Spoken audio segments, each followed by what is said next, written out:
Alright, I can get a good amount of questions regarding Bayonetta on how she functions as a character and how to face her as a threatening opponent. And my ideal answer would be something like, please get good in SDI correctly. But I guess having a deeper look and explanation on such a niche and unorthodox figure in the Smash Bros. Franchise is worth doing. As a complete beginner, or if you're looking at Bayonetta as a possible choice for your personal roster, Bayonetta can be a very intimidating character to start with and to understand on your own, but it's very rewarding once you understand the stylish way, freeform execution, and oppressive tools. So that's why I'm making this video today and share everything that I know, learned, and can think of about Bayonetta. She's my favorite character of all time. My name is Secretaire, and this is the Essentials of Bayonetta.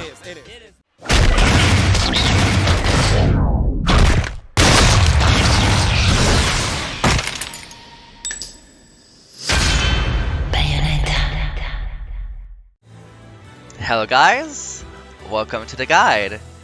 My name is Secretaire, I am a French Bayonetta player, and if you're watching this, thank you so much because it's a passion project before anything else. And yeah, I'm super excited to record this today. I am ready. I have my laptop over here with my notes, so if you see me like doing that a lot, it's normal. It's gonna be okay. So I'm just gonna introduce the guide really quickly before we go like right into it. So it's a passion project, but also I'm making this guide because when I started Smash and when I started to play Bayo,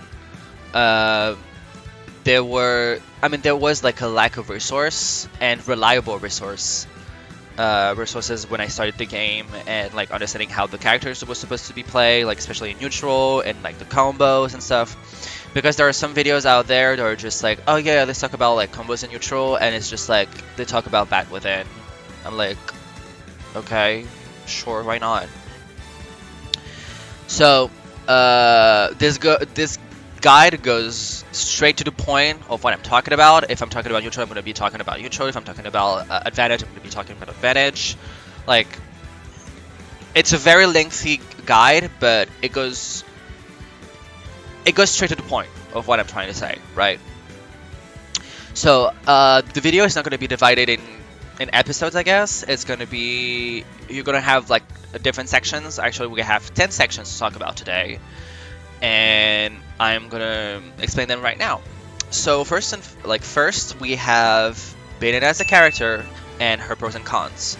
So I'm just gonna introduce Bayonetta as a character, what she's about, her pros and cons, that easy. Second, I'm gonna talk about my controls on my controller and the reasons why behind it. Third is gonna be the moveset. So I'm gonna go over all of the moves and variations and all of that Bayo-ness that everybody either love or hate. Fourth, we're gonna have the combos. I'm not gonna go over like really complicated stuff. I'm gonna go over like some of the bread and butters, the ones that I do a lot in matches, the one that you need to learn the basics of them, and then the rest is gonna come with experience and time. Then we have DI and SDI, how to adapt, how to read it, and how to adapt. So basically, I'm gonna go over all of your moves. Say this is how you're supposed to SDI it out. This is how you're supposed to TI or SDI, and then how you're supposed to like respond to it and how you can adapt. Then it's gonna be neutral. Defensive and offensive styles of neutral. I'm gonna present the different styles and like how to play defensive with Bayo, how to play aggressive with Bayo, what's more popular in the current meta right now, and what you're supposed to do with each style, basically. Then we have advantage, and when I'm talking about advantage, I'm not going to talk about combo game because we've seen that before. So I'm going to talk about like juggle, counter pressure, ledge trap, edge guard, and ledge guard, basically. I will talk about what the first, all that goodness about like what Bayo is about, especially with advantage, is pretty cool. Oh. Then we have disadvantage. We have show pressure, and then the most common counterplay that you will encounter in bracket. With my experience, what I've seen, what I've experienced, and how you can beat it, basically. So, without further ado, let's just jump right into it. So, first thing first is gonna be Bayonetta's introduction and her pros and cons before we jump right into the settings. So basically, Bayo is a bait and punish, pressure and mix-up heavy kind of character. And I also would say that she's a very neutral base character. Even though like her neutral is quite bad and hard as well, in my opinion. She requires a lot of like micro adaptations, and the player needs to keep thinking in a creative mindset to be effective with her, especially when it comes to mix-ups and counterplay, and like what kind of counterplay the opponent is using against her, so you can like adapt efficiently and, you know, keep surprising the opponent and being super effective with your combos and advantage and all of the above, right? Basically, she's that kind of character, sorry, that requires a lot of solid fundamentals to play with her, because playing with only Bayo stuff is gonna make you go not that far, but that can help against people that really don't know how to play against Bayo. And yeah, fundies to make her work properly is going to be a very core element of how to play Bayo, basically, or at least to make her really good, plus the technicality of the character. So, the pros. She has one of the best combo game with Ultimate. She has one of the best recovery in Ultimate. She has a very stylish gameplay. She's excellent at edge guarding, and she has pretty much an answer for everything. Especially when it comes to matchups and stuff. The cons. She has weak roll kill power. She has poor neutral, at least is very hard. She has lackluster frame data. She is the type of character that is high maintenance and high effort, and she's also extremely light. She is, I think, top 13 lightest character in the game. Like, if you want a reference point, Isabelle is heavier than her. That's pretty cool, right? So that's basically like how I would, when people ask me what Bayo is about, this is how I basically introduce the character. And she is a lot of fun. I really love her. She's the reason why I play Smash, like, basically. So now controls. I play on the GameCube controller. I first used to play on Pro Controller, which I was not a fan of. And then I switched to GameCube controller because I saw a lot of people playing with that. I was like, oh, there's a reason behind that. And then I just prefer that. It's lighter, the layout is perfect. It's just, I love it. I just prefer it. So I'm gonna go over the first settings over here. Rumble, I turn it off. It's just a preference thing. Most of these are preference thing. They are mainly preferences, but for Rumble, I turn it off. I know that some Bayonettas like to have Rumble on because it kind of gives them a indicator of, like, for some combos, like how many hits that they're getting with, like, maybe witch twist or the moves. And I can kind of give them an indication of what kind of TI or STI the opponent is doing while being comboed. But I really don't like it because it kind of gives me like a sensory overload when I have Rumble on, so I turn it off. Smash attack with B and A, I turn it off. Because sometimes you can fat finger it and you're just like, oh yeah, that was not what I intended to do, so I just turn it off. Tap jump. you should not play with that jump with as Bayo. Like, it's a big no-no to me. I know some Bayos, not personally, but I've known Bayos that play with tap jump for the jump cancel, which is the core mechanic of this of Bayonetta, which I will explain and introduce later on.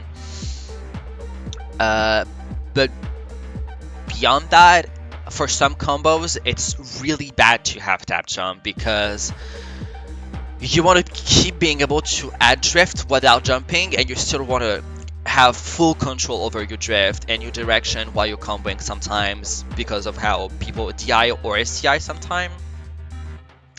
So you should not play with that jump. And if you're starting to play with that jump, remove that. It's gonna be quite difficult because you need to create another habit of jumping with Y and X or any other jump button you're using. But please remove tap jump. I'm begging you, like, for real. Stick sensitivity. I leave it on high. Okay, so stick sensitivity is a preference thing, but basically the more sensitive your stick is going to be, basically on high, you will have, if you do forward plus A, you will have a higher chance to input a smash attack rather than F tilt. It's simple as that. But also, I think it's also really good for like everything that is like dash dance related or anything that comes with like raw inputs. Maybe it's just like psychologically that works, or just everything is all up in my head. But I prefer a high. I just like that. So I think the norm is going to be playing on high, but you can leave it on normal and low. It doesn't really change anything. So it's up to you. Okay, now the really interesting things. The taunts, you keep them because taunting as Bayonetta is important and you should do it. Like, just do it. It's really cool. The Cystic. I keep it on tilt attack. I don't use the smash attack tilt. The Cystic on smash, I don't use it. Because using tilt attacks in neutral is going to be really important because of how Bayo's neutral is. And also certain combos requires you to just like keep on drifting, and then you have to fast fall, and then you have to do a down tilt or an up tilt, and then you kind of want to keep your drift full in sometimes, and without having to go up in A, without the risk of inputting an up smash or having less drift that you're supposed to have, sorry. So Cystic is really important to have on tilt. It's super important. A attack, B special. It's standard thing. Some people like to reverse it. It's just like, I don't know. Like, if you're playing with anything else than that, like, you're fucking weird. I don't know. Okay, I keep jump on Y, which is the standard thing, but I've shield on X.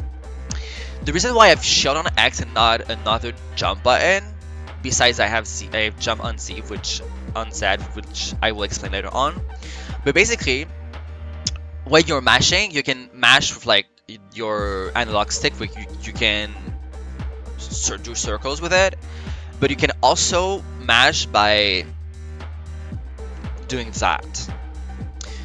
But one thing that it needs to be told and explained is that when you do this, the game is basically understanding that you're mashing not 4 different inputs. Basically, you're just mashing 4 different buttons, but not 4 different inputs. So basically, if I have A attack, B special, Y jump, and then X jump, it doesn't matter how good I am at mashing. Basically, the game would understand that I'm mashing attack, special, jump, and another jump. But the thing is that since I have 2 buttons with the same input, instead of having 4 inputs being mashed out, I'm gonna have 3 inputs being mashed out. So that's why I have X on shield.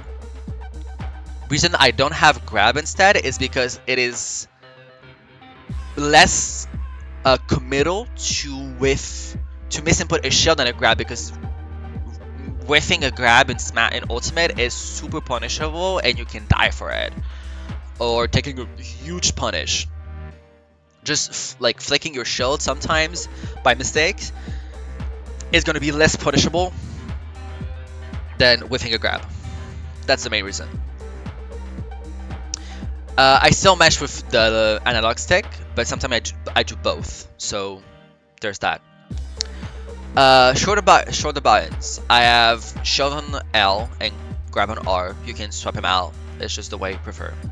Although, having a jump on the shoulder button is going to be essential to play Bayonetta. I know that Lima doesn't have that, and he does like Y and B at the same time because he plays on a, in a crow thing with his hand. Like basically he plays like that instead of being like that, which is like weird, but also like who cares. But if you want to play Bayo, you need a short button with a jump on it. The reason why I don't have all L or R with jump on it instead is because basically L and R are analog inputs, where the Z button is a digital one, and digital inputs are going to be faster for the game to register than an analog one. And also the feeling of L and R is going to be a lot better. I mean, the feeling of L and R feels too loose, and I feel like it's almost like I have to press really strong on all my short buttons to have the inputs coming out. Where Z sometimes is just like a flick. It's just that. And also, if you play other characters, like for Peach, I love to have like to do flood cancels up air like that. So I do, and I move like that. It's pretty good. Love it. And yeah. So Z is going to be pretty good for jump cancels because it's going to be the inputs tighter and better and have less risks of misinputs and failing, especially when you're learning and then doing it in sets. So yeah, so that's pretty much it for my controls. So now we're going to move over the moveset. So let's go over the moveset now. We have... So I'm going to go over each move, each version, each application for each form and move. So that's a lot because she has moves that are divided in couple different parts, like F tilt that you have F tilt 1, F tilt 2, and F tilt 3. And, well, let's talk about fair instead, like fair 1, fair 2, fair 3. And each move have different application, but you also have fair as a whole, and you also have fair 1 bullet art, fair 2 bullet art, fair 3 bullet art that can do many different stuff. Sorry. And yep, it's gonna be really interesting and quite long as well. I'm going into the following order. You have jab, forward tilt, up tilt, down tilt, dash attack, forward smash, up smash, down smash, forward throw, up throw, back throw, down throw, bullet climax, witch twist, heel slide, afterburner kick, dive kick, and witch time. Yeah, so let's just jump right into it. So jab, it's a frame 9 move, minus 19. It does 21.9%. And it's quite good. It's quite a decent move. It's one of the moves that got buffed on patch 12.0. So one of the most recent one. She had a couple buffs on that patch, but jab is one of the most significant ones. The angle got changed. You can kill a lot earlier with it. It's quite good now. Although jab being buffed, it's not as crazy as you might think it is, for a couple different reasons. Because the multi jab is inconsistent in its hits, and it has a high startup as well because it's frame 9.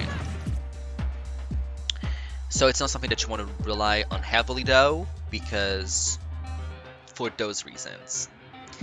It does a pretty good amount of damage, it does 21.9, and yep. As the move itself has a lot of natural delay. So 1, 2, 3. Like, that's crazy. And then you can 1, 2, 3. Wait, like 1, 2, 3. Wait. See that? How long I can wait between like jab 3 and multi-hit and a multi-jab, because shit is crazy. It's so good. That natural delay is gonna be kinda is gonna be good for mind fucking your opponent, because you can mix them up with like your timings and stuff like that. So it's quite good. You can combo into it and use it for kill confirms and hit confirmable kill confirms. So you have 1 into jab. You have 2 like that, which is still true because he has air dodge in. He has air dodge activated. Air dodge buffered activated. So literally he's gonna air dodge frame 1. So that is still true. You also have fail 1 jab. That is still true. And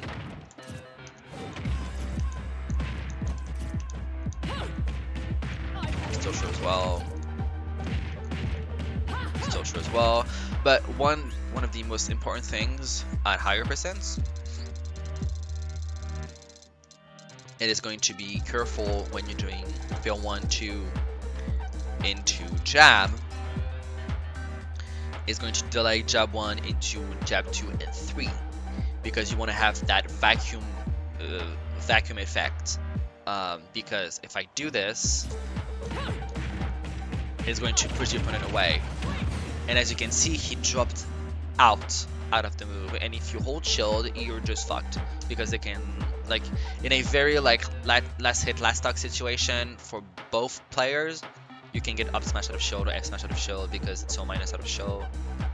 It's so minus on shield, so that can fuck you up.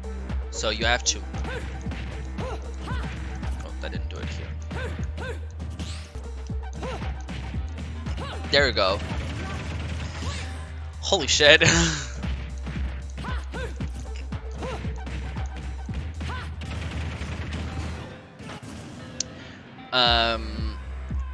That's something you need to do, because otherwise, like you've seen,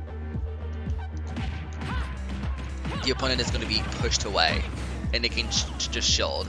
So it's going to be really important to just delay jab 1 and 2.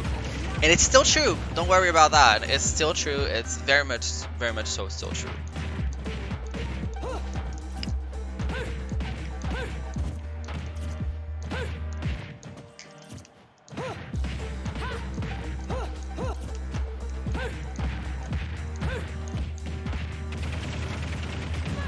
Still true, so it's fine. You can catch spot dodges with it, dashes with it, and rolls with it, because it's a multi-hit move. You go forward, very active, very lingering, so pretty good. You have a couple different versions of the move, so especially for the multi-jab, I'm just going to do it on here because it's going to be better with no percents. You have the full hold, which is going to be the bullet R1 that does 21.9%, like that. You have the one where you mash it, the 16.8, and then you have the one when you tap it once, and that does 14% surround.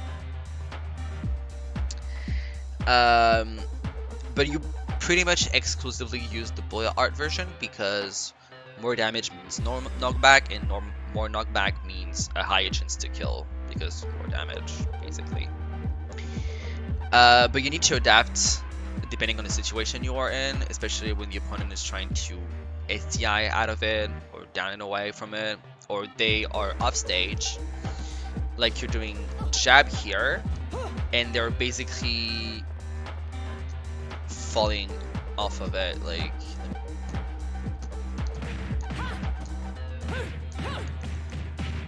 that.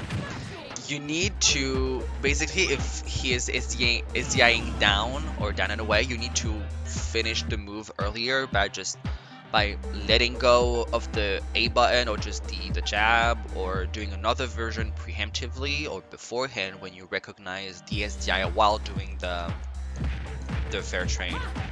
Sometimes it can help to identify SDIs or DIs. So with that in mind, if you have a clean hit like that, you just can do the bullet R version. You're good.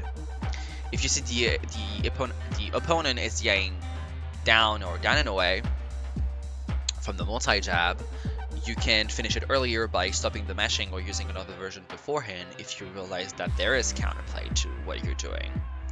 And it's going to be really relevant, especially when you're trying to kill the opponent, and sometimes you don't need to do the whole entire version, especially when they're like really high percents, like 160.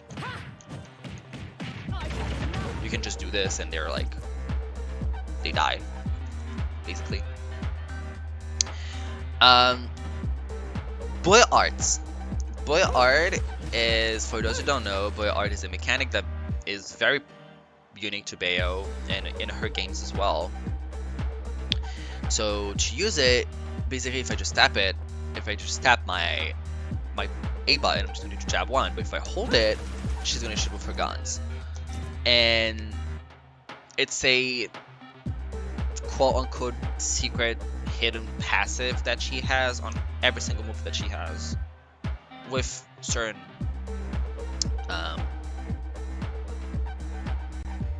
other moves that don't really use that. But basically, bullet art on jab is not something that you want to use. Maybe you've done jab and they shielded, you can just do jab 1 into jab 2. Maybe they wanted to shield grab you on when you're doing jab 2. And the thing is, when you're close range, bullet art will stagger the opponent if they try to shield grab you. So if they try to shield grab you, this in 3, and then you do the multi jab, and they get hit by it. Oops, and they get hit by it. So that can be useful. I've seen Bloom doing this on accident. He tried to do jab, and then the opponent did use shield, and he did jab 1, jab 2, held it, like did this. He was like, oh no. Then he tried to shield grab Bayo, and then Bloom did like jab 3, and then would and kill. So yeah. So the bullet R version is not something that you want to use, but like some of her moves, like dash attack or downer, for instance, you can use the bullet art to prevent a shield grab if you miss the jab or if you hit their shield, and play with the bullet art and the natural added delay that the move has to make them think they can shield grab you. So that pretty much is what it is with the bullet art. So jab 1 will stagger, jab 2 will stagger, jab 3 will not stagger, and the finisher, so this, will also stagger. Yep. So that's pretty much it for jab. It's a pretty good move, but it's not something that you want to rely on heavily.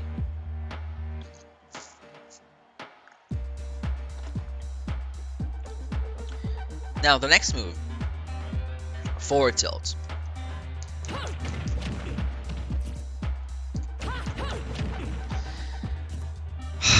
Please don't use this move. I'm begging you, this move is not it. It's a frame 12 move. It's minus 15 on shield. It does 16.3%. The first FTL1 is going to do 3.7, FTL2 is going to do 3.7, and FTL3 is going to do 8.8. It's just terrible. Overall, it's probably one of the worst most useless move in Ultimate. And not even Ultimate, but in Smash. Like, it is garbage. Garbage! Shit as fuck. Like, oh my god, so bad. This move pretty much combos into nothing. So you have F tilt into fair, F tilt into witch twist, F tilt into ABK. That's all you've got. That's all you get from that move. That move, I wish this move was good and better, because this move is so cool. But it's just so bad. It's just, oh my god, it's just terrible. Oh my god. Although you can catch spot dodges with it, you can take chase with it. So if I put, oh my god, yeah, because since it's a very active move and a multi-part move, you're gonna hit no matter what. But please don't let the game play itself for you. Be better, time your moves. You have other options that are much better for take chasing. Yeah, like, please be better.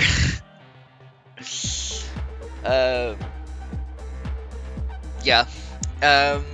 It can also be used for ledge trap. At least F tilt 3, not the rest of the move, but F tilt 3, since it has a pretty huge hitbox, depending on certain characters, their models is going to be hit by F tilt 3. There is a resource about that. I will give the link to the resource in the description, so don't worry about that. But besides this, F tilts, the most common usage of F tilt is going to be F tilt 1 into grab. It's not even guaranteed, but it's like semi-guaranteed stuff where you actually need to space it out, like here, where here it's guaranteed. And it is a great mix-up to force an air dodge or get an immediate grab of the side, like that. It is super easy to avoid. It is not consistent. Same thing for the combos. Like, oh yeah, like it works at 0, it works at 30. Well, not even. Wow, with no GI even at 30 it doesn't work. Fucking hell, like this move is garbage. Oh my god, like even at 20, I think it works still at 20. But you want to know something super beautiful about this move and something that is gorgeous about it, like why you should always use this move no matter what? Down and away, right. Oh my god, look at that! It's not like I can even hit him at 20. Oh wow, it works at 20 here, but like if I'm like 37, wow, it's almost like it's so much harder to get. Like, such a good move. Like the 3 moves that can combo into it don't even combo like past 30. It doesn't make any sense. This move is garbage. And the confirm that you have here is also pretty easy to avoid. Like even at, it doesn't matter what's the percents, because you want to see what's beautiful about this move.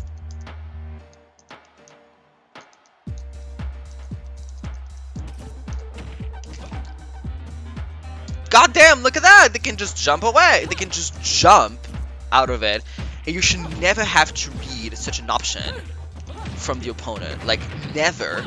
Like, it's not something that you should read out of the opponent from a basic mix-up.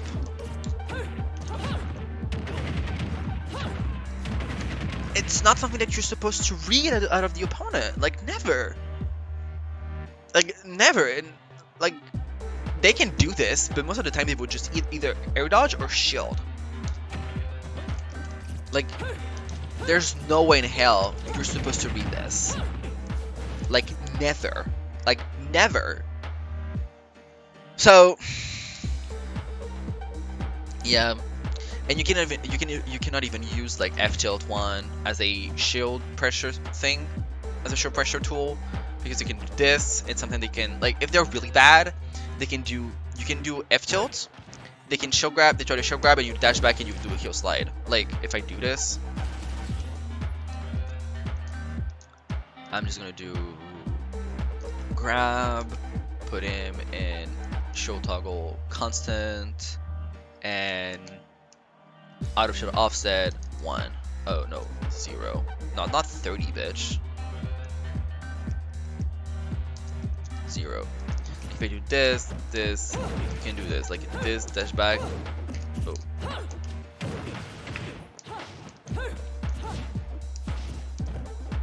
Like, it's something that you can do, but like, you can also do this, but yeah, whatever. But it's not something that you should use. It's there, it exists, but I do not recommend whatsoever to use that. So that's pretty much it for F tilt. So now we're gonna move on to the next move.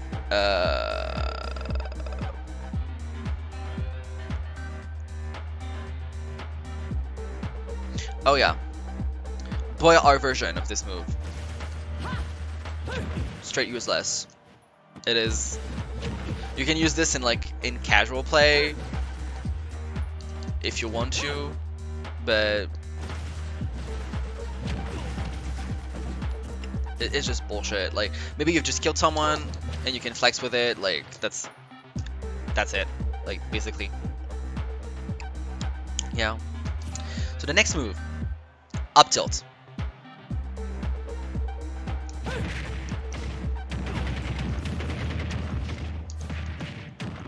Straight broken. This move is broken. Use this move. It's frame 7 and 13 because it's there are 2 hitboxes, and the first hitbox that is frame 7 is minus 19 on shield, and the frame 13 is minus 10 for a total of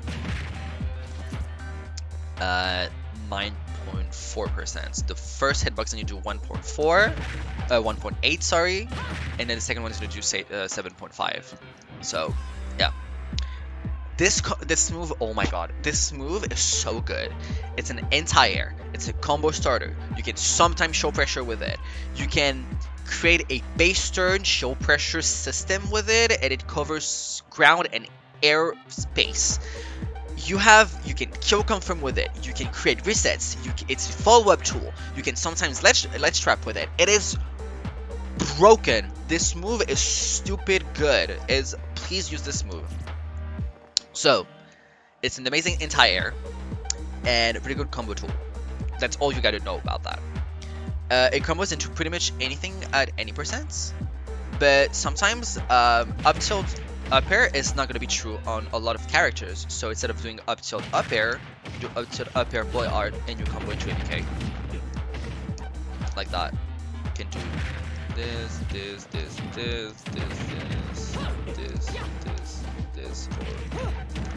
well, you can just do this. Like 70% off a safe combo starter.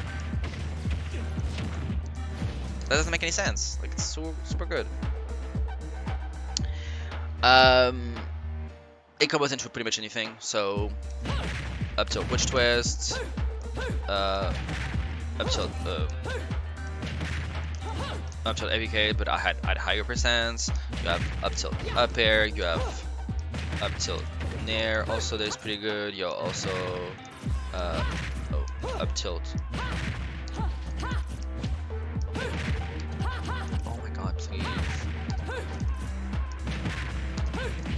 Up tilt fair as well, but I'd admit high percents is a lot better. One thing that is really good about this move is 1, 2 up tilt, 1, 2, oh shit, 1, 2 up tilt. Oh my god. this. It is true guaranteed, and you can ladder up people onto platforms with it. Like, you can also use up tilt a lot after heel slide, and you can do heel slide into up tilt. You can also do heel slide up tilt like that. Or you can reverse the up tilt. It's depending on if you do reversed up tilt or not. It's just a matter of like positioning. And it depends on like where you are on the stage, if you're close to a platform or not, and what kind of combo route you want to take. At 10%, auto combos into itself. Stupid good, and it's true, it's guaranteed. And it auto combos into itself, which allows for better positioning for up air chains. Okay, so I'm not going to talk about up air chains right now. We'll talk about up air chains when it comes to the up air section, but I will talk about the positioning here. So, most of the time, you need one up tilt for regular up air chains. So, regular up air chains starts at 25 to 30, but most of the time, the earliest percent is going to be 25. But for some characters like Richter, it requires 2 up tilts because... Oh my god, for fuck's sake, dude. Because that puts him higher, so you can follow up properly on the up airs after that. The double up tilt as well allows for... Oh, I need to delay it.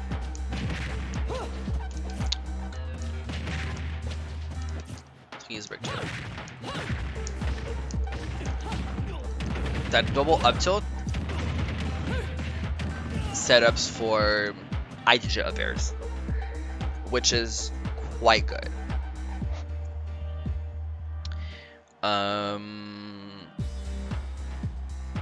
But some characters, depending on like their right class, the fast fall values, and all of that, you will need double up tilt just for regular up air chains. Like Palutena, Joker is a good example. So Palutena, Joker is one of them, but there are like many more. Like Wario is also one of them.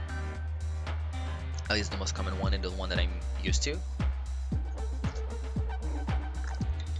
So these are examples. So all you gotta know is that up tilt 25% equals upper chains, or depending on some characters like Palutena, Wario, or Joker, at 30, one up tilt it will equal regular upper chains. But at 25 and below, double up tilt is going to be good for regular upper chains or IDJ upper chains. So like if Richter is maybe at 15 or something. Oh my god, please work with me, bitch. Okay, so one up tilt. If I can do it, because please, Richter, oh my god.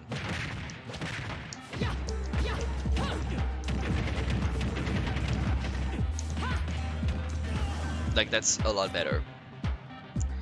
So that is just a matter of like also positioning sometimes, because some characters can just air dodge out of it, even though it's true. But I don't know, sometimes their weight class and their fast fall value just makes it like they can stall a little bit in the air and then the hitbox is not hitting them. Or you have to delay it, but whatever.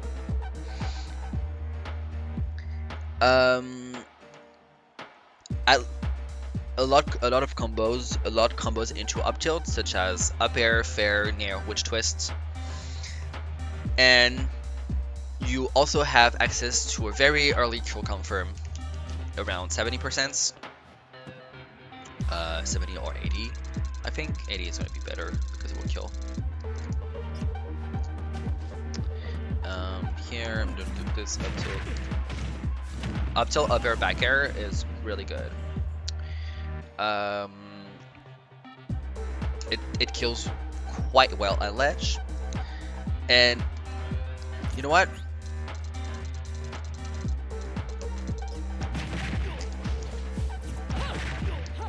At 100 it doesn't work anymore? Oh. Up till back air. It's so broken. And it works a long time. Like, sometimes, depending on some characters, 160, maybe 180.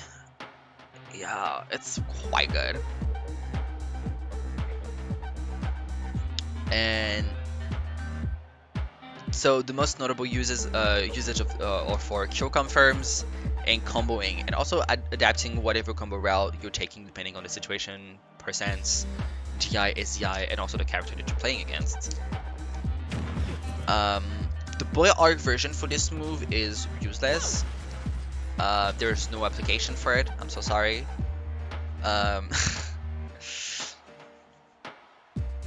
But yeah, up tilt boy art is just, you can use it, like, just like F tilt, you can use it after killing someone because it looks good. You can flex with it. Looks pretty. I don't know.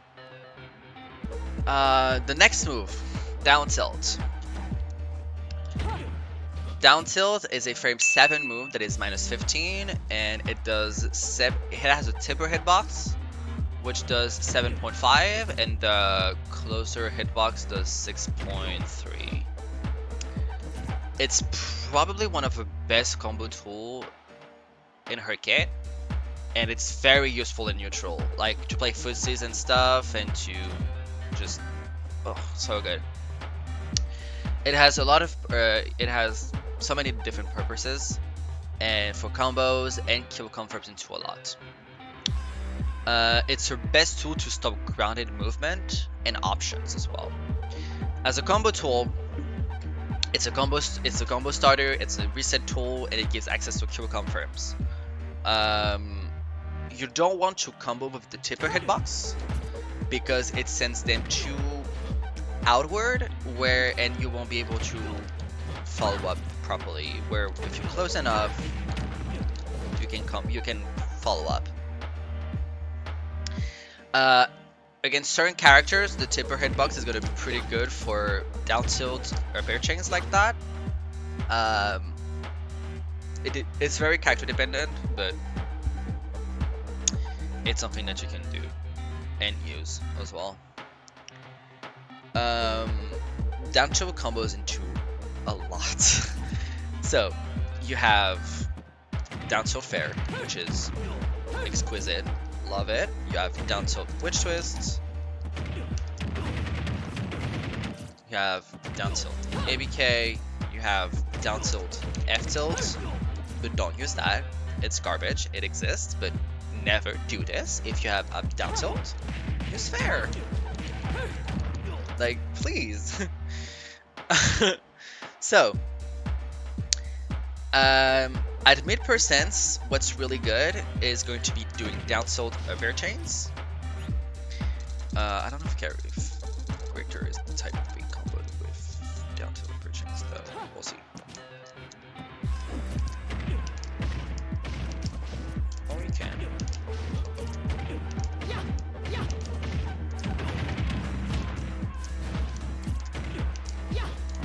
Well, you kind of see that. Oh my god.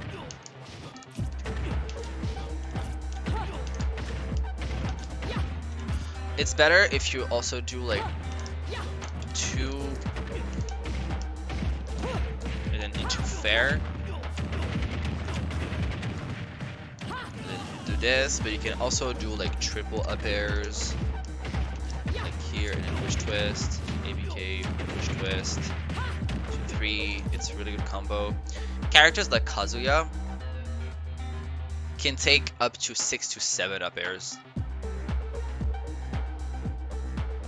Yeah, it can get really dumb sometimes.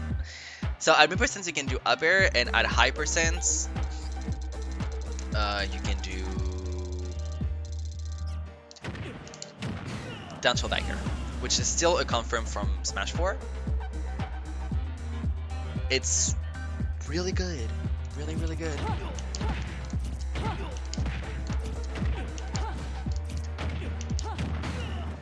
It's true guaranteed confirm. You will have to full hop it, obviously, to go high enough. You don't need to double jump. Sorry. Also, one of the main usage for down tilt is going to be a reset tool. Because you can do stuff like that with there. You can do like 1, 2 down tilt, 1, 2, 3. You can also do like it's sometimes in neutral you would just use fair like that, and then you can 1, 2 down tilt, 1, 2, 3, and then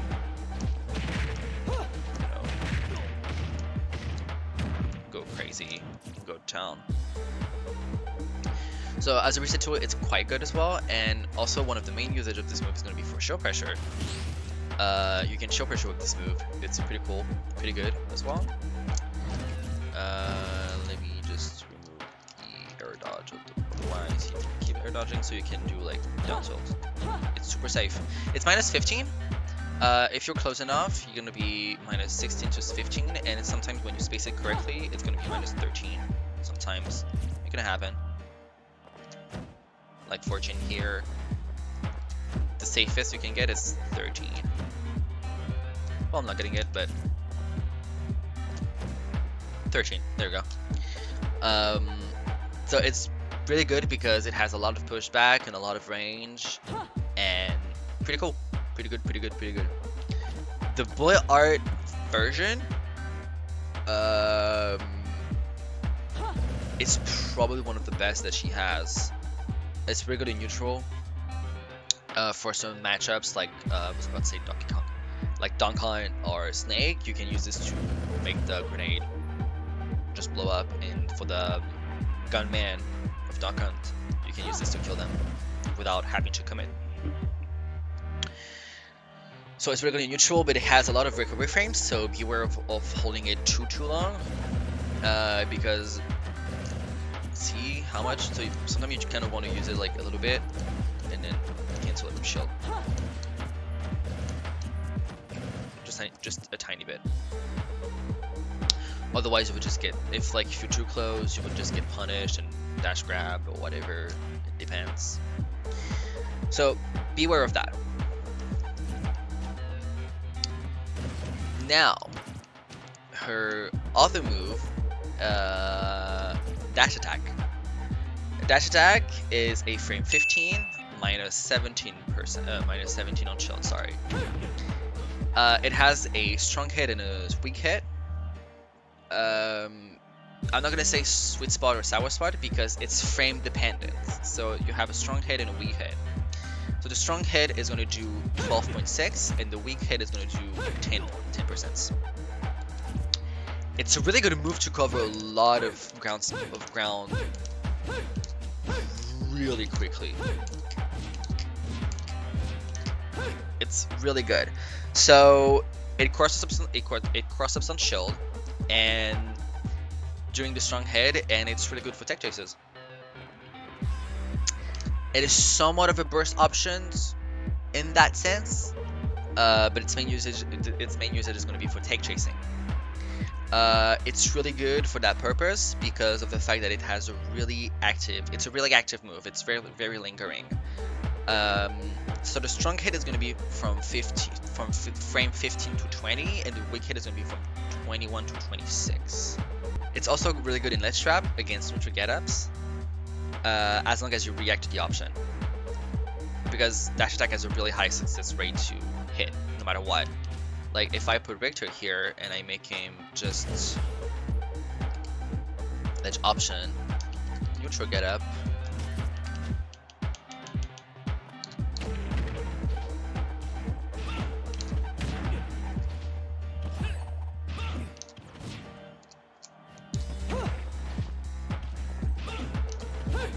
oh my god.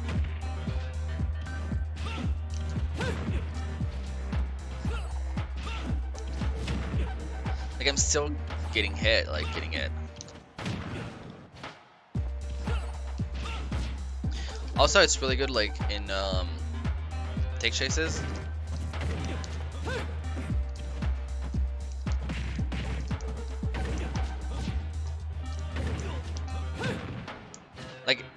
I did it even before he tagged, and that still hit him. Like, it's really good. It's a really good move, and less committal than heal slide, for that matter. It's not a combo tool, but you can do like, oh, near dash attack, which is, oh my god, which is true. I wanted to have the 2 combo in the combo meter, but it's guaranteed it's true. But I don't know why you would do that, because you have better options. Like air grab is true, so you should do that instead. But you can get creative in which time with that, and I will show that later on in the which time section. But which time, like you can do like dash tag back air in which time. It's quite funny and quite good. So you can, you can be creative during which time with it. If you want to mess around with it a bit, you're free to do so. The bullet out version though is quite useful, but not consistent though. It's the same thing as jab, the jab 2 situation that I've explained.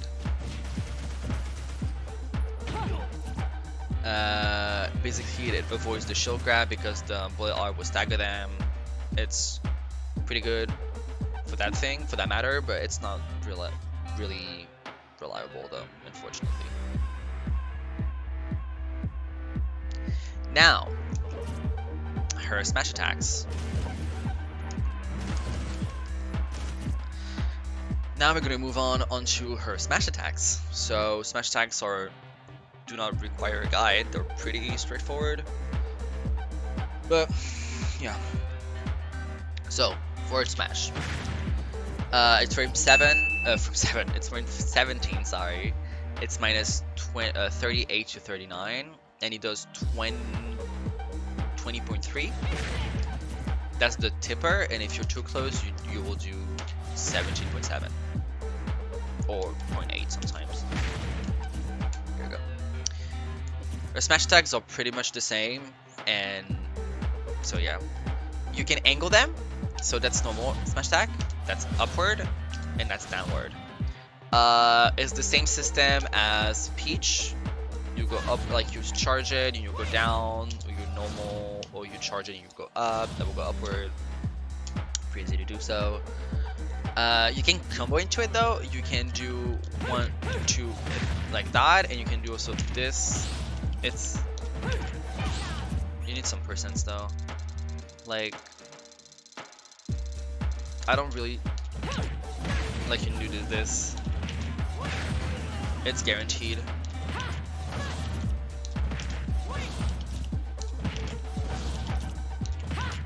There we go. You need to hit fair like really low. Maybe like in his abdomen. Not here. Here. Even lower if you can. You can do also 1, 2 S smash and 1 S smash. You angle it downward if they don't do anything, and upward if they try to jump, which can happen. One thing that is really good with F smash as a combo tool,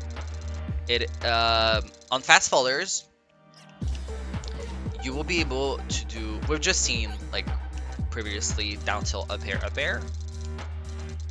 You can do that on fast fallers like Fox. You can do down tilt, up air.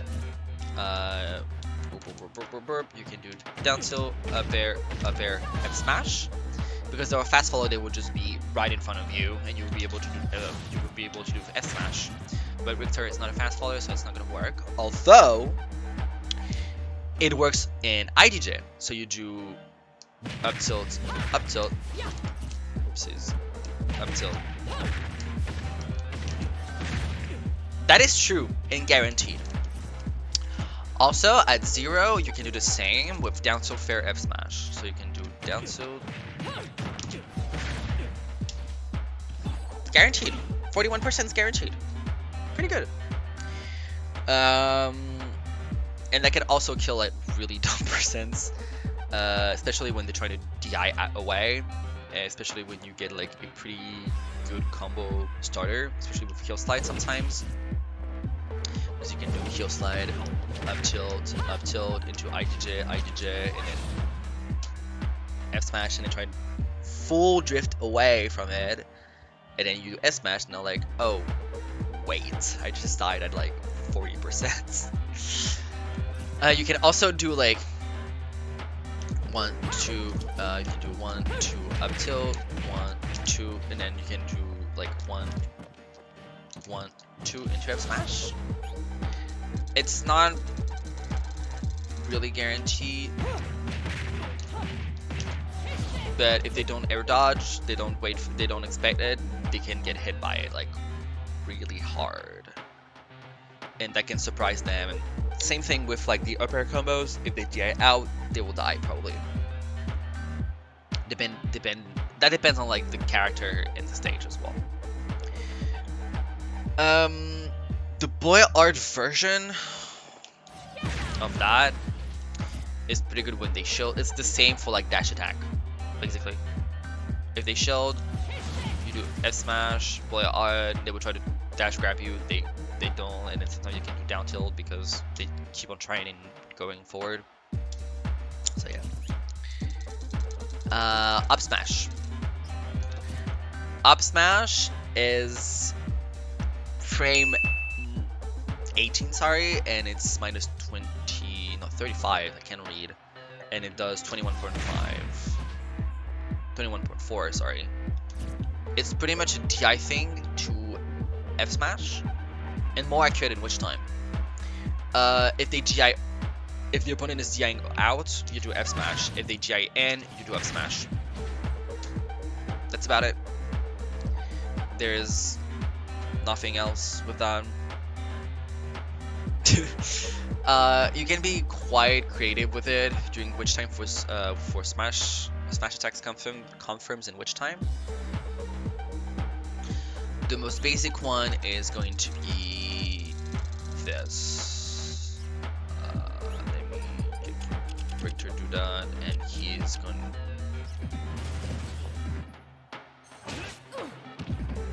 I want you to take in.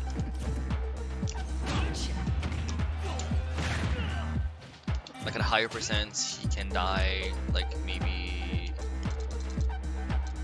put at 100.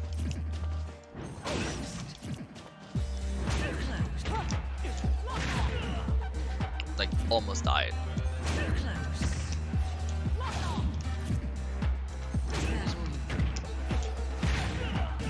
See, he died. So yeah, that can surprise people. Down tilt up smash is really good. You can get some dumb things, and that can happen also on platforms. I don't know, maybe you're here, you're getting platform pressured, and you do which time, and they do like an air, and their model, like their head picks through the platform. You can do down tilt up smash, and they die. Pretty good. The boy art version can act the same way because you have the guns in front of you, behind you that are facing forward, but other than that, it's quite useless. Down smash. Down smash is frame 17 and 22. It's minus 32, and it does 6.3 and then 18.9. The reason why there are two hitboxes is because the Bayo's foot is a hitbox itself. It has two hits, that's why. So Bayo's heel and then the Wicked Weave. You could use this as an anti-grab, regrab option on the ledge, and you can two-frame people with it. That's about it. One thing that can happen, maybe they get shield broken. They're here. You can do boop. Oh, yeah. Like, let's say Jigglypuff whiffs a rest. You can put her here. And basically the first hitbox, like Bayo's heel, is going to push them off stage, and then the Wicked Weave, so the down smash, is going to spike them. That's something you can keep in mind. The bordered art version is useless. Useless. It doesn't do anything. Now we're gonna move on to Nair. Nair is a frame 9 move that is minus 6 on shield and does 8.8 8.5%, which is pretty decent. The main usage is going to be for neutral, ledge guard, edge guard, combo adaptation on ladders, and can also be used as a shield pressure move. It is not going to be your main combo tool because fair and up air exist basically, but it's also quite decent. If up air and fair did not exist, that would be your main combo tool because it can be good, but it's not as fast and cannot be auto cancel, I guess. There are some combos with Nair though. The most one is going to be down tilt, fair 1, 2, 3, Nair, into ladder, which I use quite often.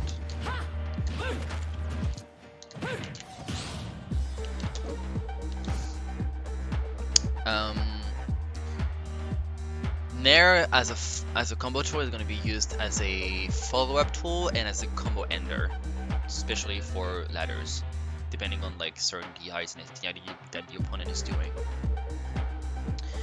But it can be used as a combo tool as when you're landing. You can do. You can do Nair fair, Nair ABK, Nair witch twist. You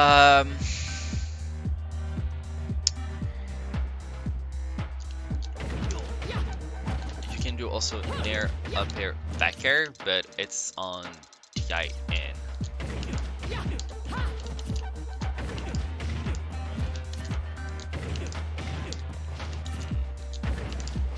I think you can do it on no GI, but you need to fast fall between the hits.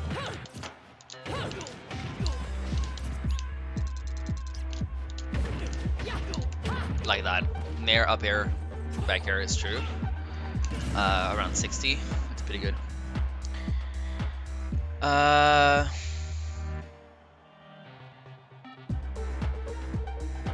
And up tilt Nair up air back air is also gonna be quite good.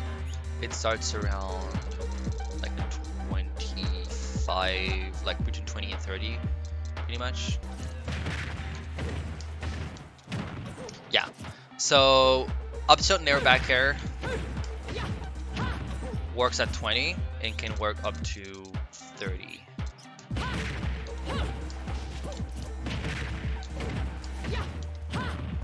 It's a pretty good combo, as seen here.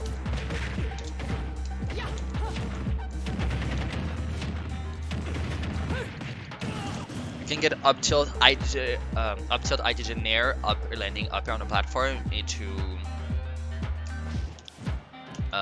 witch twist into ABK, sorry.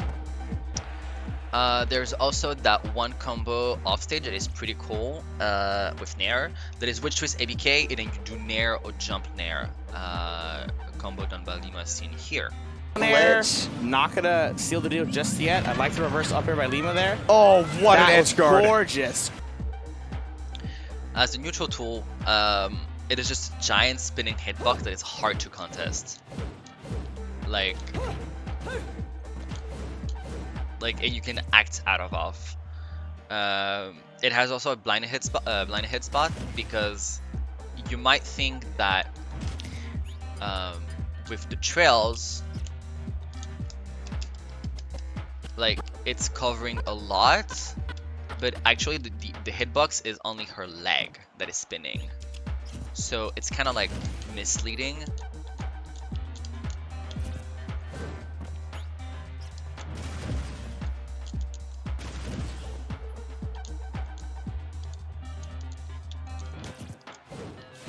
See, that is just her leg. So basically when you're spinning, when you do jump Nair, your back has a blind spot. It is just the leg that is spinning, that is straight, that has the hitbox. So that's why it's also kind of hard to get into combos, but you can get it. And that's why for certain combos like up tilt, IGJ Nair, up air, it can work, but you will not be able to have like a lot of up airs depending on the characters, because the angle is going to be quite different. But as a neutral tool, like I said, it's a giant hitbox that is hard to contest, and it has a blind spot. So beware of that. Off stage, you can edge guard people for free with this. Sometimes you would just I don't know how to set that up, but there is this one combo that is pretty cool. You can do reverse snare into back air. That is true combo.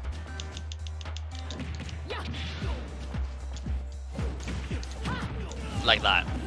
This will happen, and this is pretty good for edge guarding sometimes, because you might think that nair can, like this nair, like if I'm facing this way, I can nair like that and cover a low recovery, but if they jump, you can do this into back air.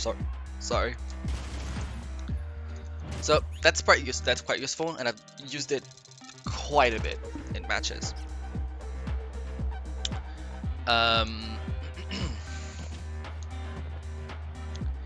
You can also use it the same way with like nair like that, up air, back air. If they're hanging on the ledge, you do nair, up air, back air, and then you come back here like that, and that's the true combo. It's guaranteed. The bullet R version is really good. It's one of the versions that's used the most, because for edge guarding, it's really long-lasting hitbox. You will use it most of the time, almost every time, for the off-stage play, but not so much on stage because of the lag it gives on landing. You can camp with it at ledge. Camp, quote-unquote camp. The way it works is that basically, for the boy art, the landing is kind of calculated with the double jump multiplier / modifier. So if you jump boy art off stage and then you land with regular nair, you won't have lag.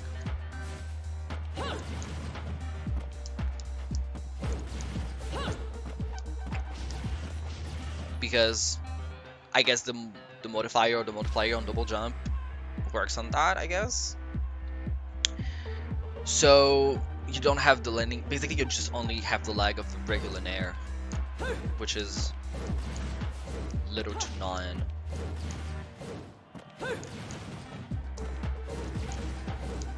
Which is pretty cool. You can get some okay chip damage with it, like that, but you need to be real close, and it's completely different from Smash 4, because in Smash 4 you had no landing lag with nair bullet art, which was pretty good, and you cannot use this in certain matchups like Rosalina, where you could use it to this and just do damage like that and not approach. But here you have so much lag that it's not doable and not usable. But you will have to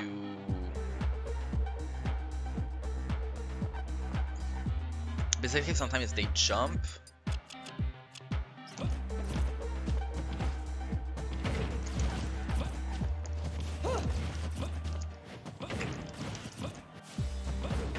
Like that. You would just do nair bullet art, and that would just cause like the second hit to get, and you would just get some good damage with the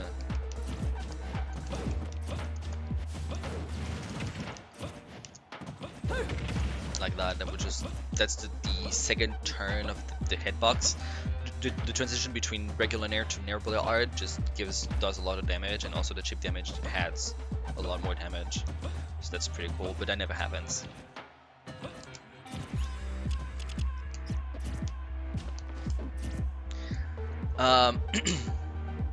Forward air. Straight broken. This move is ridiculous. It's so good. Oh my god, it's so good. So forward air. Fair 1 is frame 7, fair 2 is frame 7, and fair 3 is frame 12. Fair 1 is -7, fair 2 is -8, and fair 5, and fair 3, sorry, not fair 5. Fair 3 and it's -5. It does a total of 15.3%. Fair 3 does 4.2, then 3.5, and then 7.4, for a total of 15.3. It is absolutely dumb and broken. Use this move. It's pretty good. It's ridiculous how good this move is and how much it can do. Like, oh my god. It's an amazing combo starter. You can shield pressure the fuck out of your opponent with it. You can cross up with it. You can check your opponents with it. It's so good. So, Fair's combos into a lot. Like, you can do down tilt Fair into another Fair. Well, if I'm not too close from a platform. So down tilt into another Fair, but for some reason he tags here. God, please, for the love of God. You can also do Fair into another Fair, which is guaranteed. Almost 50% with 3 Fairs. What the fuck? You can do Fair ABK. You can do Fair Witch Twists, like that, and you can also get Fair back air. Fair, you can also get a free grab reset like that. On fast fallers, it's better to do Fair like this than the grab, because if you're not a fast faller, if they're not a fast faller, they will air dodge like Victor did. And if they're not a fast faller, Fair 3 into this.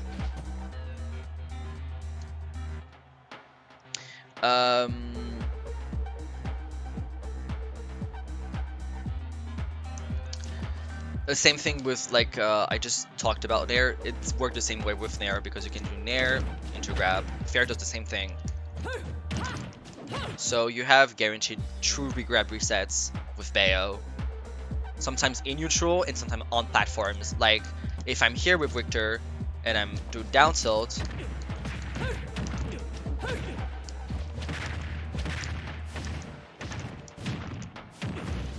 oh, of course I get a Witch Strike.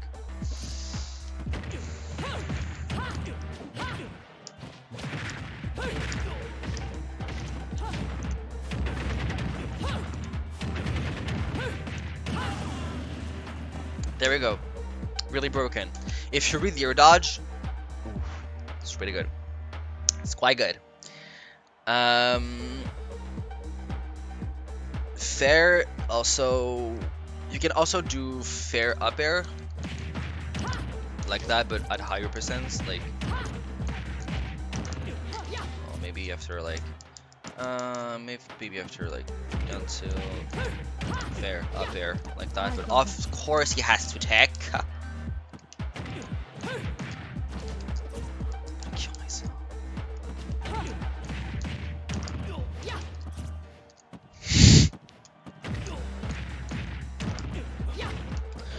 Can you not tech?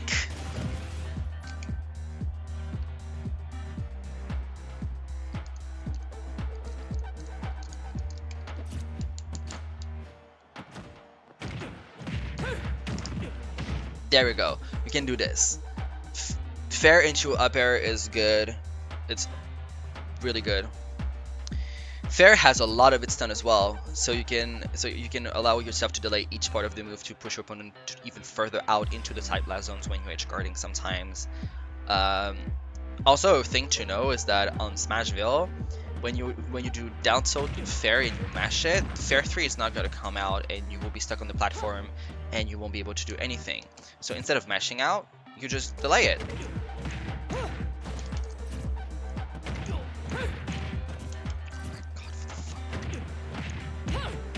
Like that, you delay it, and then you go through the platform and you can do another Fair. You can follow up with APK with even Witch Twist.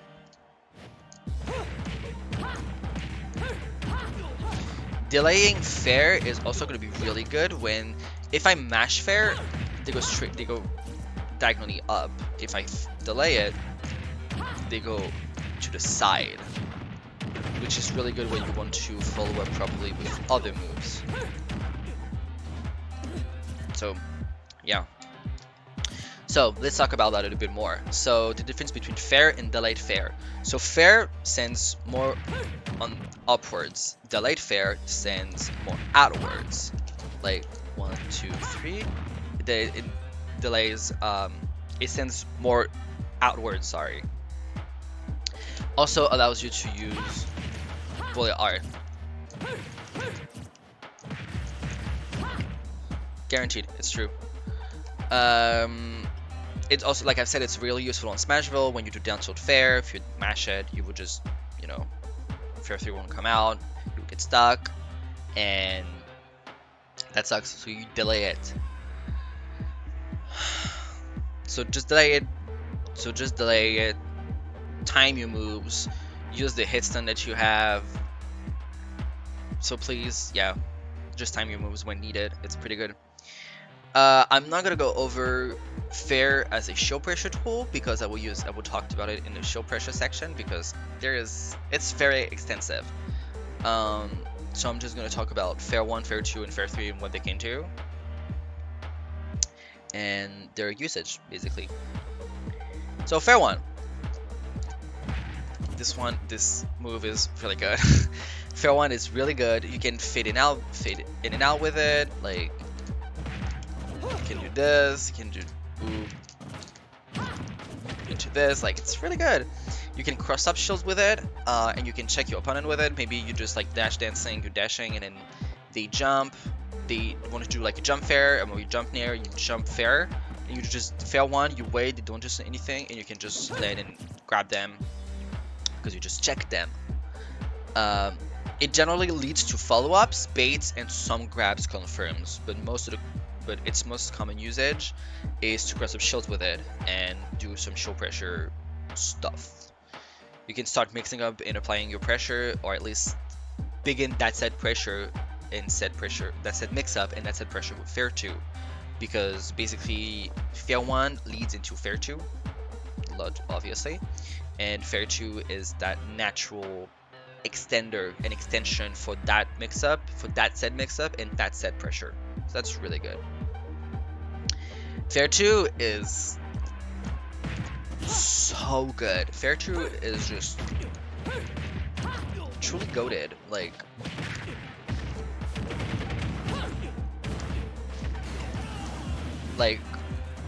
hello? Like, really good. So basically, it's an extension to fair 1 when it comes to pressure and mix-ups. You can block string with it. I will talk about it later on in the show pressure section. Obviously, I'm not going to spoil everything now. You can cross up. You can land with the cross up that fair 1 does, and be safe. And you can bait and punish options out of shield. It can lead us also to combos and as a hit confirm, like this into this, this into this, this into this, this into this, this into this, for instance, this into not F shield because F shield is garbage, but you get a lot with it. Fair 3 is the slowest out of the 3 fairs because it's frame 12, but fair 3 is basically the end of the string, and it's so good, really good. It can also be used as a show pressure move, as a show pressure tool, sorry, because it's -5, and it's kind of hard to get -5. You will most of the time get to -7 to -6, but -5 is also really doable. It can be used as a show pressure tool, and it has some decent tracking. When I'm talking about tracking, I'm talking about the fact that some people will just try to DI or DI out of it, or just DI and or SDI in any ways, and off stage, for instance, but it has like the hitbox of it. Look at this, it's huge. Look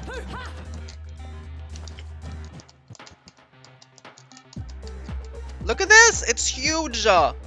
It's basically the same thing that Bowser Fair does because it tracks so low. It's so good. Fair is really good. Like, really good. Really good move. Love it. And yeah, it has a good striking because of the hitbox and also because of the animation and the motion, because it goes like from straight up to down, pretty much the same way that Peach's Fair works. So yeah, pretty good move, really good. It is the boil art version for Fair 1, Fair 2, and Fair 3. Basically, you can use Delight Fair with Boil Art to push the opponent even further into the side blast zone. So combos like, oh wait, Steel Pass.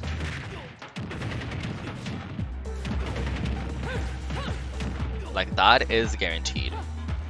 And for edge guarding is pretty good when you're comboing to this off the side. Fair 1, Fair 2 is going to be used as an extender basically when you're delaying Fair. You cannot hold it for too long, otherwise it's not true anymore. Fair 3 though, it has a gimmick which you can use Fair 3 Boil Art to spike people upstage because it staggers, and you can use this to spike people. It's really dumb. So it's there.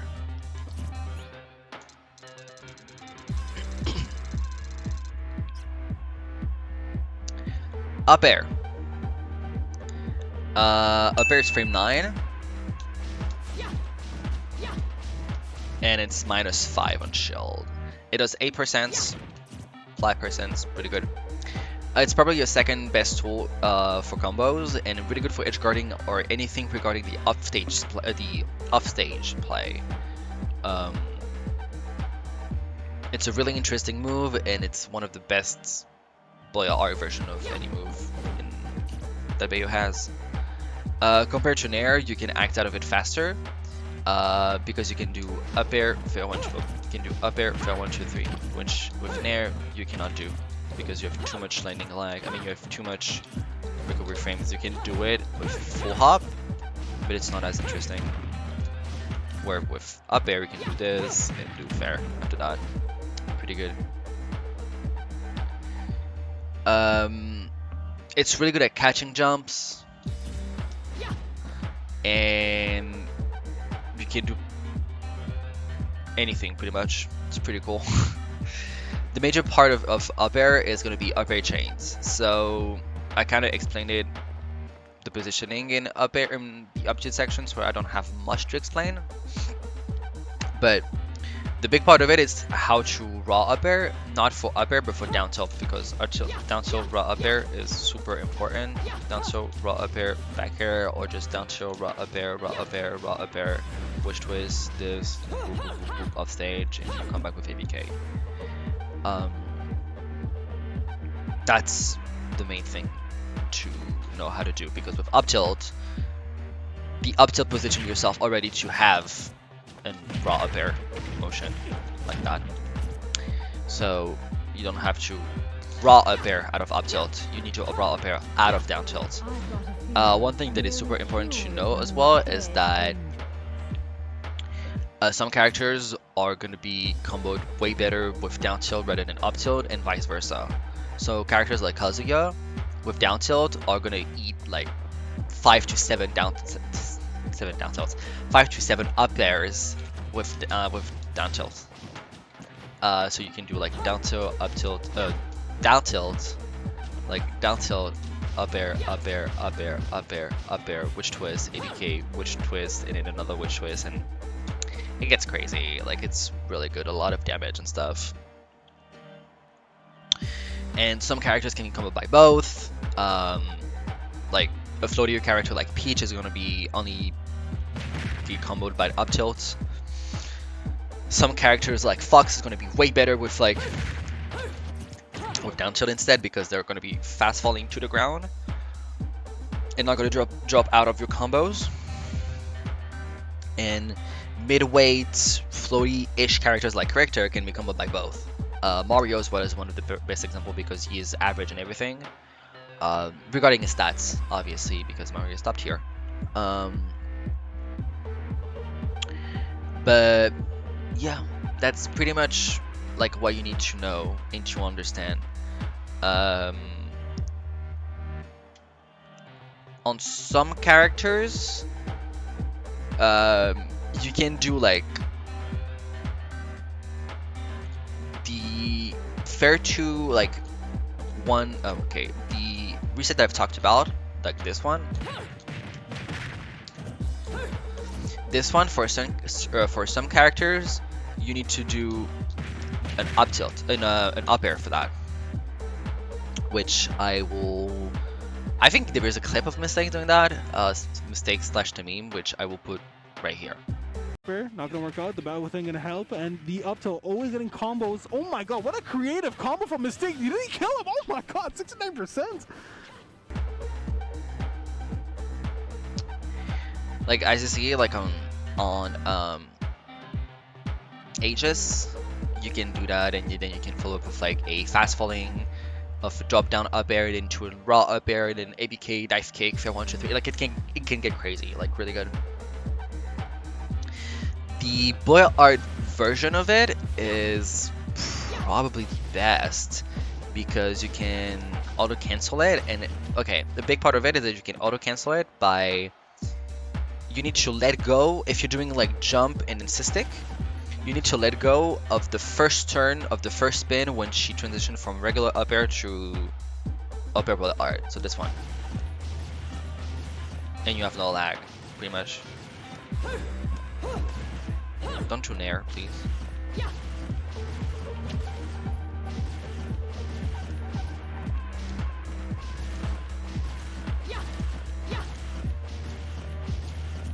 It's really good. Which can allow combos for this. Oh.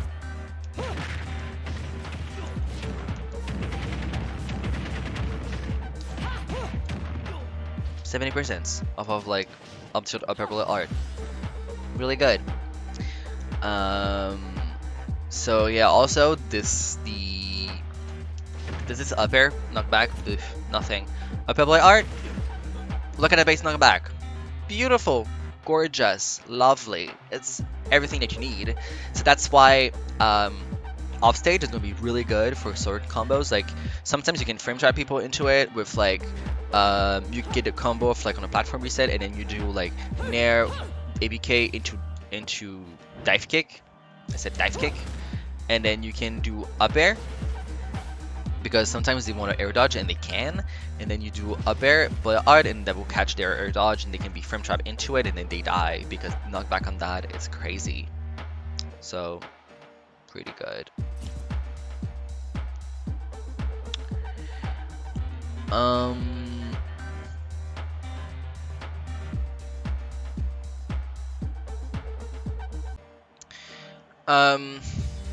Back air.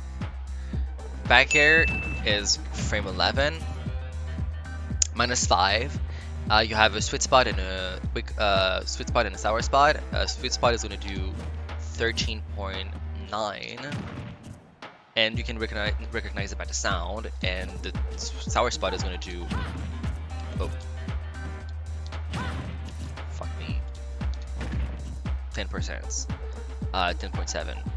Also, as you're seeing, like from a full hub, you can get like 16.5, 16.3 because full hub modifier. Also, it's your main killing option, same thing as Smash 4. It's a combo finisher, and now with Bayonetta's meta changing throughout the years, and thanks to Lima basically kind of innovating on that, you can use back air as a combo starter, which is pretty good. Also, back air, a funny thing about back air is it can trip. If I can get to trip.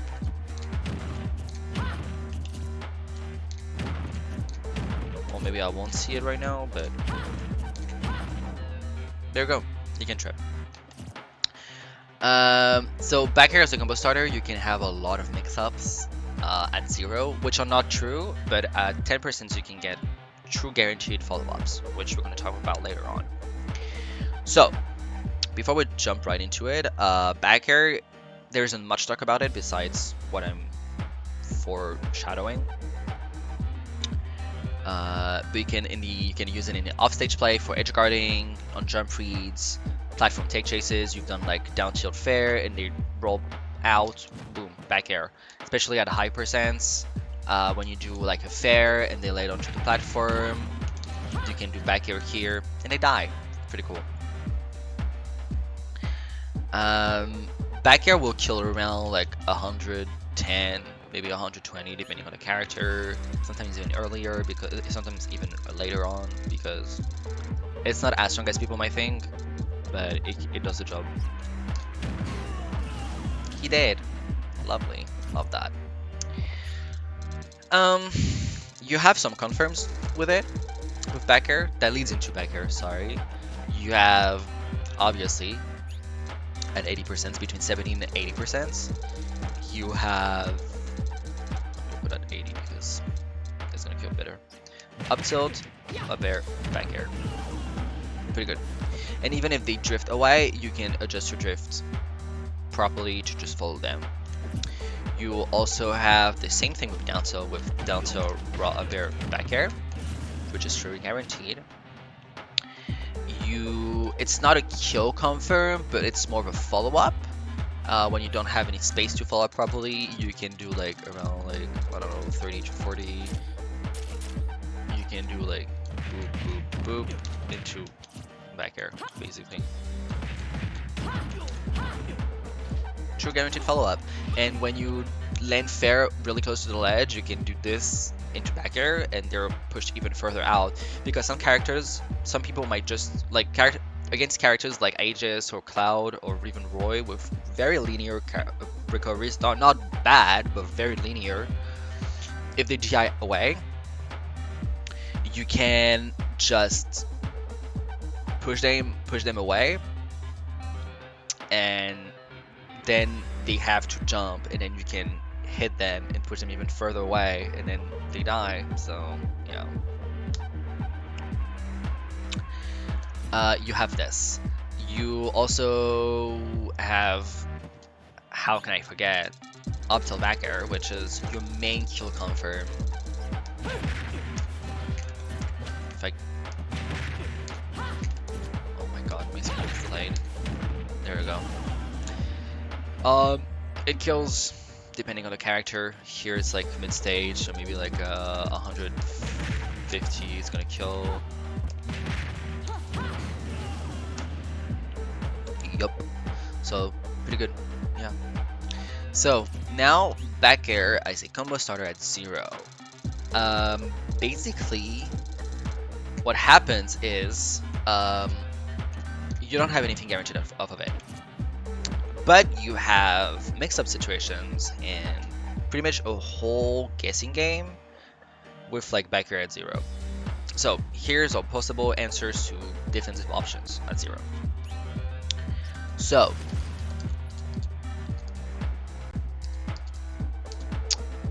if the opponent shields after back air, obviously you grab.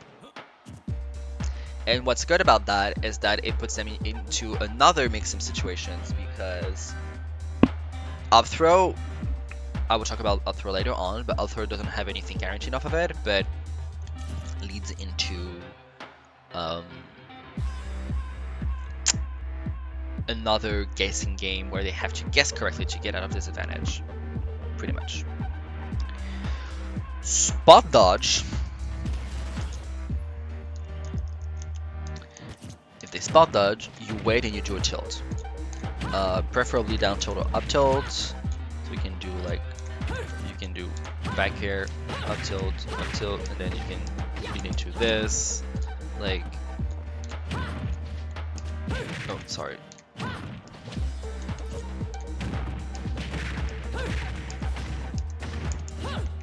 Well, I'm kind of further away, too far away from the...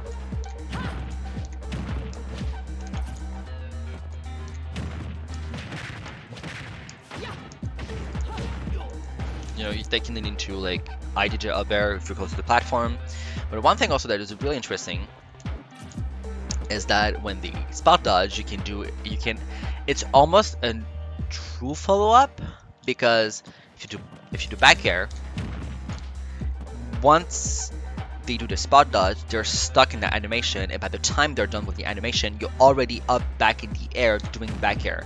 So you can do double back air. It does back air, spot dodge, back air into whatever you want, because after 10% you have guaranteed follow-ups. So you can do back air, spot dodge, back air into like down tilt, into guaranteed combos and stuff, and it's pretty good. Even into grabs, up tilt, down tilt, up tilt, so even with twist, so pretty good. Roll out, if they roll out, you can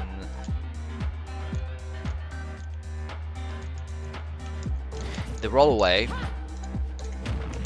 you can dash attack, you can heal slide, or you can just walk with them, and then you are in a perfect situation where you can counter pressure them and you can control space with like up airs and play that counter pressure, and then go for something into like and play like Bayo's strong pressure heavy situations where that's really good for you, and you can do a lot of damage, because people tend to panic a lot while being cornered against Bayo, and you can punish them if they try to jump above you. You can just like jump ABK and guaranteed 40%. Lovely. Although it's kind of like kind of risky to do because reaction time basically, but I don't know if it's like, I don't know how reactable it is, but you can do it. If you're not sure, you can just dash with them. It's just as good. I've got a fever, and the only cure is more dead angel. If they roll in, well, basically you have down tilt, up tilt, witch twists. You can dash grab, like you can do a lot. Like you have pretty much a lot of answers. If they jump though, oh mama, it's girl. Fair. Witch twist. ABK. Nair. Up air. Which leads into a lot of combos. Same for Nair, same for fair, same for ABK, same for witch twist, same for everything. So you have a lot of answers. These are mix-ups and guessing games and RPS situations, which are really good. So yep, it's pretty good. So, but when you're at 10%, you have guaranteed follow-ups, which is what you want. So you have back air grab, which is true. You have back air up tilt. You need to be closer though. There we go. You have down tilt back air, which is going to be the most used one. You can also use witch twist, but it's a positioning and spacing thing, because you need to hit back air and fast forward as close to the ground, and then space it in a way that you're sure it's gonna hit, but also you need to have the sweet spot so you have more hit stun and more damage, like that.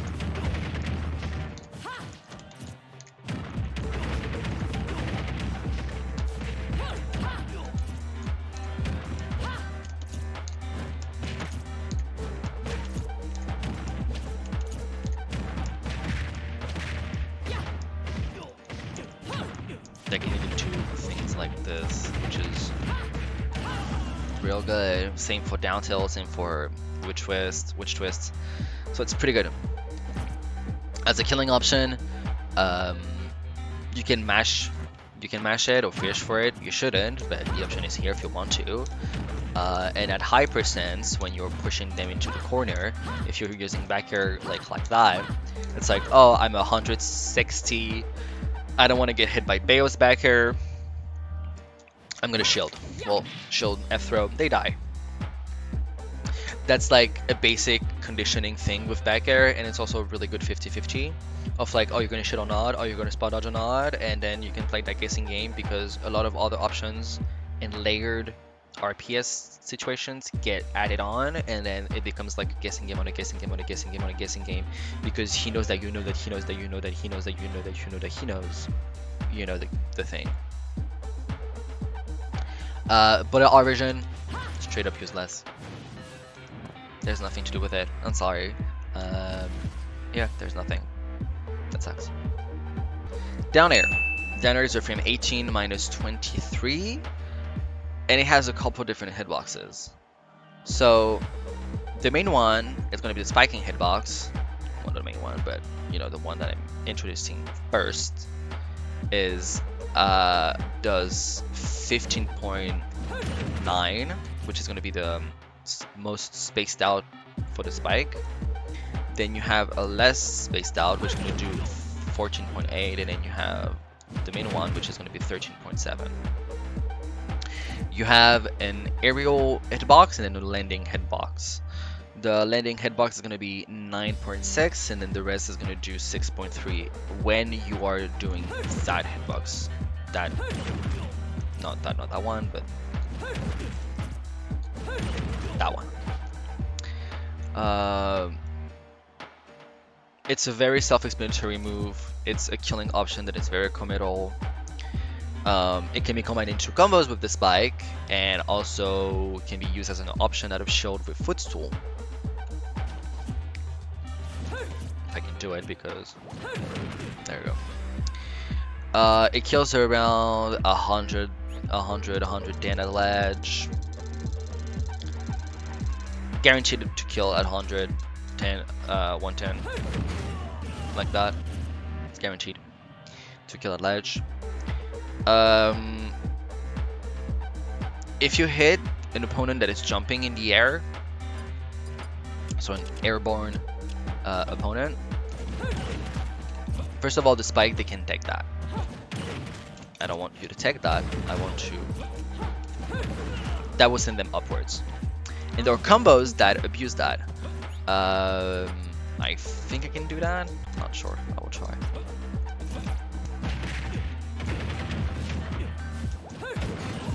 You can do stuff like that. That's a combo that exists. It's really hard to do. I think Lopter is also a Bayo that can do it. I think I have a clip of him doing it. I will probably put it here.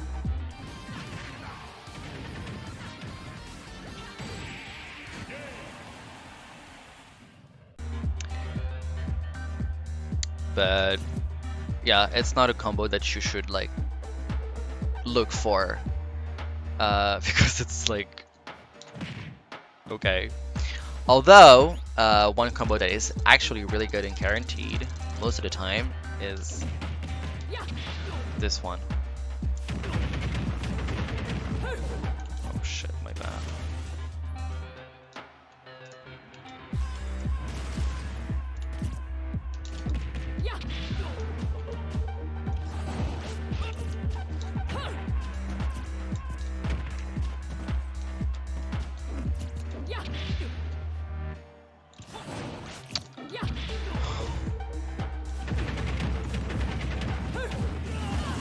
That will do that. So it is true, it is guaranteed between 70 and 80%. So yep. Regarding the hitboxes themselves and the move itself, the lighting hitbox has a couple different hitboxes. I'm gonna show them. So you have the heal hitbox, which is going to be the spike. I'm just going to do that again. These, which is going to be the heal is going to be the spike, and then the two big circles above, the red circles, are going to be the landing general hitbox.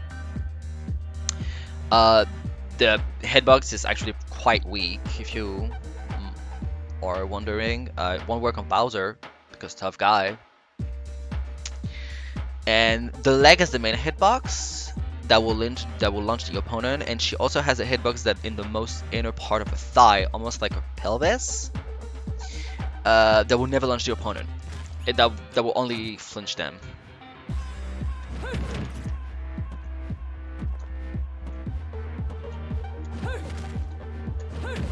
That one. But if you do it a bit closer,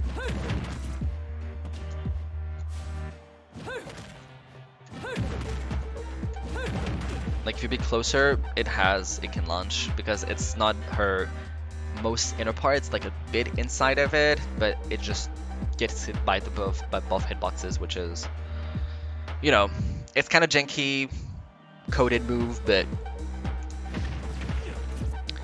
it's pretty cool. It's a really flashy move.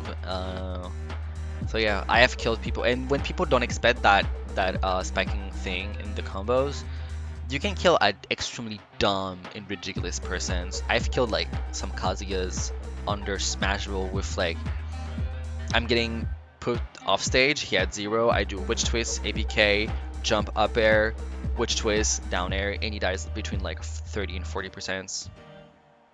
And he doesn't air dodge because if he air dodges here, he dies, so checkmate, I guess. So that can happen as well. You can also, like, if you kind of read their drift or whatever, you can just jump down there like that, but it's not recommended because it's very committal, and if you fail, you can die, so be aware of that. The boy art is going to be the same as dash attack. You want to prevent shield grabs if you do it on shield, so there's that.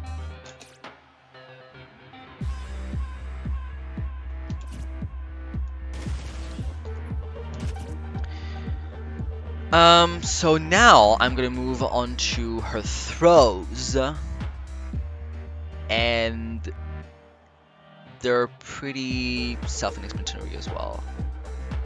F throw.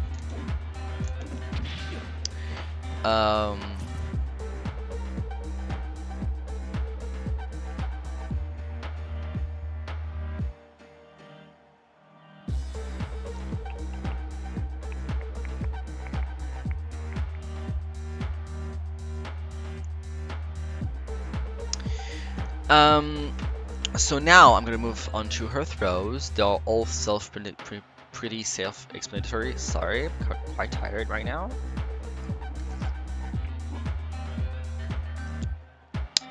And so before we jump right into it, her grabs.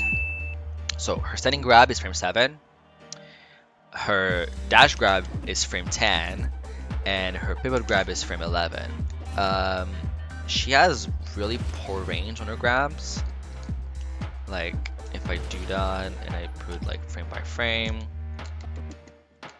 that's her standing grab, which is that's her pivot. Like her dash grab has a bit more range, nothing too crazy, and then her pivot grab has a lot of range though. It's quite good, but it's her slowest grab. Pivot grab can be interesting in certain situations. Obviously, everything can be situational, but yeah.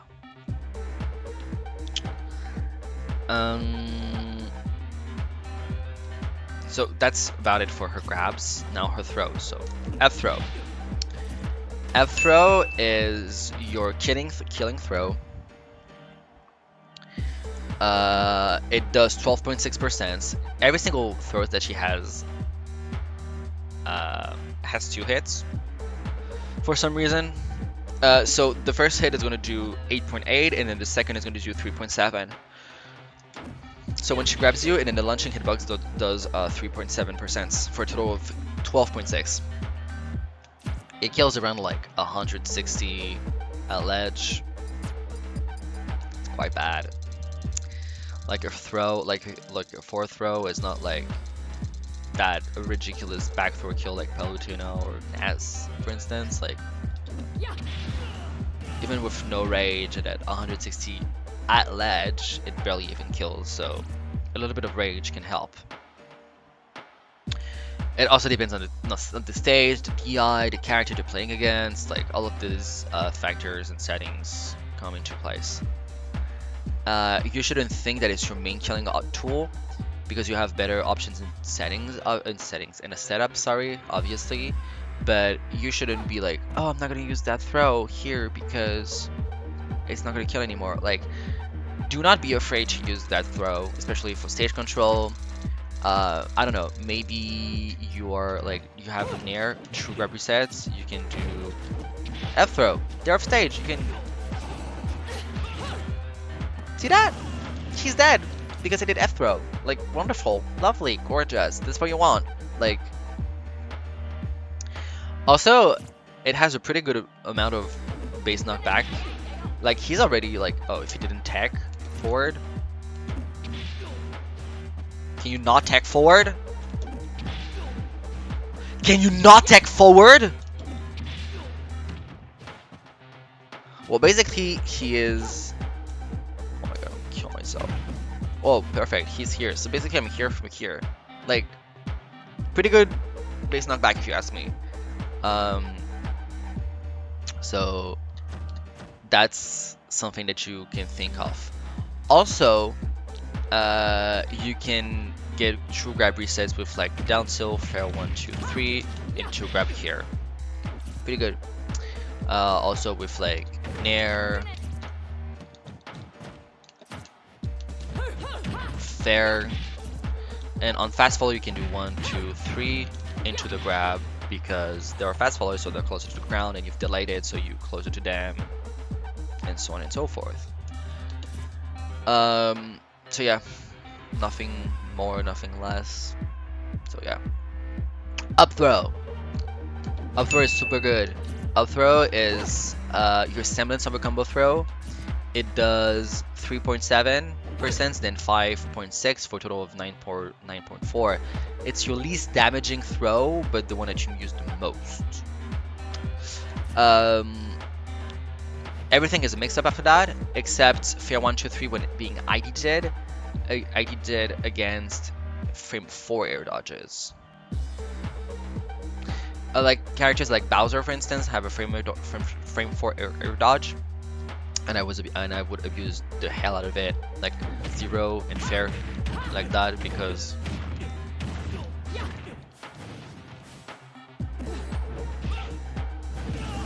I mean, why the fuck not, you know? Because some Bowser try to jump out away from it, but they're so big and so slow, they have no air drift that you can catch them. And if they air dodge, down tilt. Like, pretty good. The main counterplay to this throw is to jump away, but you can catch that with like a full hop up air. If I make him jump, like I can like jump, I can full hop up air, witch twist, 1, 2, 3, I can like full hop, 1, 2, 3, this, and then like keep on going. Certain characters will just, some players will just jump away, you can just witch twist, and then ABK. When they jump away, obviously it's not jumping away, but if they jump away, ABK will just hit them, and you would do like witch twist 2 with like fair 1, 2, 3 or upper fair 1, 2, 3, and it's like a minimum of like 30%. That's pretty good. Also, up throw at 0 is pretty good to catch data on what they do in a disadvantage. So if I know they're jumping, next time I grab them, I would just full hop up air, you know, and just catch their option. Like that. That's pretty good. And you can also at 0 if they're air dodge, up throw, kill slide, and you can combo into whatever you want, because up tilt after that you get everything you want. So that's pretty good. Also, I forgot to say, but same works for F throw, because by the time they tech, you can do that, which is pretty good.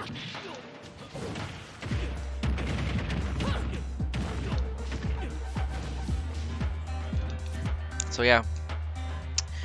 Up throw works surprisingly well in Witch Time.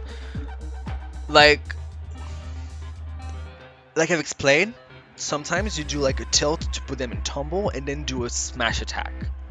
Or you do your counter combo, whatever you want to call it. Although with some moves like Palu's dash attack, which is very lingering and also like has the shield properties, which is super fucking dumb. Joker's dash attack, Terry's dash attack, Benjo and Kazui's side B, which is the golden wing on whatever wing. You can, like at kill instance, you cannot do down tilt or whatever tilt to put them in tumble and then do like up smash or F smash. What you do is that you up throw them and you back air at around 130. So we'll do that right now. So I'm gonna make Richter do a smash attack.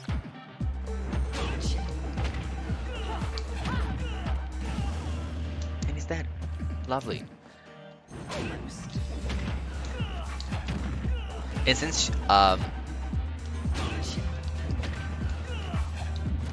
see how long he's still in tumble after that? It's because Witch Time like elongates the frames that you're in. So it's quite good when you're putting in tumble because hit stun is quite longer and you can position yourself better and you can have time to think, or just like, oh, what should I do, what should I do, what should I do, and then you can do things like that. So it's pretty good, but it's something that you need to be quite consistent with, because if you drop it you kind of look like full, and in matches that can be quite stressful and it's like a last hit last stuck situation. You're just like, oh my god, what should I do, whatever, but it's pretty good.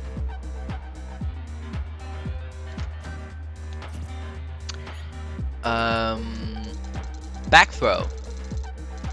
Back throw does 11.3 damage.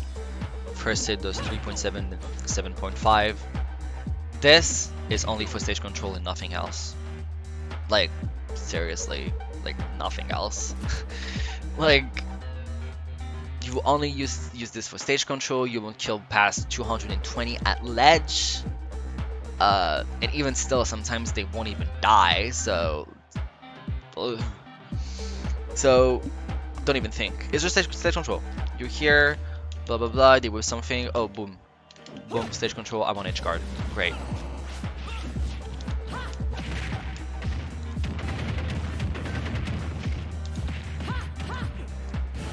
You know, it's like, that's it. That back spell for you. Down throw. Down throw though is quite interesting. Down throw does 10%. It does 3.7 then 6.3%. And it's basically a DI mix up on F throw. So if they DI out, you F throw. If they DI in, you down throw. You don't get anything off of it, like up throw. But you can get pretty nasty things once you read them. If you're at ledge and they DI in, here for instance, so I'm gonna make him DI in because I want him to do that. DI in, I don't want him to air dodge because no one does that. So let's say they are going to jump after a down throw. I've got a fever, and the only cure is more. No bitch. And you've conditioned them to, they know they are at 130 or 120, and they know that if they're being cornered and they shield and you grab, if you F throw and then you DI out, they're gonna die quite fast because of the DI. So they DI in, so you grab them, you down throw, and they jump. Oh shit. You do that because it's super good.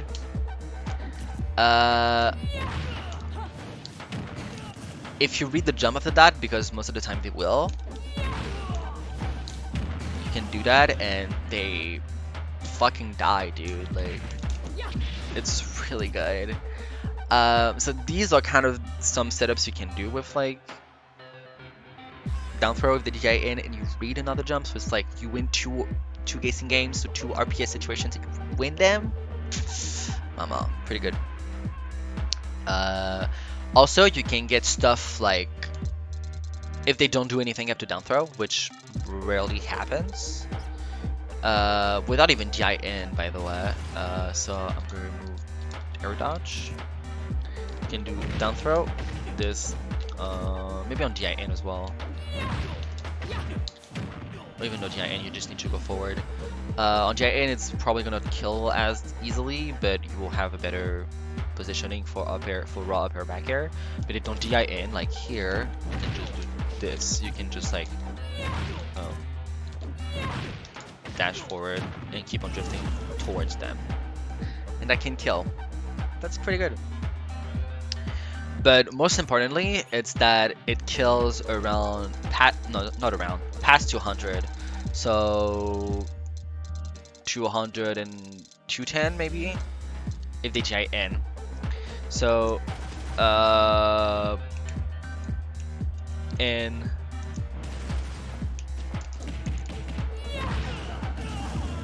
they die. Also a little bit of rage will help. And if you're on a platform, fucking die. They get obliterated. They get deleted. Deleted. Sorry. Ooh, maybe you can do like that. I can do like that. Yes, but it's stealth, so whatever. Whatever. So yeah, that's her grabs. That's her throws. These are pretty good. I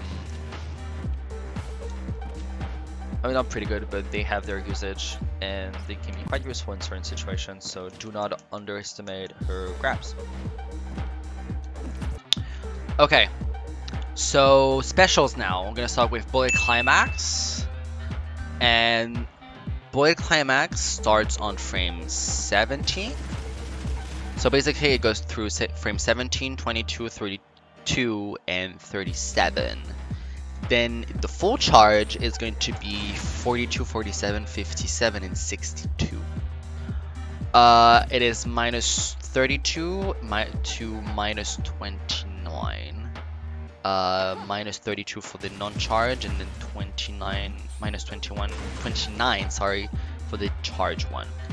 So the first purpose of this tool is to rack up damage. It does a lot of damage.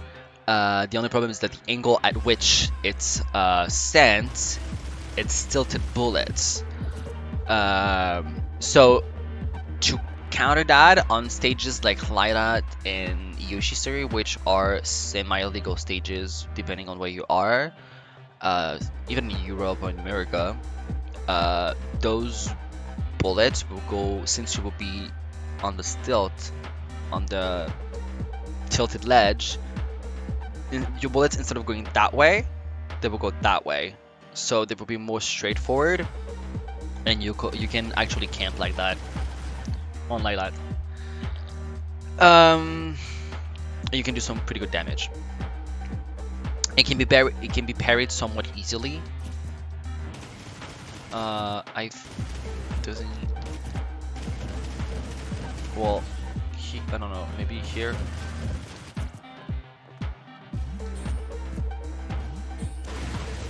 Oh, maybe not. Well, you can parry it. Like the bot can parry it. Like if you have the timing, you can parry it pretty easily. But what you're gonna look for with this tool is gonna be edge guarding. It's super good for edge guarding, and you can kill quite early with it. It kills around 110 and 120. So let me put him at like 100 something.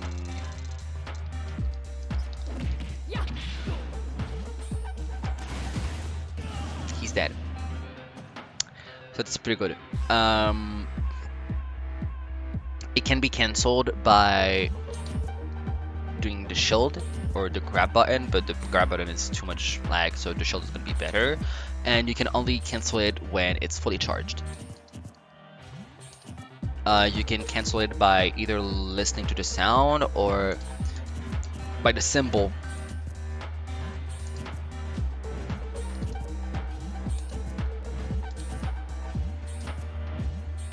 Right here. So you can cancel it only when it's fully charged. You can mash B, you can release it, and you can also charge it and then mash it. But when you're gonna kill someone off stage, you just want to do the release version of it. So yeah, you can mash B, charge it, and then mash it right after.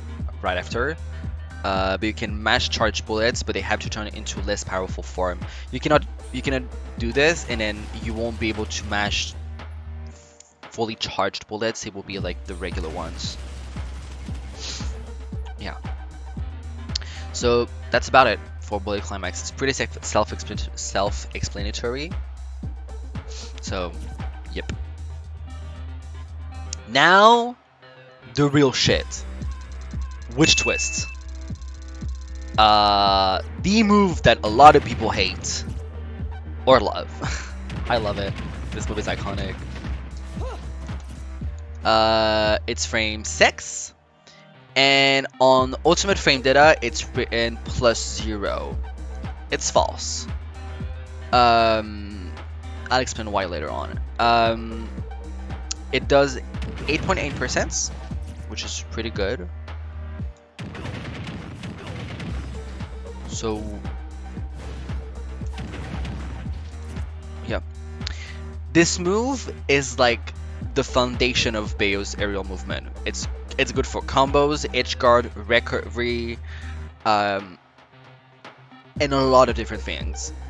The frame advantage, and it's misleading because to get +0, it is very situational and very rare. Most of the time, to get +0, the opponent needs to be shielding here, and you need to like space yourself from the ledge to do this and then grab the ledge immediately, so you can cancel out the frame advantage on shield basically. So yep. A major part of this move is jump canceling. So how does it work? And jump canceling is really important to learn when you're starting with this character. So jump cancel, like if I up B and I mash it through hell and back, I'm not getting a second up B. I'm just getting the first up B and that's it, like nothing else. But if I up B, then jump, then do up B, I get a second one. So that's good. So that's how you combo with it. Although, you can get your jump back. Or at least it gets repositioned to the last place after like the second up B. So, to do so, you need to input a B 3 frames after jump. So up B, jump up B, and then I have my jump.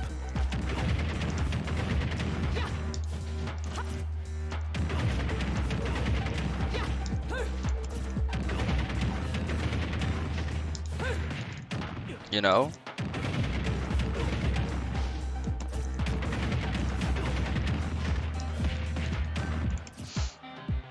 So that's how it works.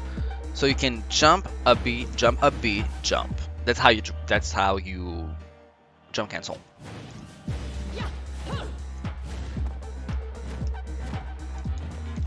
And it's very important if you want to learn the character, if you want to play her. If you don't know how to do this, you won't be able to play her, because you will be very much so limited in your options and how to play her. So it's 4 frames. It used to be 3 frames pre-patch. So, yep, 3 frames or 4 frames is just like, it's 1 frame, but it still helps a lot. So, pretty good.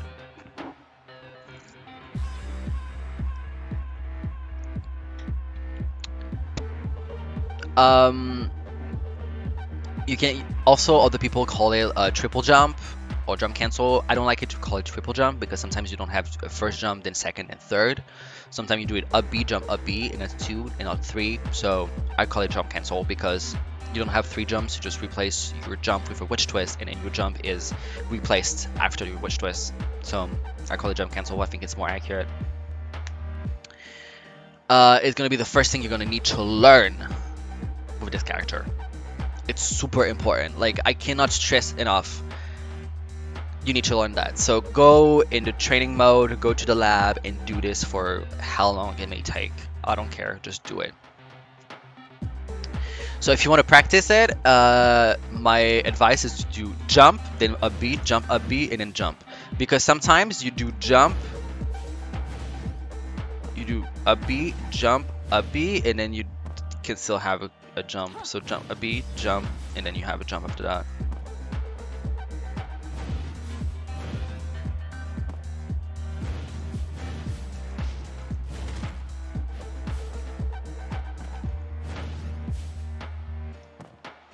So yep.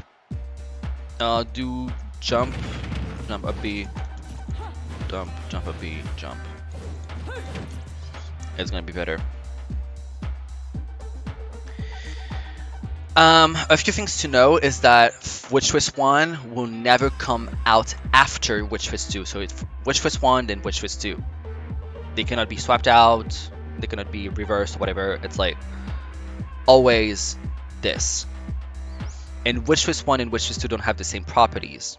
So Witch Twist 1, which is the first upbeat, will launch the opponent further out when Witch Twist 2 will keep them on top of you. So that's why after Witch Twist 2 you can do fair, but after Witch Twist 1 you cannot. So that's why for Witch Twist 1 you jump fair.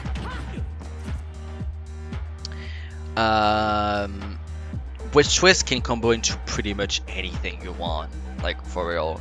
You can do Witch Twist fair, Witch Twist into Witch Twist. You can do Witch Twist up air, Witch Twist ABK. You can do Witch Twist nair, well, Witch Twist nair. Nair here is better. Witch Twist ABK is going to be better for ladders, and ladders are going to be around like 20 to 40% when you have a lot more knockback on your moves, and it can combo better, and so they don't, you know, drop out of the moves and can air dodge or whatever. Oh, and so that's pretty much it for the move itself. Witch Twist is really good. Like, it's your main option out of shield as well. It's frame 6. Beautiful, gorgeous. A lot of people hate against Bayo because they shield in Witch Twist. And it's not like a Roy up B where the reward on that is shit. But like, I do 40% out of like 1 up out of shield. Like, hello? Hello. Like, come on. And also there is a little something called Witch Strike.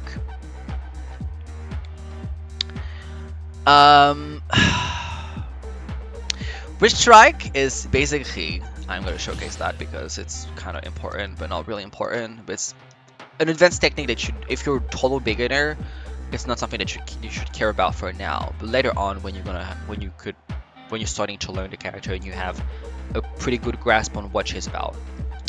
So basically Bayo has a frame 6 up B. 1, 2, 3, 4, 5, 6. So that's the launching hitbox that leads into the multi-hit right here. So that's up B, right? But there is a little something called Witch Strike, which instead of using the multi-hit,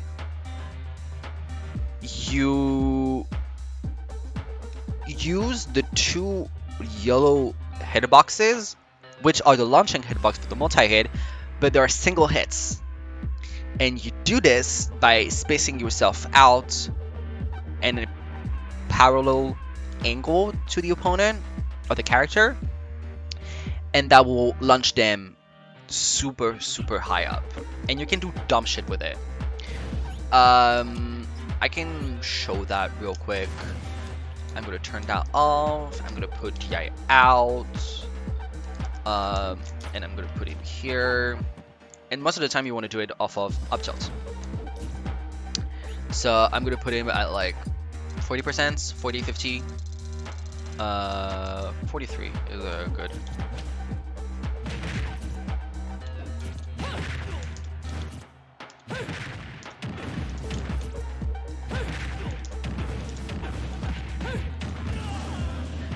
That's Witch Strike. Witch Strike basically uses the hitbox that I've shown, and it launches them super high up, and you can do really dumb shit with it. Like, it's really good. So that's just like the basics of the basics of the basics of that concept. There are certain videos on YouTube that are like okay, not for learning it, but when they explain what it is about. But be careful about what they say, because sometimes there gonna be some misinformation or it's not explained correctly. I once typed a comment in the video, so like, yeah, you're just explaining what Witch Strike is, but you don't explaining how to do it. That guy deleted the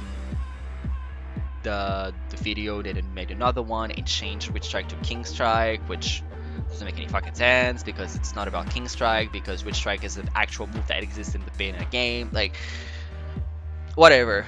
So, but Witch Strike is here.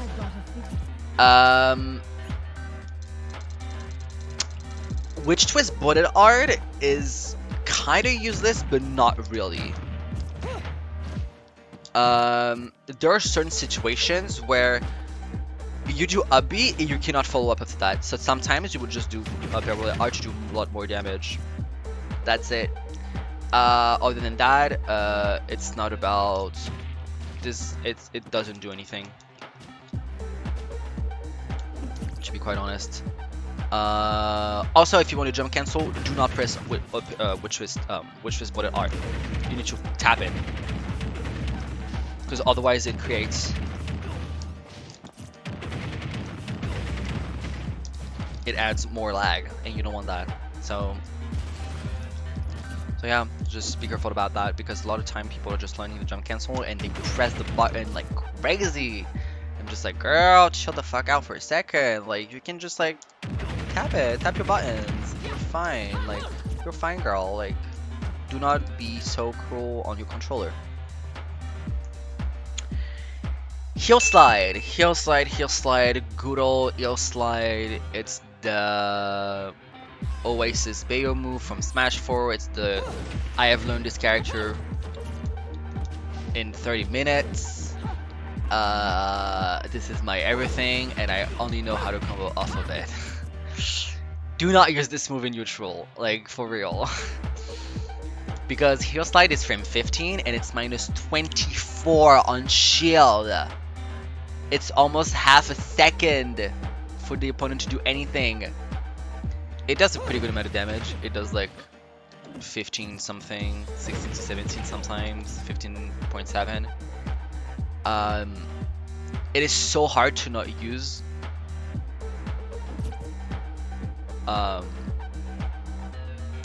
It is so hard to just not use this move in Prey, because it has a shitload of reward.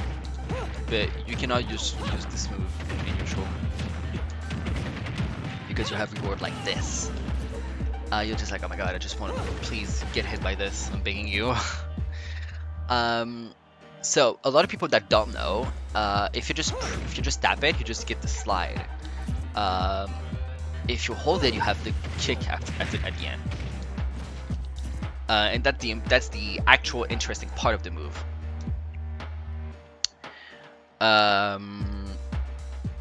So how to use it is basically you want to align the kick in the center of the opponent for better positioning, because if they're too in, they can go behind you. If you're too far out, that won't connect, and that's with no GI. If they GI down in away, they can take that. Like down. Can I get down and away, please?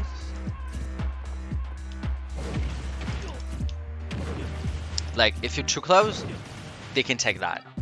But if I space it correctly, they won't be able to. So that's important. Positioning and spacing this move is going to be really important because you want to align the kick with them. So that's really important to know.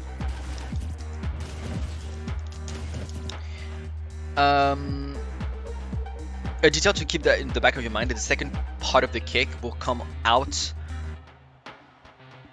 when the game register, when it comes in contact with something that is not a shield or not a wall. So Pikmin's Luma is gonna be can get hit by it, and you can still have the kick after even if Rosalina is shielding, and Steve crafting table.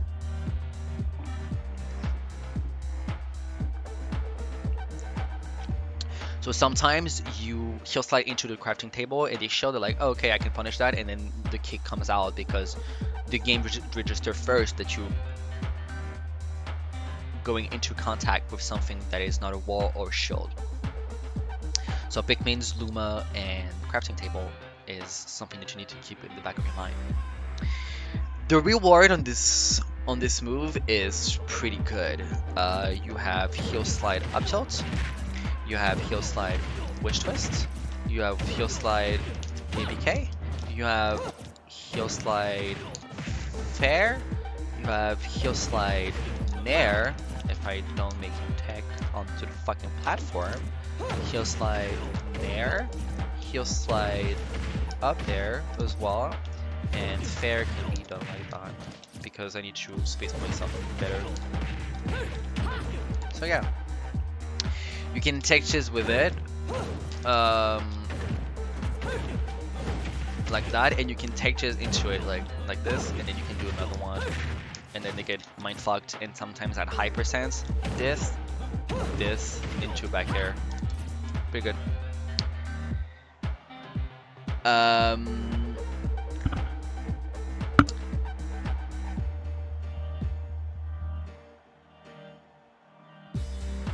And sometimes you can also do the same with heel slide, their air dodge, and then like the air dodge and you smash at high percents, they die because they TI out. So that's pretty good. You can do some pretty nasty stuff when it comes with it, when you have a read upon your opponent, and they can really mess them. They can really mess them up. Because you're just playing with like panic options and bad defensive options and bad decision making.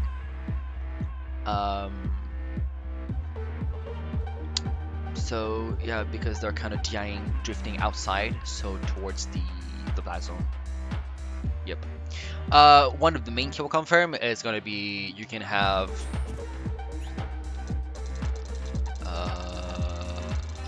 you have this.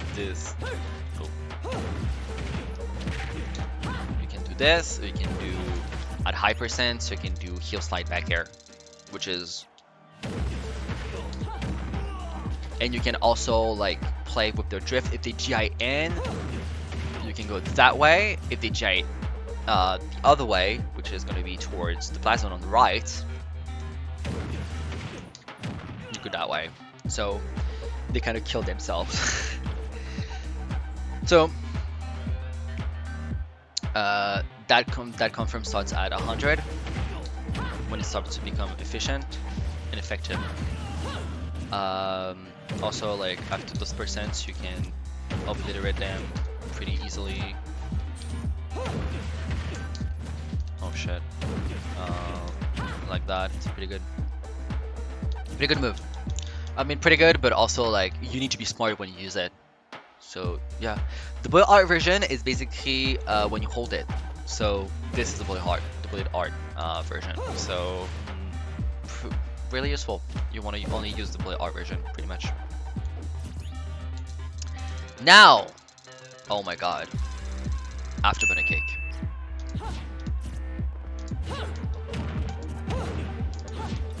a move that a lot of people fucking hate. And I'm just gonna showcase why. I've got a This fever. move is kind of broken. It's a frame 7 burst option? What do you mean? It's broken. Fix it. No, I'm kidding. It's perfect the way it is. It does around, oh shit. It does 8.8%. It is -7, it's -18 on shield. It's not really a neutral tool, but it is. Like, I mean, you're not being pressure heavy by just only doing this, by the way. You can use this to like condition your opponent by doing stuff out of shield and then punishing it, which is legitimate, and top Bayos do it because it works. But you're not being super fucking smart by making it your first option in neutral and your first option at ledge, like every single time. It's a good option, but use it with moderation, basically. It's your best options to catch jumps in neutral. Oh my god, people jumping in neutral. I love you. Like,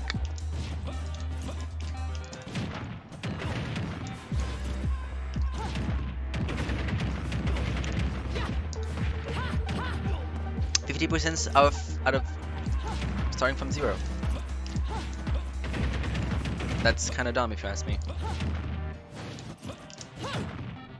Oh my, can we?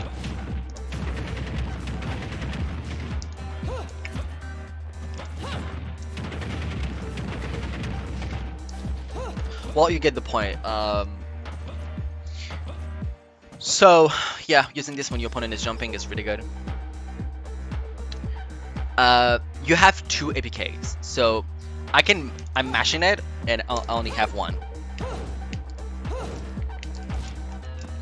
But when you hit something, like an opponent, I have another one.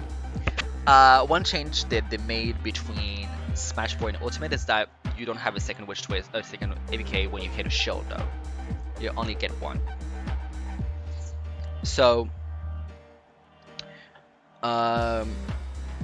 and you have around a full second to use the second one before it disappears. Doesn't matter if you do dive kick or APK, because dive kick is also another move that is the same. That's just the angled APK. So you can basically do APK, APK. You can do dive kick, APK. You can do dive kick, dive kick, dive kick. You can do APK, you can do APK, dive kick. If I can do it, if I can do it, if I can do it, if I can do it, if I can do it.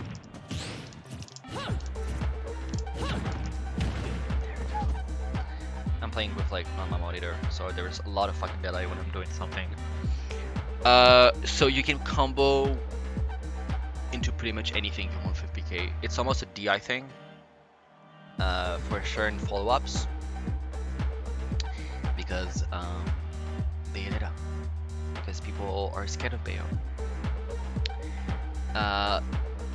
Something to remember with BK, you have, okay, so it's something that I call it that way. You have short hop ABK, you have full hop ABK, and you have jump squad ABK. I call it the jump squad ABK.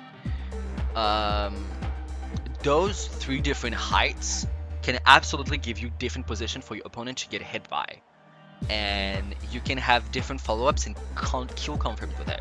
So what I mean by full hop by jump squad ABK is that from ledge,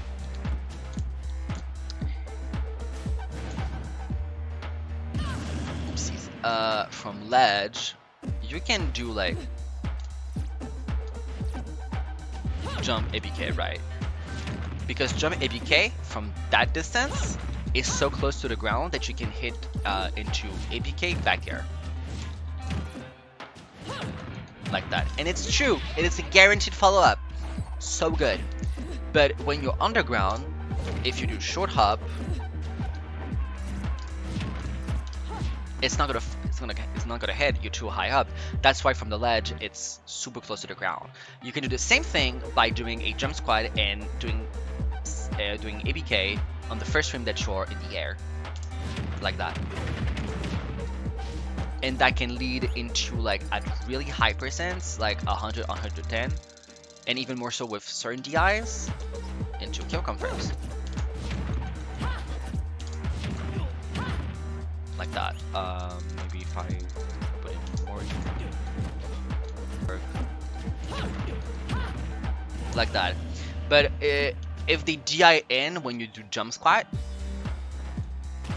if I make him DI in on that, and I do this, you're too close. I need you from here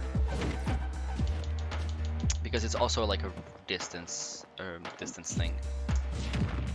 Like that. That will kill. Especially with the DI in. Like that. It's really good. It's a really easy kill confirm you can do from ledge and on the ground, especially when they try to DI in and they dash in. You can jump squat back air. Really good. I just call it the jump squat ABK because it's literally the first frame. For me, it's the same input as doing a jump cancel because I use the C button like I've explained, and I do this, boop boop, if I can do it from here, but basically you get it. I don't know why Wicked doesn't want to do it right now. He's too tired, poor guy. So yeah, so learning the distance of this move is crucial to surprise and burst properly your opponent, especially depending where you are on stage. If it's like from ledge, if you're on the ground, if you're in the air, it's really important to understand the range. Basically, when you're in training mode and you go to the training stage, you have you have blocks basically. You don't have meters, you just have blocks. It's a 5 block unit worth of distance. It's pretty much that distance, or maybe even this, for ABK, for jump squat ABK to be effective, like that. Perfect distance, perfect spacing, perfect all up, like pretty good. And depending also, you can also do like some twitch strike and stuff, like that. It's pretty cool.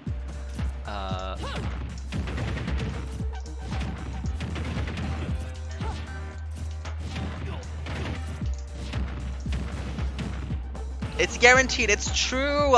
If you keep on drifting behind him, you have to waver switch twist, and waver switch twist will just be parallel to him, and that will be just like single hit, and for some reason that puts him behind you and you back air.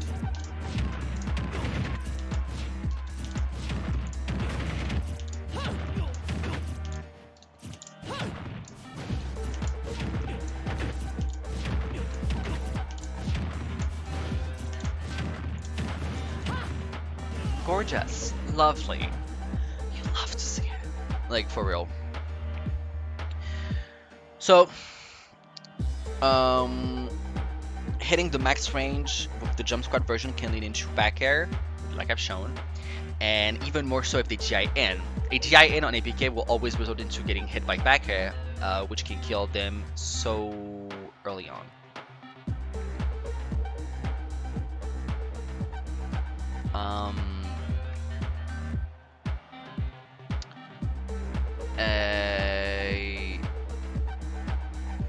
They can die pretty much super easy and earlier.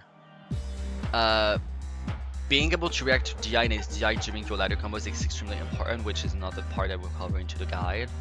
And because you can alter your combo route and adjust and punish them for DIing a certain way, and which can give them stupid curly kill confirms, because some guys that only DI out, you can kill them super fucking easy because they only do one DI or one SDI, so that's why.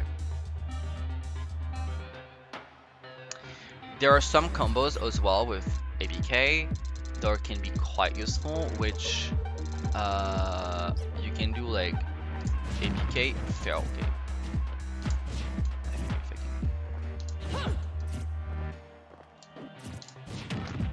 Like you can do like ABK fail 1 into down tilt. I don't know how to do it properly because he's getting hit.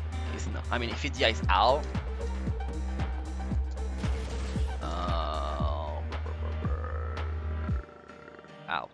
out, away. No, not neutral. If he DI's out on that, I can just like, you can basically ABK fair down tilt. It's a true guaranteed follow up, and you can do like even down tilt into back air. So, yeah, that's pretty good.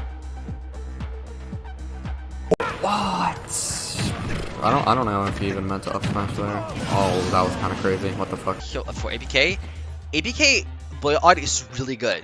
Really good, especially on stage. When they jump, you ABK Boy Art and they will get staggered, and sometimes they will buffer and air dodge and they die. That's so dumb. That's quite dumb. Also, when you are here and they are at like max range APK, you can do this, they get staggered, and then you can grab them because they're trying to do something off of it. They're shielding, you do APK with like Boy Art, they're like, oh, I can punish that, they get staggered, and then you land, and then you punish them, and they're like, well, fuck you. So, dive kick. Dive kick also know I down APK or DBK, like DABK.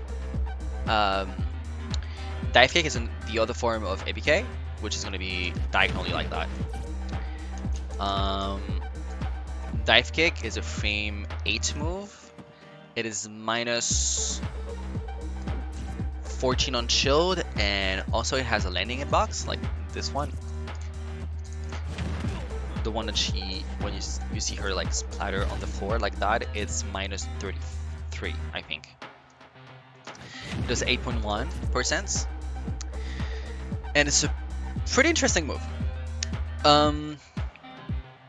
There isn't much to talk about this move besides the fact that you have access to kill confirms and combos around 70% with it.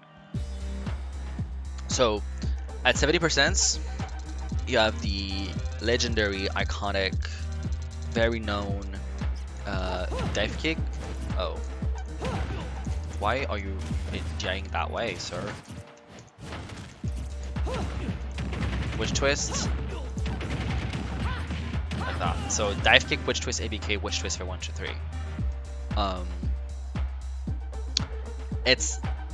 That's a new kill confirm, a new combo route that you have access, starting 70%.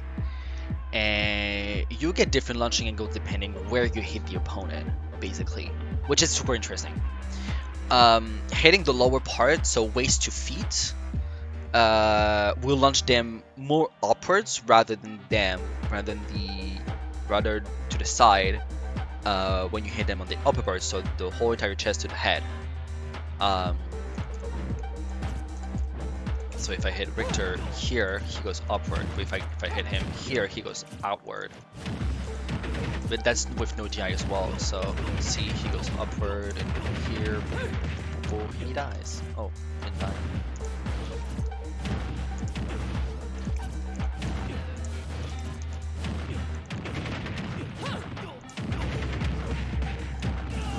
So yeah, it's pretty good. You should not forget that percent's DI and its DI and the character that you're playing against is a big part of this move execution and understanding its full potential and application. Because some combos are not going to work the same way, like if you hit Pichu, if you hit fucking Donkey Kong, obviously. But there are certain settings like DI, percents, rage, and which part of the body, the hurt box you're hitting, is going to create another angle and position and so on and so forth. Dive kick can be used in a very niche way as a platform take chase option and can be very lethal. It's very niche, no one does it, but it exists. If no one uses it, there is a fucking reason for it, because I think it's not that consistent, I think, but it can be very flashy.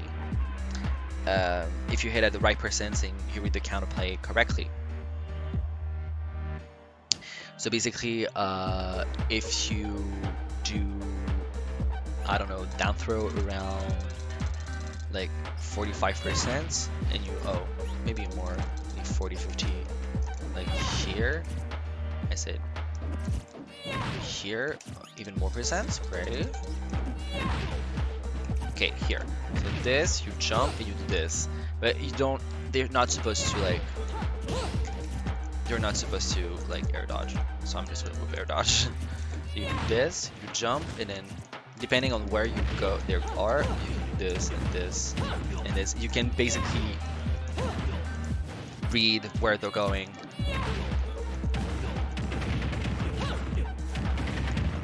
And that can be very lethal, which is like a very cute setup and very niche, but it's very helpful. I've done it a little bit in the past. You do this, and then they read that, and they tag, and you do this. You need to full hop it, and then you go into dive kick. Full hop to dive kick. Full hop, dive kick, boop, boop, boop. And then you can just like full hop, and then depending on where they go, you can react. It's kind of hard if you don't have the right spacing. Oh my god, and the right momentum as well.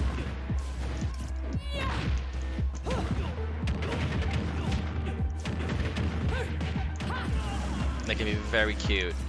So that's something that exists. It's here.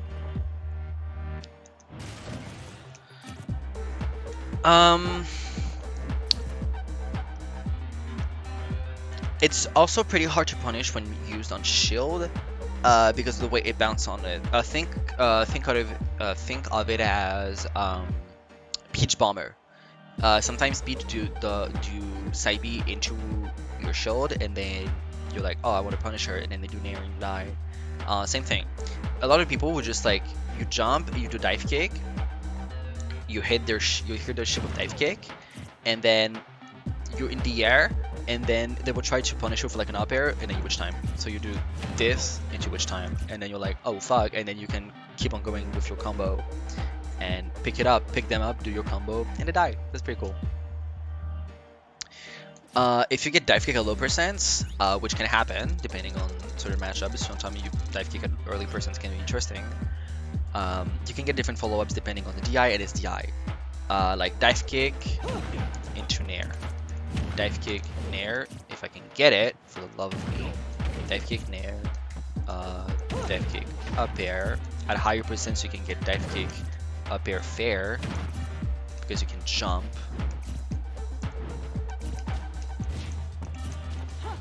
Oh my god. At higher percents. Like dive kick, oh, a lot higher percents, like 50 something maybe. But it's pretty rare because dive kick near, well, like that, it's a true. If DJI out, you can do fair as well, like because I hit him super low, he goes outward, so you can do fair here as well. You can do air, which is the most common one. So yeah, there are a few things. Don't even think about doing double dive kick, because the value changes in the air. It's super fucking weird. And also because of the amount of landing lag you have, if you just do double dive kick like that, oh my god, please do not. Respect yourself, love yourself, do not do this. I'm begging you, do not. It's really bad. Dive kick is pretty much dive kick is a pretty flashy move that is really committal, especially upstage as a combo extender, when it's used this way. You can combo ABK into dive kick most of the time. It's a matter of reading the DI and SDI correctly. You can follow up like that. Most combo starters are nair, which twist up air, which twist nair, or up air. Can lead into combo routes into ABK dive kick. Okay, so basically you can do down tilt fair, nair into ABK dive kick, and then up air jump fair 1, 2, 3, but you will die. You also have combos with like fair raw up air. I mean, you can do fair raw up air, but at higher percents, like 20 something. So fair raw.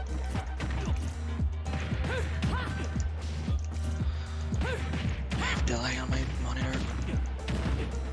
like that, and then you can do that and then come back, but I fucking failed because delay.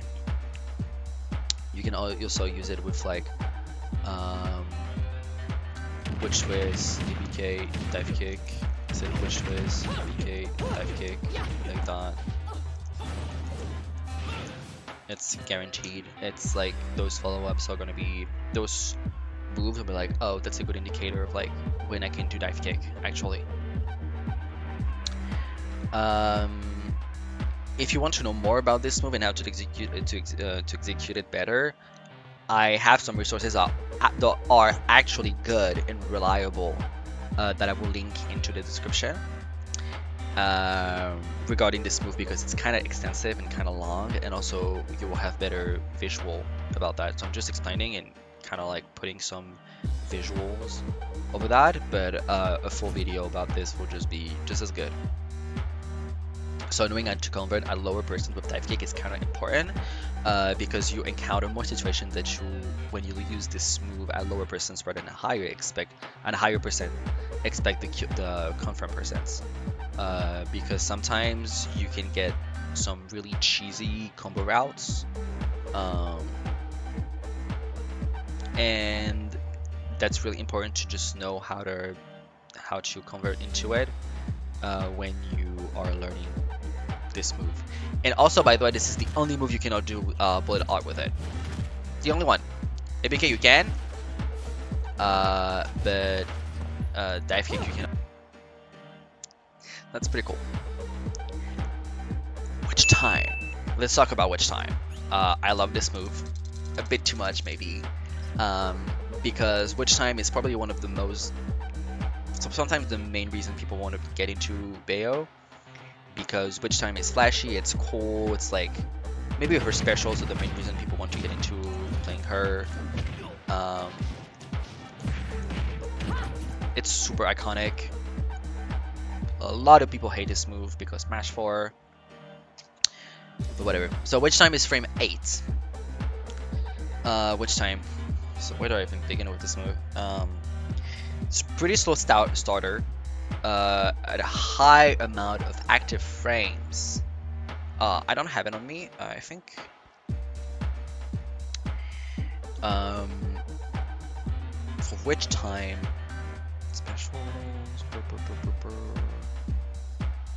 special attacks. Yeah.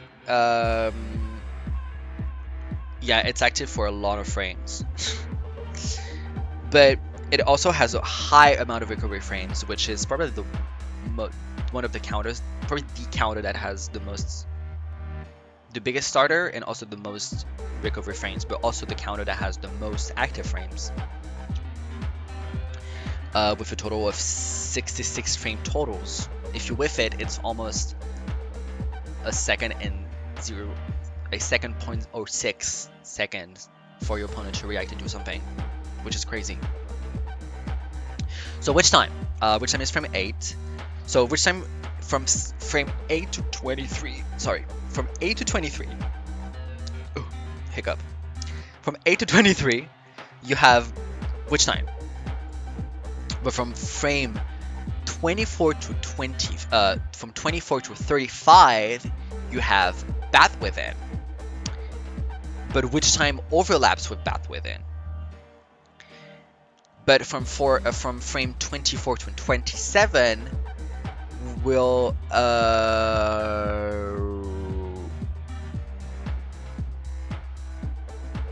24 to 27 will result in triggering both witch time and Bath Within.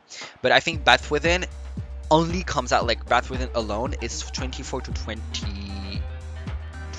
37 to 35. Sorry. So if we start again. Witch time 8 to 23. Bath Within is frame 24 to 35. But witch time overlaps with Bath Within from 24 to 27, which trigger both witch time and Bath Within. Although triggering Bath Within and witch time at the same time will result in having less time to counterattack. So it's better to just have witch time itself, because bats within witch time is not that good. If you want to know more about like very detailed knowledge on witch time, I think a resource. I think I have a resource like on the formula, how it's calculated in the game, like how and I think it covers a lot of the stuff. So how does witch time works? Basically, what you need to remember is that witch time kills with how many times you used it before the reset timer, which is around like 15 to 30 seconds to get a fresh witch time. So the more witch time I use, even if I whiff it, even if I don't get hit by it, if I don't get hit during it, witch time is going to be less active and less long. So if I do this,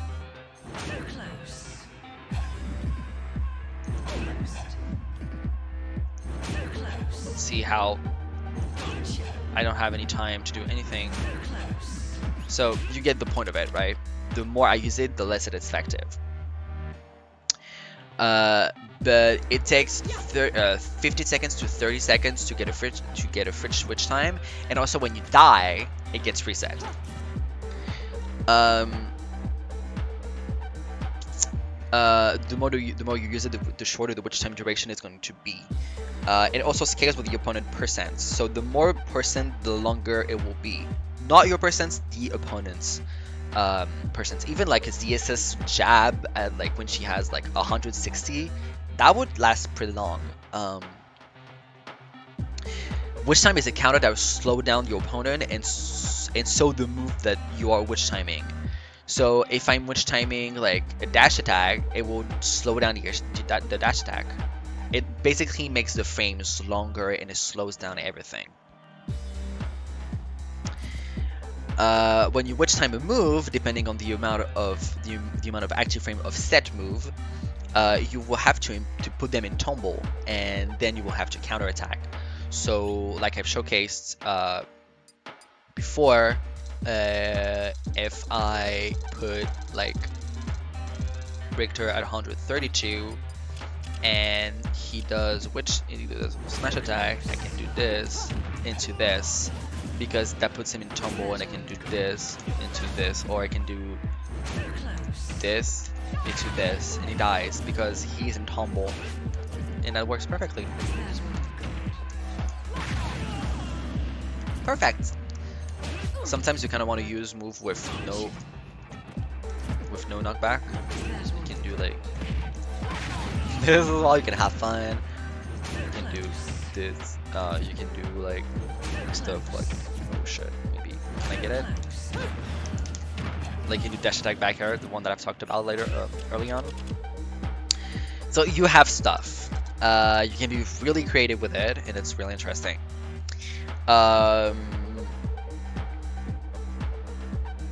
So a thing to understand as well is that when Bayo does activate witch time, she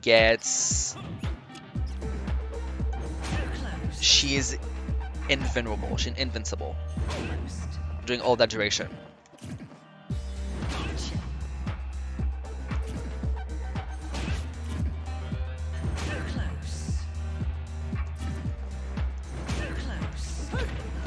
So that allows for like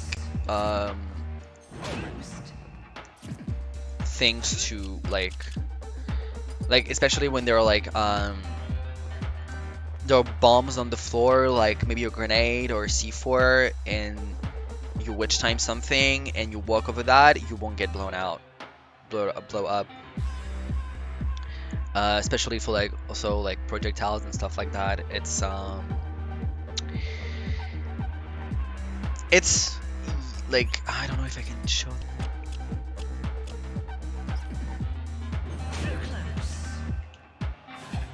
See that? Like, I walked over it and I did not get like blown out because I'm intangible, invincible, however you want to call it, invincible. There you go. I think that's negative brain attack. Yeah, I'm invincible. So yeah, that's really important, and that's the part of the counter that allows you to counterattack basically. So yep. For projectiles, which I'm talking about right now, not only which time is a counter, but it acts as a reflector. It will make the projectile your own. Not every projectile can be used that way though, but like Link's boomerang, that won't act that way. But Richter's cross, which is why we are taking him.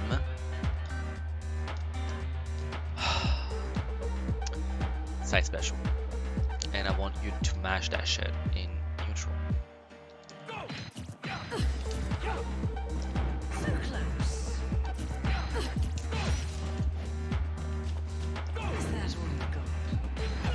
So on the way in,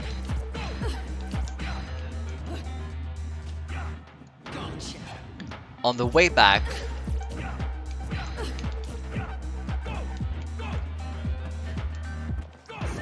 on the way in, that will hit him. On the way back, that will just go through him. So yeah, it's pretty weird. I don't know the explanation for that, but yeah, it happens. Also, like for grenades or like snakes up smash, you witch time it, and on the way back that will just blow him up. Pretty good. Also with like Benju and Kazui's the grenade, like the big egg that looks like a grenade, if you witch time that and it blows up, that's a reflector and he gets hit by that.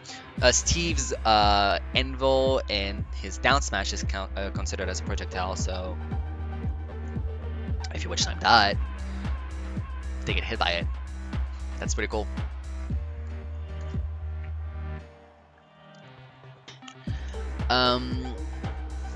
So most of the time when you're playing against a projectile-based character, you will try to witch time the projectile on the way back, especially if it's like with the boomerang on the cross. So you can have better positioning, and you can, you know, do things about that. You can punish them better. Moments like that will also have a lot of mind game and baiting for witch time, because sometimes they will just do stuff and you're just like, nope, I'm not gonna do it, and then they get baited and they get punished by something else. Like try to fake out an approach when you use it against the projectile is on its way back to guarantee an opening. For instance, that's the main usage of witch time against projectiles.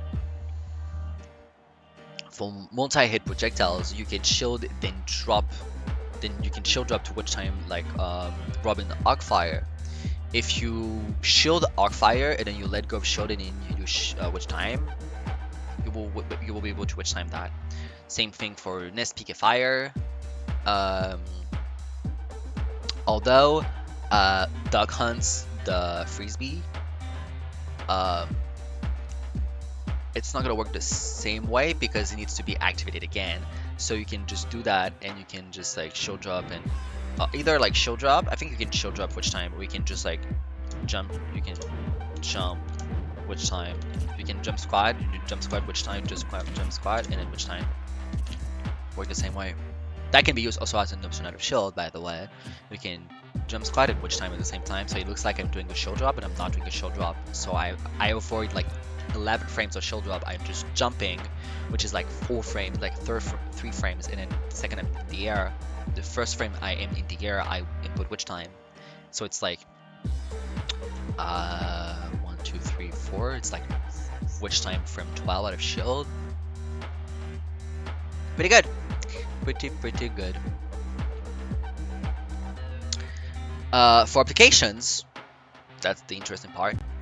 There are a lot of possibilities, so I invite you to look for some of them through VODs of top-level Bayonettas, like Klima, Mystic / Tamim, Captain Zack / Secretary, and now guys in this state are amazing Bayos, like truly.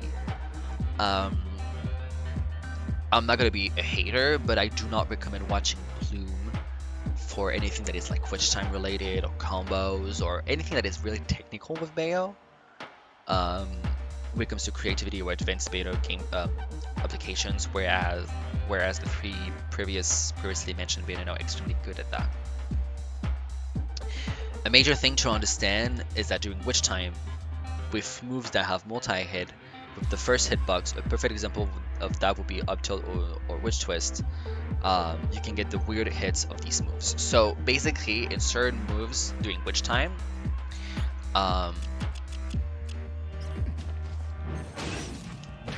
you get only one hit.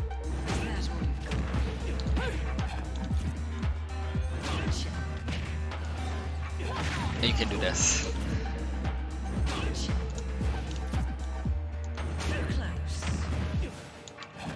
So you can do stuff like that. It's pretty funny.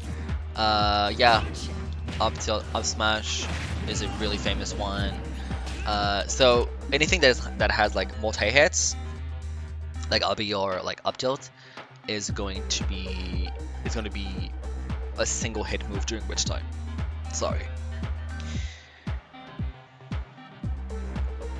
So a perfect example of that, like I said, is going to be up tilt and witch time, and witch twist, sorry, and you can get the weird hits of these moves, which allows you to be really creative. Some confirms like up tilt back air with up tilt turn around F smash for up smash for instance. So the biggest things that you're going to look for during witch time is going to be smash attacks. So a classic. I said a classic. You love to see it. It's easy, effective, love it. This into this. Also, depending on where you are on the stage, you can get this. Maybe here. Yeah, it's gonna be better, I think. Or maybe I'm too far away. Here. If I'm here and I witch time Victor. Oh my god, I have to do that again. Oh my god, stop hitting me. You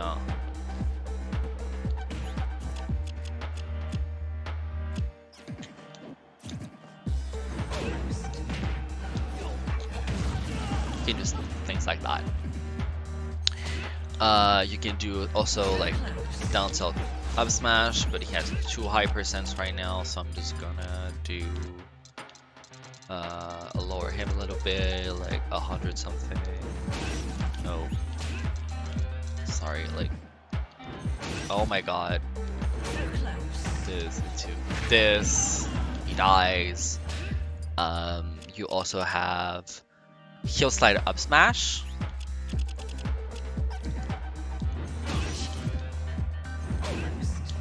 Heel slide up smash. You have heel slide and smash as well, and you also have heel slide down smash. Also, classic one is going to be F tilt F smash, because F tilt doesn't have a lot of knockback, so you can do this into this. It's a classic. These are some confirms and examples for witch time. But you can get creative and see what some Bayos do in witch time. So these are just the basics one. And some of the ones that I've showcased previously, like dash attack back air, up throw back air as well. You can also get some great stuff when you're just like witch timing recoveries like that. It's pretty good. You can get some interesting stuff. Yep. So these are just some of the kill confirms. Knowing how to combo during witch time is going to be a key factor for advanced combo game and punish game, and overall powerful and punishing and pushing your advantage stage as far as you can. So that's her whole entire moveset. It's been God knows how long since I've been recording that. I've had some issues with my capture card, so I'm so sorry if there's some real harsh cut in the editing during the video. I'm sorry, it's because for some reason my capture card has been delaying some audio. I had to re-record some like 40 minutes up to 1 hour of footage, so yeah. So now the next part, the next section is going to be the combos. And like I've said, the combos are going to be bread and butters, so nothing too crazy, nothing too flashy, things that you need to learn and need to master when you're playing the character, because these are the combos that I do a lot, and I'm pretty good at comboing, so be ready. So now combos. Like I've said, there's going to be a few bread and butters that you need to do quite a bit. So combos that I consider bread and butters are the one that you use a lot in matches and that you need to practice and learn. Prioritize your normals over your specials because they rack up more damage faster and people don't really know the counterplay or the SDI to it most of the time in certain situations in combo routes. Also, that will make you a better player overall, and you will understand how to combine her kit together better in a creative way, and it will come with experience and time as well. Some of them are easier and some of them are on the harder side of execution, but also the situation that you are going to do them and how to get them started. So basically I will go over each move that she has, and I will basically just showcase some combos. Let's start with F tilt because let's just get it out of it. F tilt, you have F tilt into ability, not display this.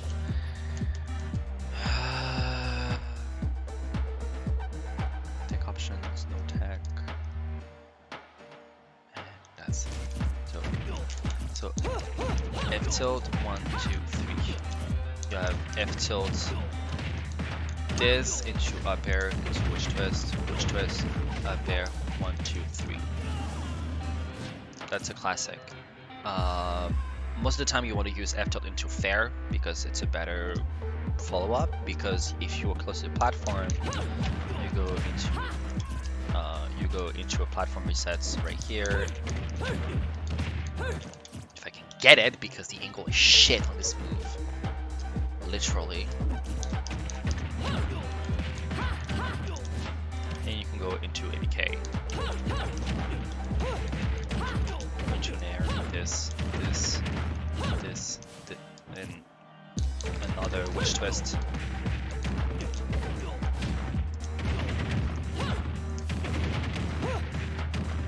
To like an up air after that, maybe.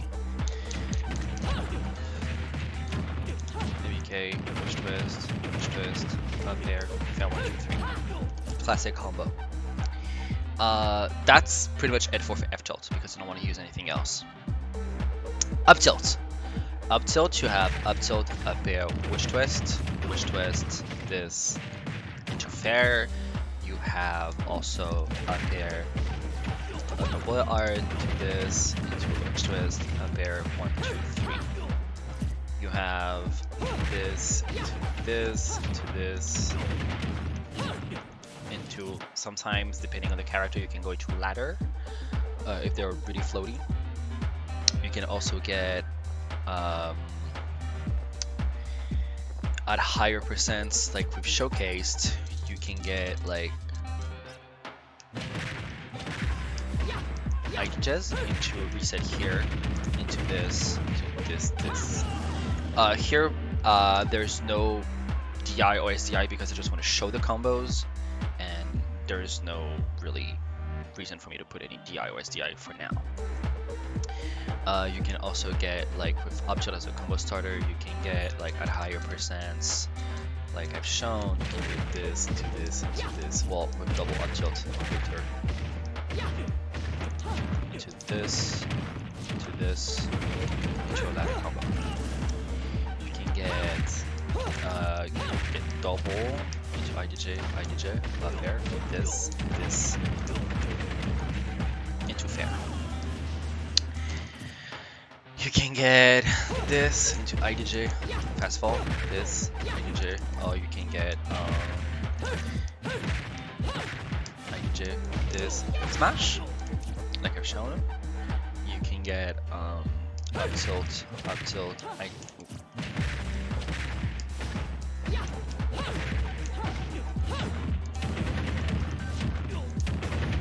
and you can finish one up air if they're really close to the blast zone, or you can go for fair at the end as well.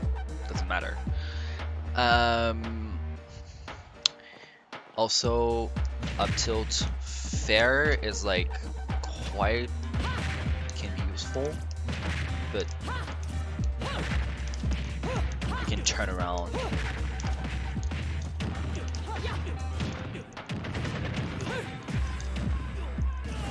This. It's with up tilt, everything is a matter of positioning and where you want to go, pretty much. So yeah, the one that I use the most is also going to be with up tilt.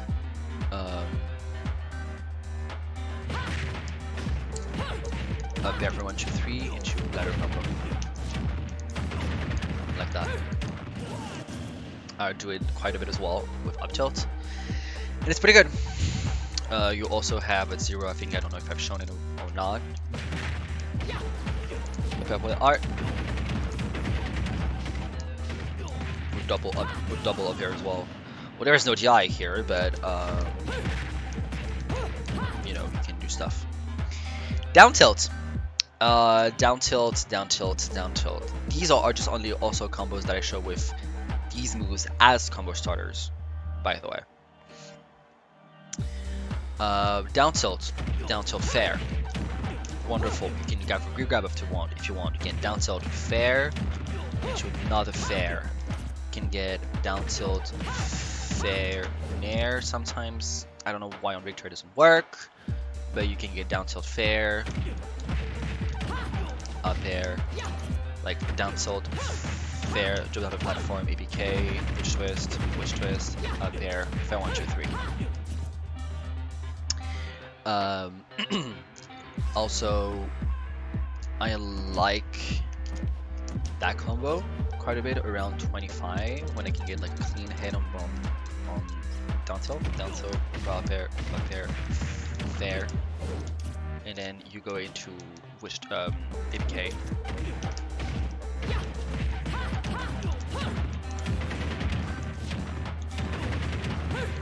Boop. Yep. So these are pretty good combos. Down tilt fair, down tilt fair, up air into like ABK. But fair up air is going to be good from the ledge as well. That's going to be for fair later on. Nair is a combo starter. It's going to be Nair at higher percents. Nair is going to be a lot more usable. So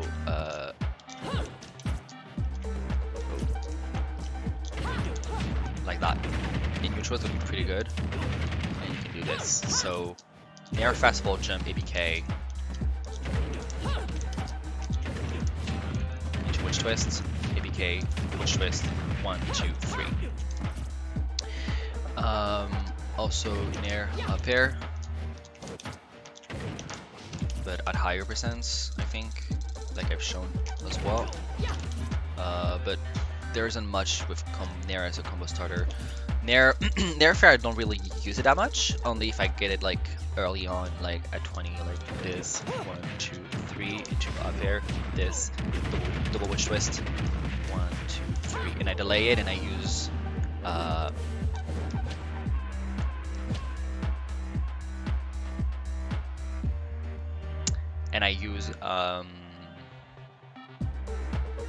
delayed fair into fair bullet art. Yeah, that's pretty much. I think that's pretty much it for Nair. I don't use it quite much. Fair though. Oh my god. Fair. You have fair into fair into fair. Like so.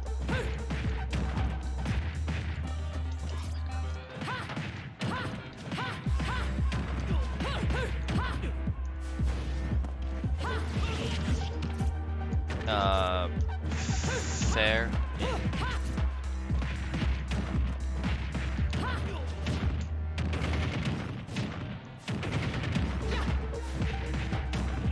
True combo.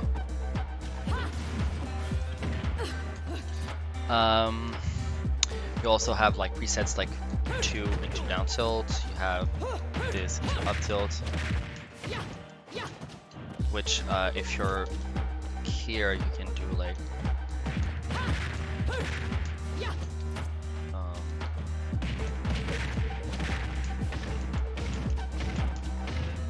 this can work on certain characters, like Roy for instance, because they are fast fallers and they get hit by it, by the drop down up air like that.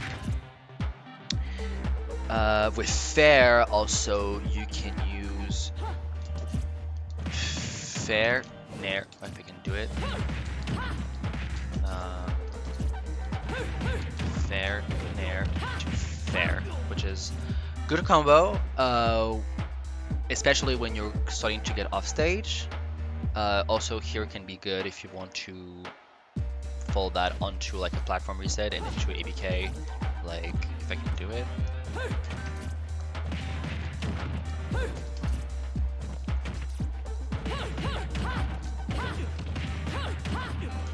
I mean, maybe if I start from here.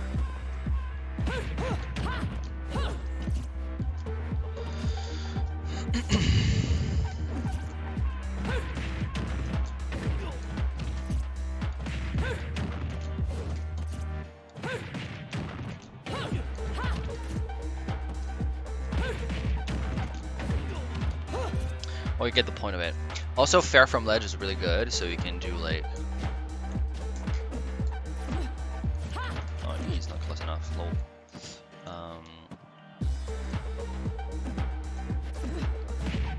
You can do fair. You kind of want to delay it,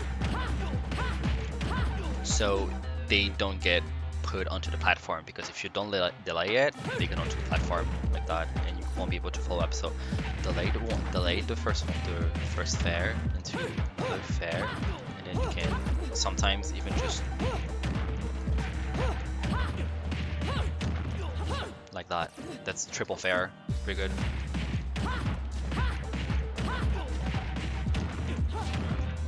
And then this.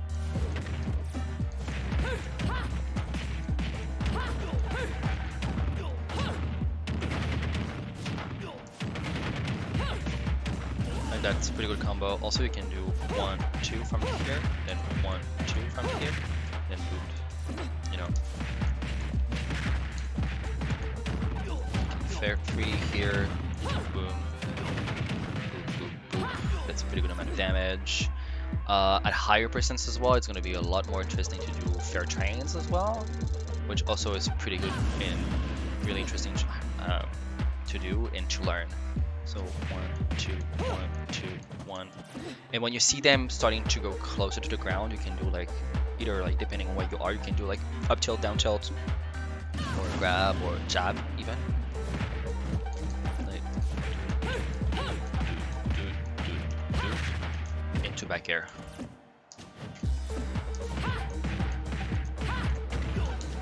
And you can do this or again.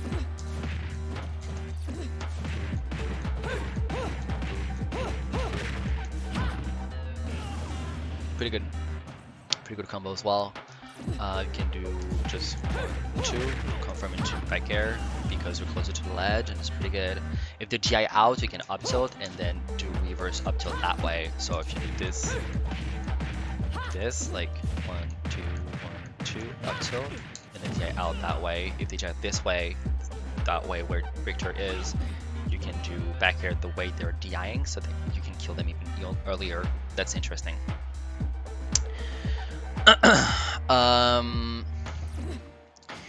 Fair. What else do I do with fair?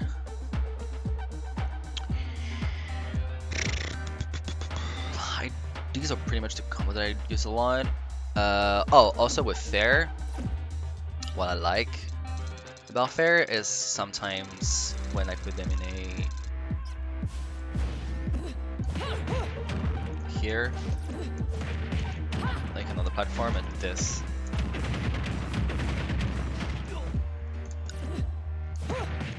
Like, it's gonna be better if you're doing from down tilt though. So maybe like fair to fair sometimes is pretty good. Like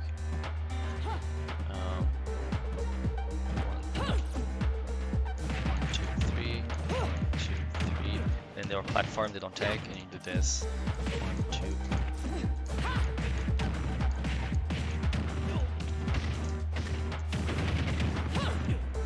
can do this and just. Well, here it doesn't work, but.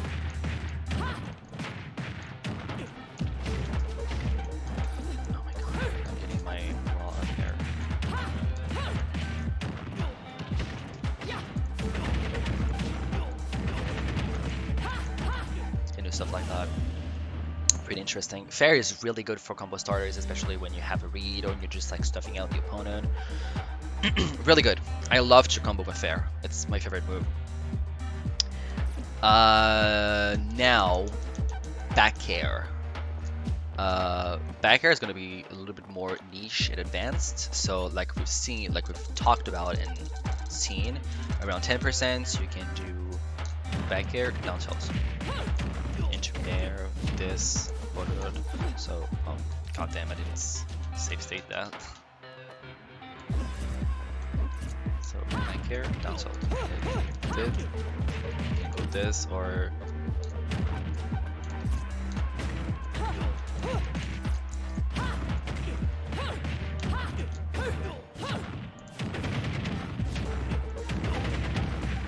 Like that. Also, this to this.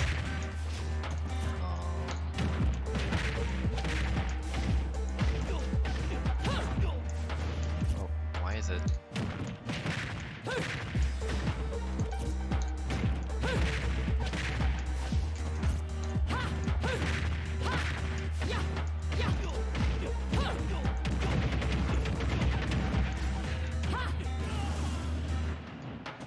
That's also pretty good. Also, you can get like back air grab and put them on the platform, and you can take just that with like up air. Oh, full. Well,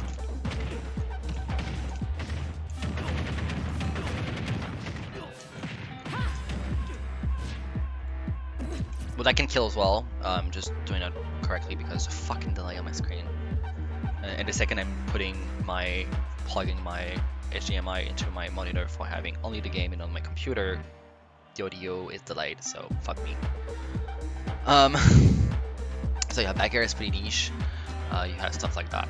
For down air you have like footstool out of shield, like that. And off stage you have around, like I've shown, why are you jumping there? It doesn't make any sense. There we go. That's the combo.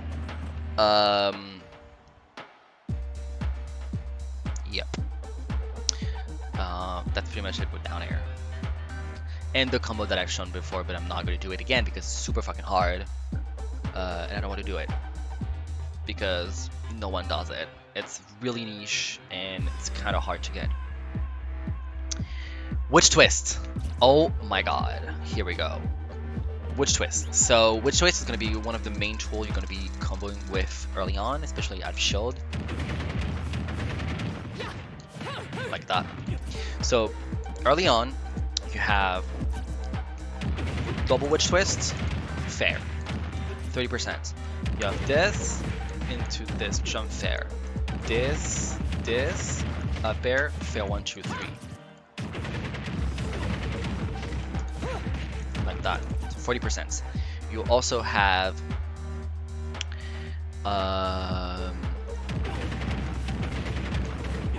you cannot do jump fair, but you can do like that. You can do this as well. You can do a bear near a pair, which kind of happens if you're close to the ledge and you want to put them off stage even more. One thing that I love to do when I'm edge guarding, it's a bridge. It's really strong. So you put them here. You can put them off stage if you can.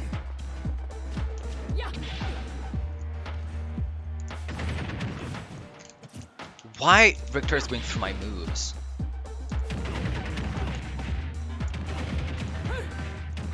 So you do witch twist, jump fail 1-2, and then you do witch twist, jump fail. Oh my god! Witch twist, jump fail 1-2, wait, jump up, witch twist, fail 1-2-3.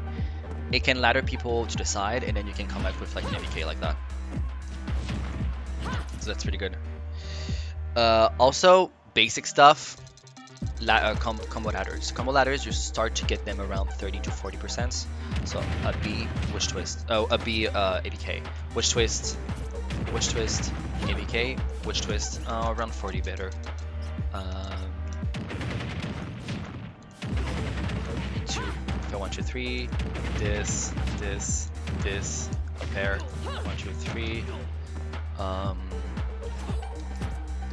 Can go also depending on how the DI you can get this. Why Richter you're not working with me right now? You can get fair as well, you can get air at the end. And sometimes when they don't do anything you can get back air after that, sometimes depending if they keep on drifting towards the stage.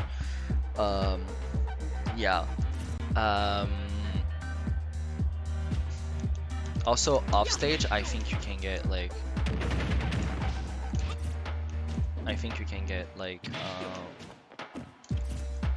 witch twist, up air. Sometimes you can get like witch twist, this into like fair 1-2-3 sometimes. Depending on the DI, you can get like witch twist, jump fair, witch twist, up air, jump up air, witch twist, fair 1-2-3. Obviously it's not DIing anything, so it's going to be impossible for me to get because it's going to be too much time and too much hassle to set up the DI and everything. On Kazuya is off stage for Bayonetta. Wow. Lima just running a perfect setup right now, and these combos just aren't stopping. That's pretty much it for witch twists. So now heel slide. Oh my god.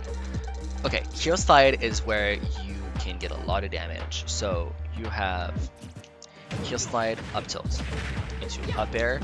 So basically, I love to do heel slide, up tilt, up air, into like basically it's the same follow up, it's the same route as jump up air chains into a ladder combo. So that will be this. And then, you know, you just do the ladder combo.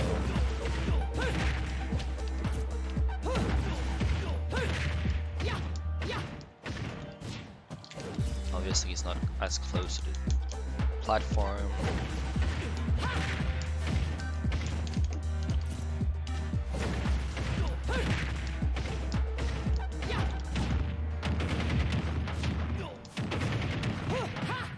Stuff like that, and you can finish up air like that if you want to, because you still have your jump.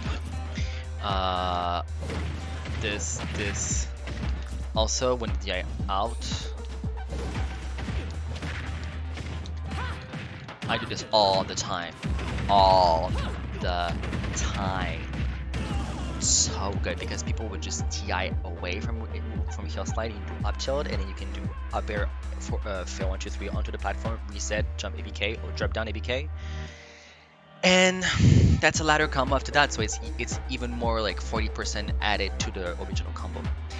You need to think of ladder combos as extension to your normal combo. So you have your normal base combos, and then if you can follow up that with like an APK or witch twist or a special that can lead into a ladder combo, you get a 20 to 40%, 40% to 50% added to your original combo. That's what Bayo gets her damage from, not the special, from the original combo that does a lot of damage to begin with.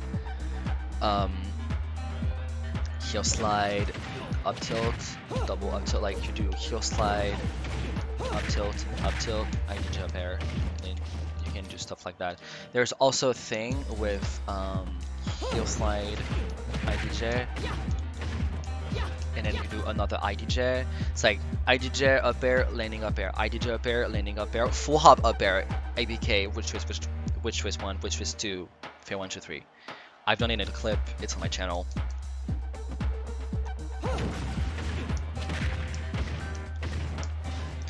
But since my fucking monitor is dying, and Richter is kind of weird to combo for that matter, and we're not on a flat stage, there are fucking platform bugging me.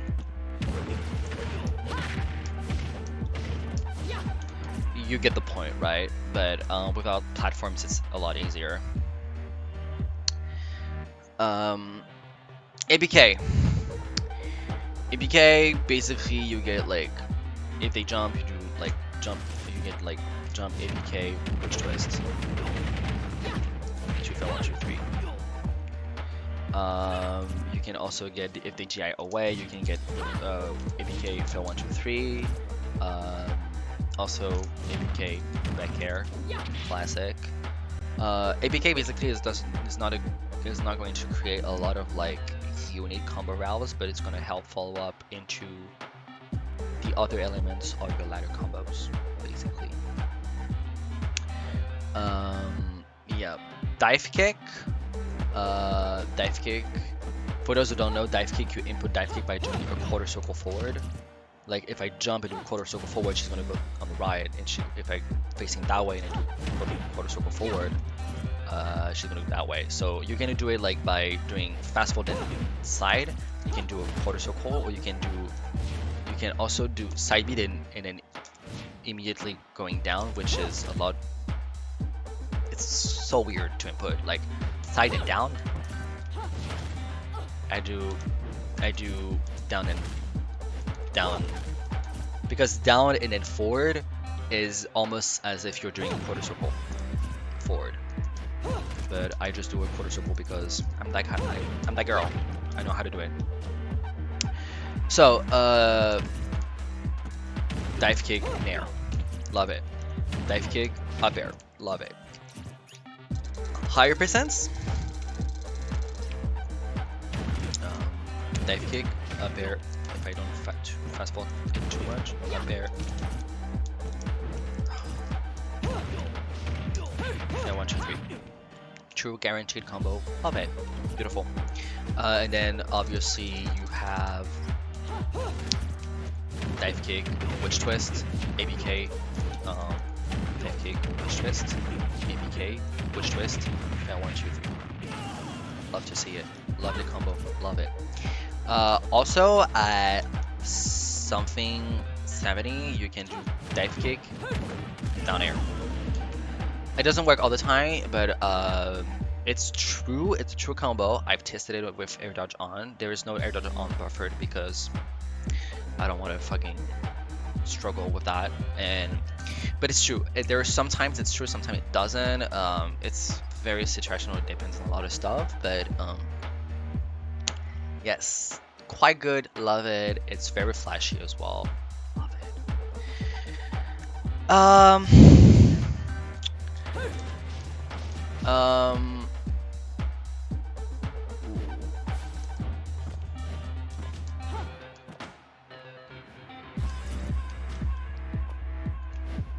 Ooh, I kind of forgot up air.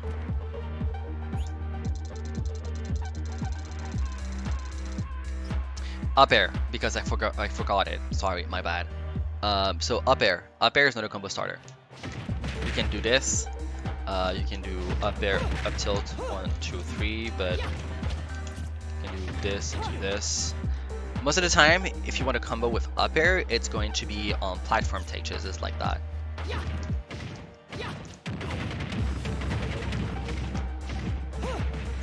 It's gonna be stuff like that. It's not gonna be like this, this, into this, this, this, into this, boop, boop, boop. You know? So, yeah. Most of the time, you'll get up air as a combo starter when you are putting the opponent into a platform take chase situation. Also, sometimes when you're putting the opponent into a take chase like that and you're still going forward, and they take behind you, you can like so let's say I've done fair 1 2 3, like I've done from ledge, I've done fair 1 2 3 to another fair 1 2 3. Richter here is taking on the platform, but he takes and he rolls backward while I'm going forward. So he's here, right? But you can pretend you can bait that back roll, and you can do this. You can do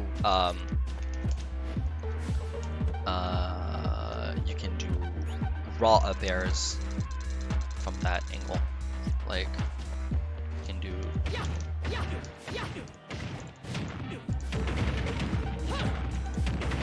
And it's true, it's guaranteed. Lovely. If you read that, it's a lot of fucking reward and a lot of damage. It's really good. You can do this, this, this, this, this, and then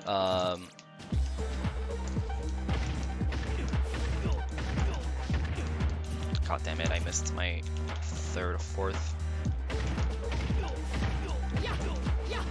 God damn it, what the fuck is wrong with me tonight?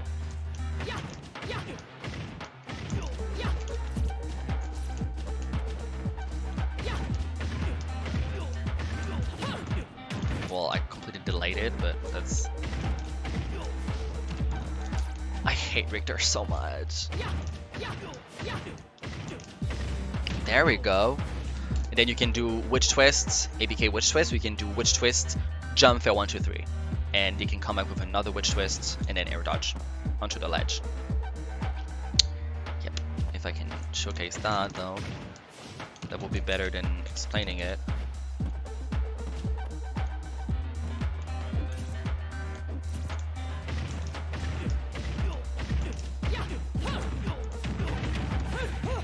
Like that. Then you up B, and you do this, and you come back.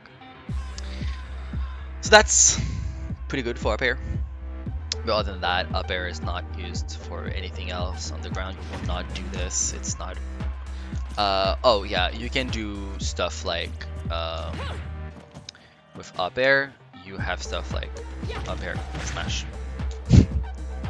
It's dumb, but it exists.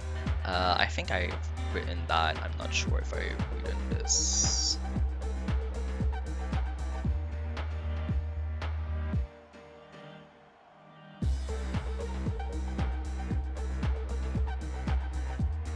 No, I did not.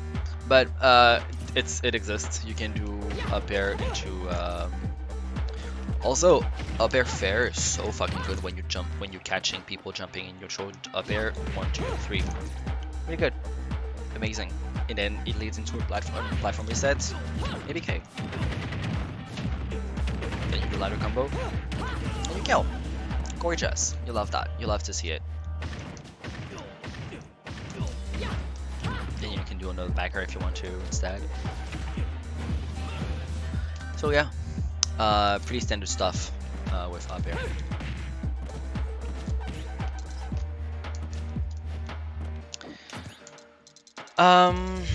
Next we have which time confirms, because we've done dive kick and stuff. So for which time, you need to learn how to do certain combos, especially at 0 or around 20 something. So you can do this. It's a which time. It's a smash fork combo. I don't know.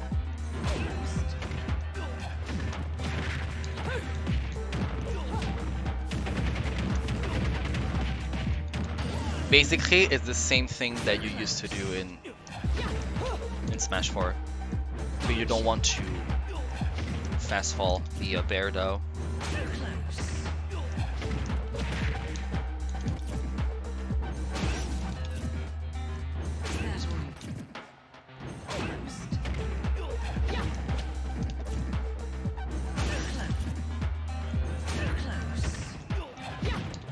This as well into air to this, and you can do with double witch drive, double witch twist.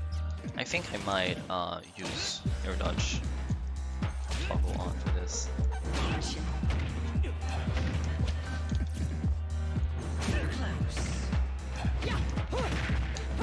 See, that's guaranteed. That's also a big one that I use a lot, especially at around 20, 25 something, because it combos into raw up air combos, and it's gorgeous. Non-control special, please.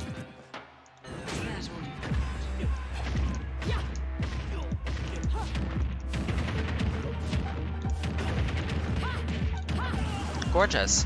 And at higher percents, you can do the same with this. Why do I have that on? Ew. This. Up air, back air. It's guaranteed, it's true. It has, it's kind of better with more percents though, at 100. Oh, at 100 doesn't connect, but around 80 something makes me better. Like, because the higher chance to kill and stuff, and pushes them off stage a lot quicker, to be honest. You can also do stuff like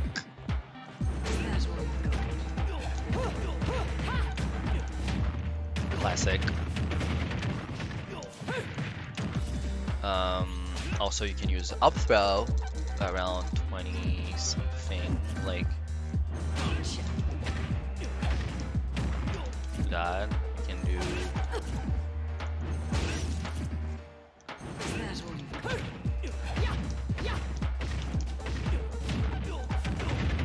I used that on Bowser. Pretty good. You can do like that, and you can go edge guard. It's pretty good. You can also do this. This.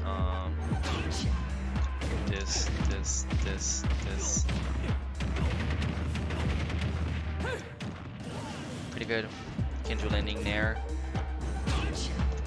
Landing nair is pretty good as well, like for up air. You can do this as well. DJ out. Oh, you can also do stuff like that, like you want to be cheeky and stuff.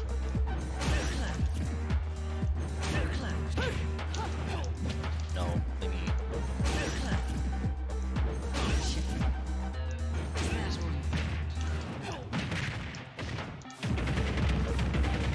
It's guaranteed. It's guaranteed, and you can do the like dumb stuff. Like you can get really creative with that. You can also get like try to get it. Oh, I was too slow. Well, you get the point. Like you can get like up tilt, hold in. My computer.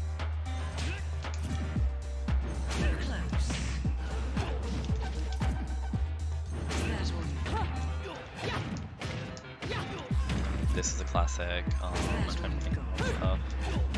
Dash tag back air is really good, but higher percents. Let me think of stuff that I do as well. I do a lot down tilt up air, landing raw up air because it leads into my favorite combo routes. Up throw is also really good.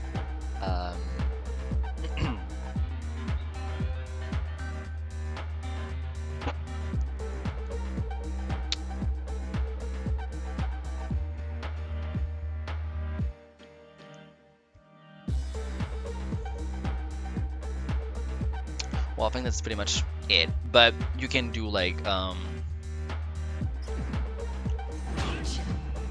nair up tilt, nair up tilt if you want to, but like basically in which time you want to use moves that set ups for certain moves that you want to use. Like this, setups for this, right? That combo. That's all about which time it is. I'm doing this because I want to set up for other combos. You know, this.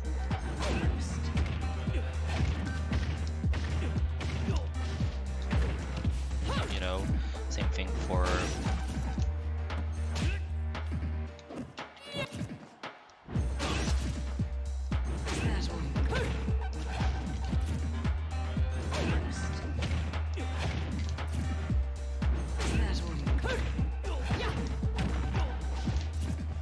I think at a lower percents you can do, I'm not sure, I think you can do this. Oh no, I mean 20.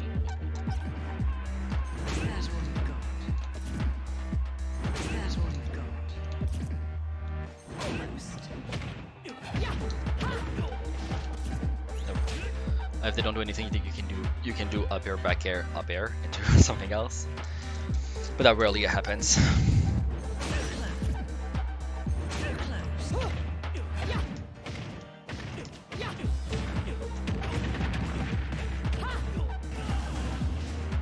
This is also really good. So for combos, that's pretty much it. I'm not talking about like kill confirms because I've showcased some of the kill confirms you can do in which time. So these are pretty much like the combos that I use, and then I kind of like mix and match them with like other combo routes and what, depending on the GI and SDI, I adapt, and it's something that we're going to see right after, right? So yes, love it, love to see it, you love it. Pretty good. So now we're going to move on to DI and SDI. So DI and SDI kind of play how to read it and how to adapt. So before we jump right into it, I'm going to explain what DI and SDI is, and not like, oh, you need to hold your stick that way or you need to wiggle your stick that way. I'm going to explain it in a more specific and detailed like a definition of it, because sometimes that can help understanding the bigger picture that DI and SDI kind of play is.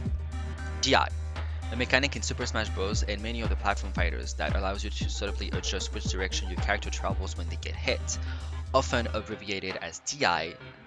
After being hit, that is, on the very last frame of hit stop, the game will read the direction you're holding the analog stick and adjust the angle you get launched. Specific details depends on the game in question. For maximum effects, sometimes you want to influence your direction parallel to how the move naturally launches you, and other times you want to hold the stick 90 degrees away from this angle. For example, to survive a strong vertical up smash in melee, you need to hold left or right. Holding up or down will do nothing.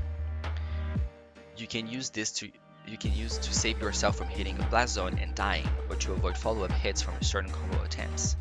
DI is a very important part of most platform fighters, and learning to DI in a specific direction to counter certain powerful moves, and learning to punish players who DI poorly is mandatory learning to get into competitive Smash. Smash games have a separate but related mechanic called Smash DI, which is basically SDI. So for SDI, a method for you to change the position of your character during the very brief moment of hit stop in platform fighters like Super Smash Bros., commonly abbreviated to Smash DI or SDI. While you're being impacted by an attack, moving the analog stick can subtly shift the location of your character and, for example, avoid the latter stages of a multi-hit move. It's related to directional influence, called DI, as a concept, since in both cases you are impacting your character's position after being hit. But Smash DI is done in a very short window while you're being hit, before you're sent flying, while regular DI only impacts your flight path after the hit has fully resolved. So basically it is just explained that you can adjust your drift and where you're going when you're getting hit, and this DI is mainly used for multi-hits, although not necessarily truly factual because you can also SDI non-multi-hit moves. So for the DI and SDI kind of play of her moves, I'm going to go over grounded moves and aerials and specials. Because the grounded moves have less counterplay, and aerials have a bit more counterplay, and a bit more situational depending on where you're getting hit and how. And then specials are going to be the big chunk and what people want to learn and how you're supposed to counterplay that. So this is for people who are watching this, maybe for learning Bayo, or maybe want to understand the character to better counterplay her.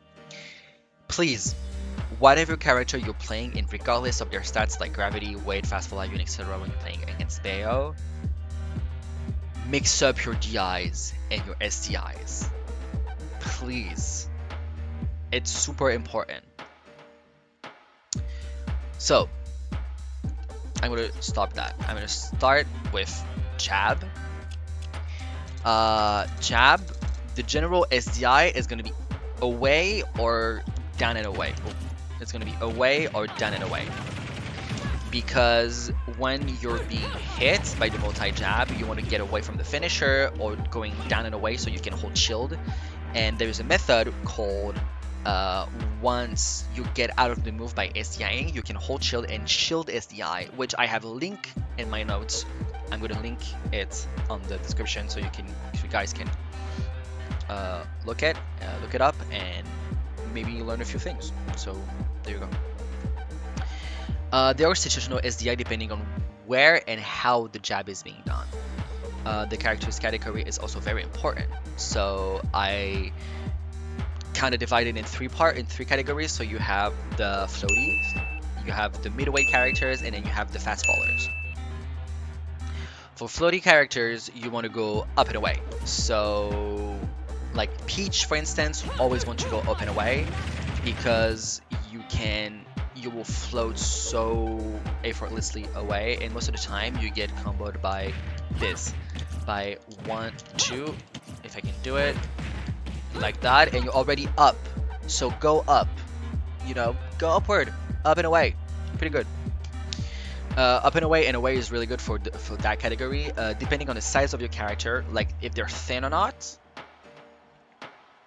You might want to do up and away rather than straight away, because if you're pretty thin, you want to go away, because if you're thin like that, you want to go away so the move doesn't hit from this. You're just like, you're here and you do this and you're out of it, instead of going up because you're kind of tall or whatever. So that's the thing. Richter, like with Richter for instance, Richter is pretty thin but quite tall. So doing away instead of up and away is more adequate because his hurt box is designed that way, basically. If jab is being comboed with fair 1, 2 before, so 1, 2 into jab, like that, SDI up and away is perfect because you're already airborne, so you're already up, like that. Like, I'm gonna play with frame by frame. You're already here, and you jab. If I just mash jab at maybe at higher percents, maybe as well, that can be helpful, like around 30%, something like that. Like that, you're already up, so up and away is gonna be pretty good. So yeah, do that. Also, if you're being comboed like from like that, I'm just trying to get it. I'm just trying to get it right though. Oh no, closer. If you're being hit off stage like that, down and away, perfect. If you're like quite thin and tall, down and away is perfect, because let's say the headbox is a ball like that, and you're like that, and you just go straight like that, like that. It's perfect. Just down and away. You're not getting hit. Pretty good.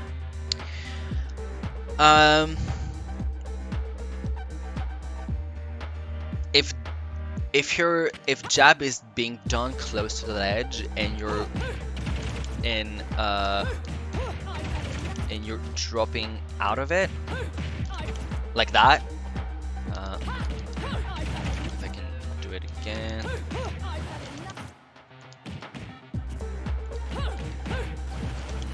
It's kind of hard to. It's kind of hard to get though. It's so hard to get though. Basically, if you're being comboed from that angle,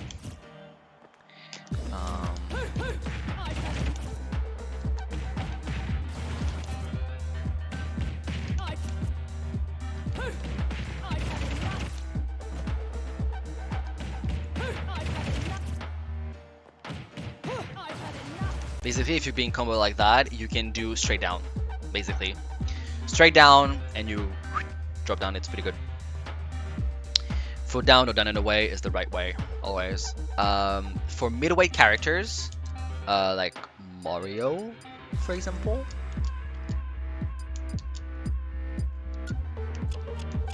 For like Mario, down and away, away is great. If done from fair 1-2, so like that.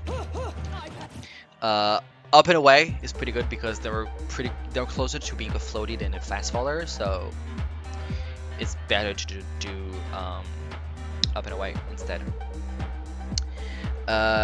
Because you're already pretty high up, otherwise just away. Also works pretty well. If close to the ledge and being hit while being upstage, down and away, or down. Pretty much the same with floaties. For fast fallers though, down and away is going to be also really good. If done from fair 1-2, up and away, if you're already high up.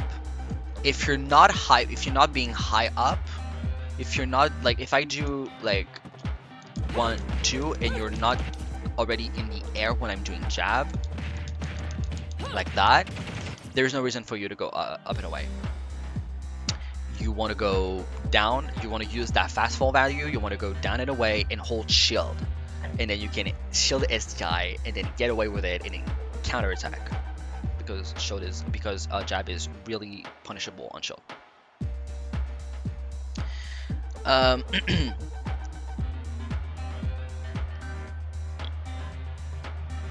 So when you know that, when you're doing jab, the thing that you want to do is just react how they're trying to get out of it, and it's a matter of timing. If you do fair 1-2 and then being hit off stage like that, you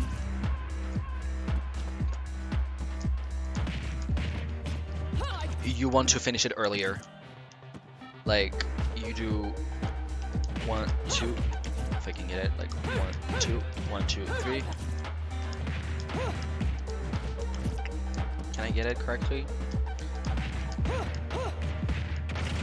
You finish it earlier so they don't drop away or out of the move, and they, especially if they're high percent, they will die because they're already off stage.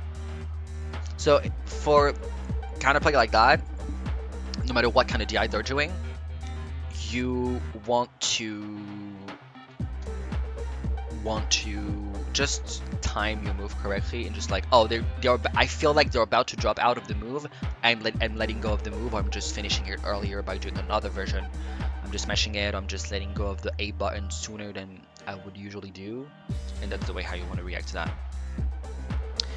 So, other moves. F tilt. No one gives a fuck if F tilt is being SDI or SDI, but I'm gonna keep on keeping the info because no one is using F tilt, to be quite honest, because it's such a bad move. So, F tilt. F tilt is gonna be the same SDI, like SM SDI for everyone, pretty much. Down and away or away, because DI or SDI is going to be just as good because this move combos into so little, and even at 30%, so you can't even combo into anything. So, like, no one cares if you're SDIing that or not because not a good combo anymore, so there you go. But if you want to SDI that move or DI that move, it's down and away or down. It's down and away or away, sorry. My bad. Anything that props you up, you need to go away or down.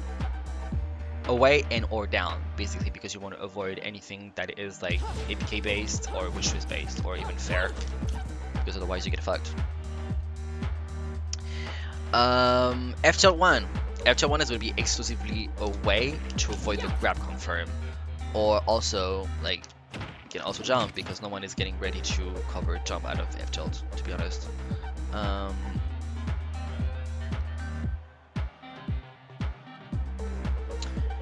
F tilt 1 is going to be exclusively away to avoid the grab when it comes to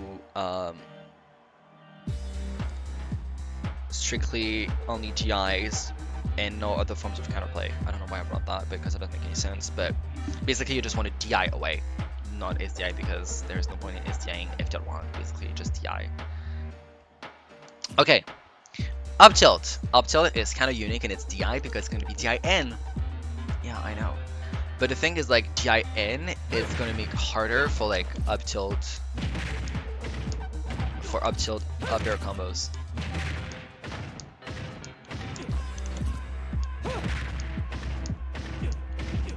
Oh my god. So if he DIs in here, he wouldn't go behind me, he would go in front of me. And that's also really accurate when you want to do up tilt back air. If he DIs in, you have to reverse that back air.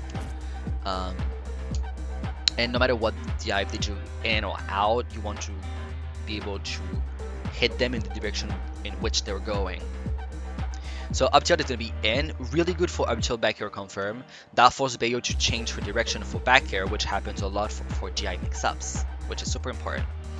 Good for avoiding up tilt up air strings, like I've just explained, and but you take instead a reset of with fair on a platform if there is a platform in reach, basically.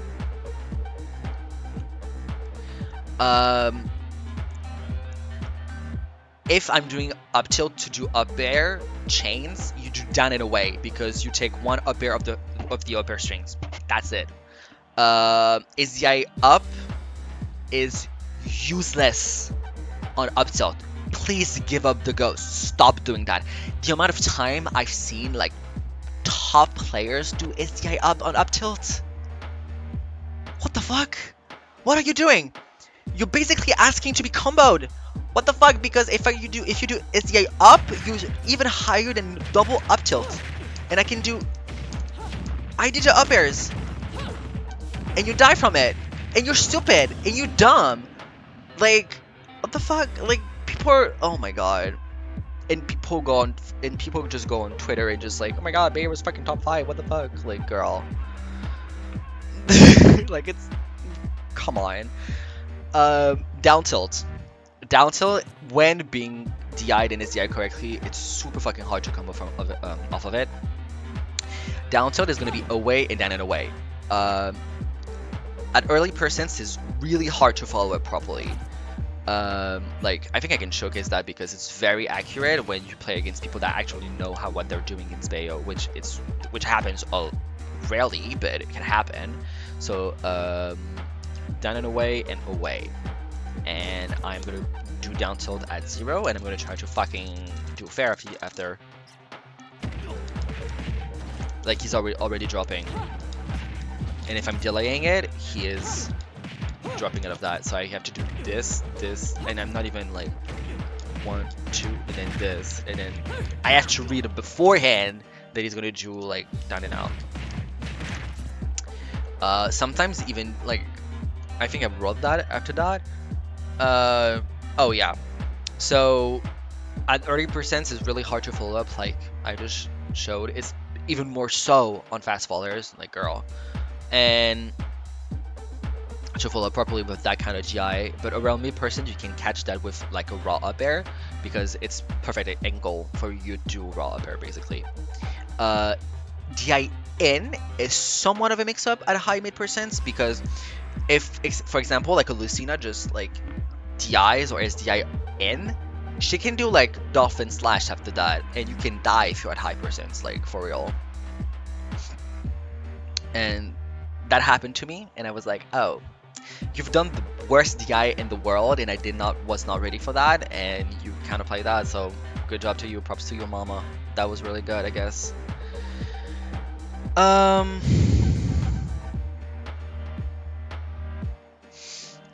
Okay, so now dash attack. Dash attack at low percents is going to be up or up and away, so you can avoid, like, pretty much the same with like Wolf, like with down throw dash attack. You kind of want to DI up or up and away to avoid being take chased. That's what you want to avoid. At high percents, and so you don't die, and you survive really, really long because the move does not kill well. So N is going to be what you want to do. You're not going to die from it. Just N, just hold N, and you're fine, honey. You're going to be fine. Nair. Nair is going to be... Nair is going to be down and away to avoid follow-ups on and off stage. If it's being used as a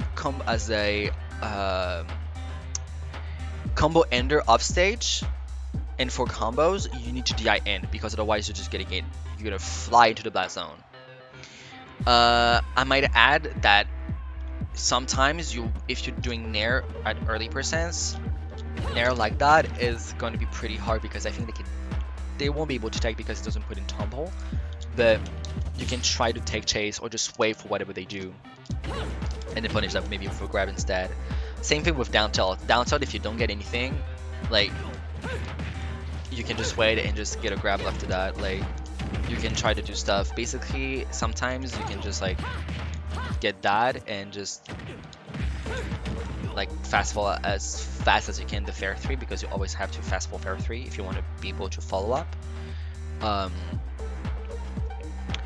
But yeah, at early percents when people are doing that, it's kind of hard to combo, so sometimes you want to combo with fair instead. It's not that hard. You just need to, like, oh, if you GA down in a way, I can just do that and, you know, keep on harassing you off stage. Okay, fair. Fair is going to be the biggest part, one of the biggest part, because I've seen so many bullshit ass fucking, like, SDI counterplay on fair, like on paper, like people coming to me like, what do you think of that SDI? And I'm like, what SDI? Mama, you're SDIing down and in. Like, what do you mean? Girl. So, but fair though is kind of tricky to SDI because it's very situational. But you need to SDI the move rather than DI. Down and away or straight away is always a safe bet. If you're being edge guarded, hard SDI in. Hard SDI in. Because it forces to adapt the drift with Bayo on fair, and you can fall off of it and you can recover before I'm even done with, you know, the animation of fair. So if I'm putting you off stage and I'm comboing you with this, if you hard SDI in, you can get behind me.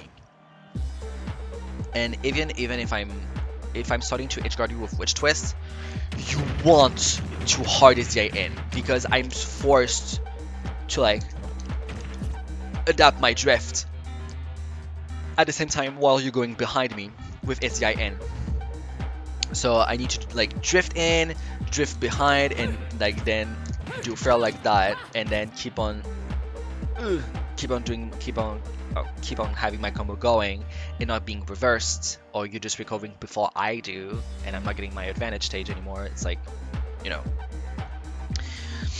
So as a floaty character, you can SDI up and away, or just up at low percents. Up and away is always better because you want to be away from Bayo, but also since you're really floaty, up and away is pretty good at very low percents to avoid some of the follow-ups.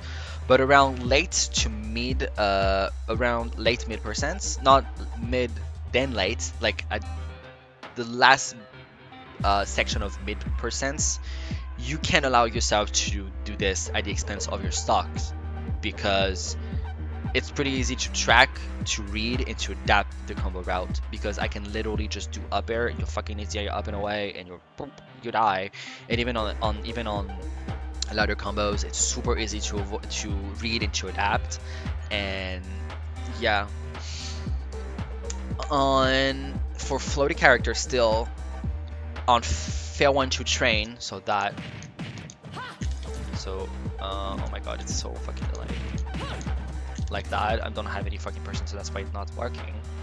But on fair 1-2 trains, you want to SDI, you can SDI up and away, because I have to go down, then up, then down, then up, then down, and since you're kind of floaty, you can just do up and away, and I won't be able to follow you unless I read that and I do 1-2 and I jump with you and then do fair 1-2-3 and I end the combo.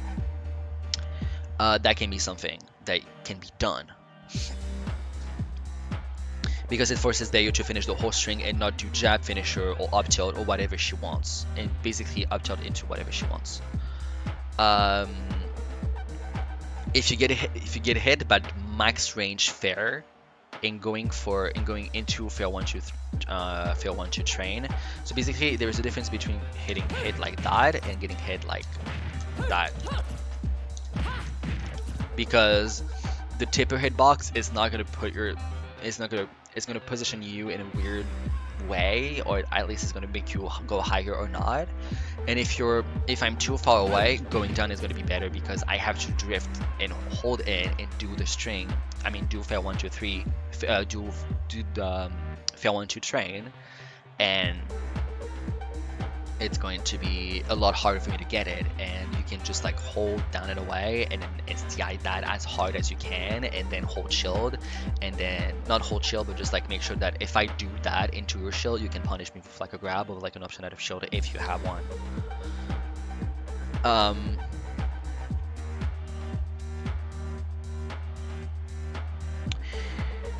So yeah, down and away if you get hit by fair 1-2 from far away.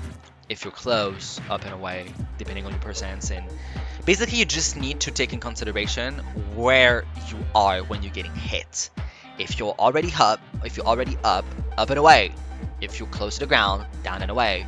Like it's not science, it's not rocket science. It's just logic.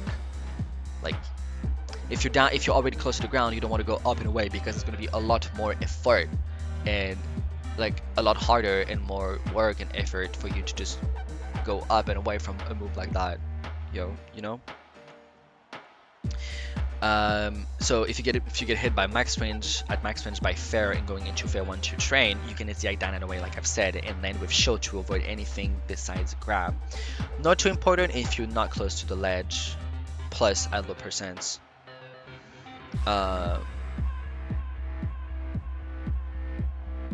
If that's the opposite, you can react to a potential grab and not die from F throw, and DI makes up with down throw, because if I'm doing this towards the ledge, that can be an issue if you're shielding, because I can grab you and I maybe I'm already foreshadowing the fact that you're gonna DI in after that, because you're like, oh, I'm shielding, she's probably gonna grab me, so I can down throw into whatever shenanigans I have after that.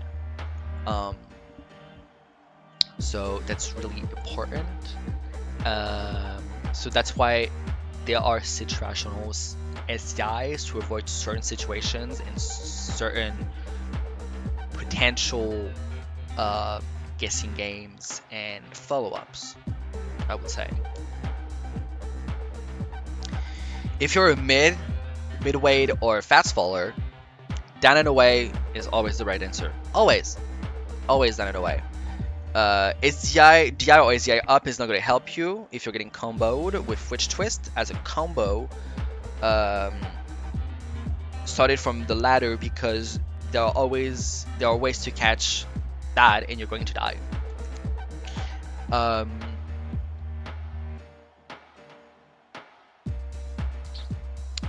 talking about Witch Twist. Oh right, because some people tend to just like, if I do this, sometimes they will SDI up and away, even though they're fast fallers, and I don't get it. And then I can literally just do up air and you probably will die because you're still holding like up. It doesn't make any sense. This is more more relevant for midway characters. So there you go.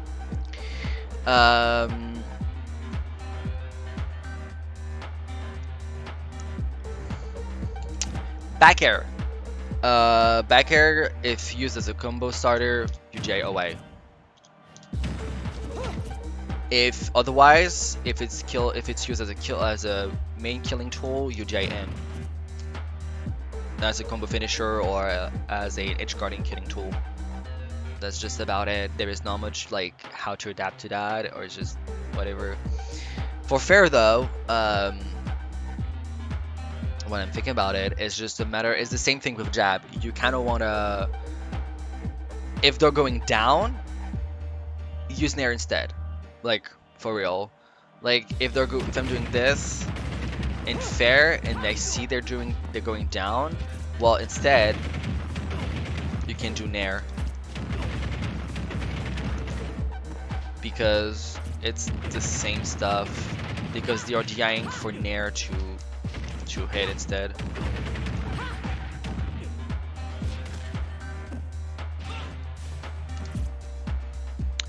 Down air, there isn't much counterplay, you just DI in, you don't want to die. If you want to avoid down air finisher with Witch Twist 2, with the combo, with that combo, use DI up and away or away before the down air comes out. But it's kind of hard, and like most of the time, Bayos would do that combo when they are around here. Oh shit, I thought that was like, no! Anyways, like I was saying, you can, Bayos will do, at least me, I would do the down air combo, the down air finisher on Witch Twist 2 when I'm around this zone. Or this zone, a little bit higher. Like, you know where it's written damage, I would do at that height or even lower, because I know the spike will just work. So that's what you can do.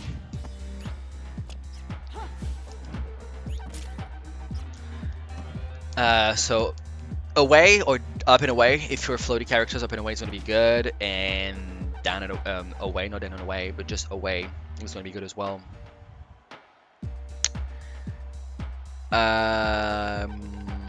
Yeah, there isn't much to do that, because sometimes you think it's gonna work and then you do it and it doesn't work and you're like, oh fuck, I just died before. Shit happens. It's alright. So up throw. Up throw, DI doesn't really matter, because there aren't any real true follow-ups, but DI away is always a good choice. And it, like I've explained, if they GI away, you can jump, you can full hop up air, you can full hop up air here and do fair 1, 2, 3, or you can just like Witch Twist ABK, and it will get hit by ABK, and then you do second up B into fair 1, 2, 3, and that would do like 30% something, between 20 and 30%, which is not negligible and pretty good in my opinion. Fourth throw, DIN. And even past 200, you don't even die from that move, so just DIN. There isn't much you can do, so just DIN. Down throw, that's where things get interesting, as down throw is used as a DI makes up for F throw. So if I'm using down throw, you want to DI away. DI away is the way against down throw, and DIN sets up for cool read confirmed with like I've explained, if I do this into jump, Witch Twist, jump back air like that, if they DIN and they jump to go back onto the stage, it kills around 200, past 200 on mid-weights. When they DIN, if F throw is stalled, you can use down throw if you can try, because that can surprise them sometimes.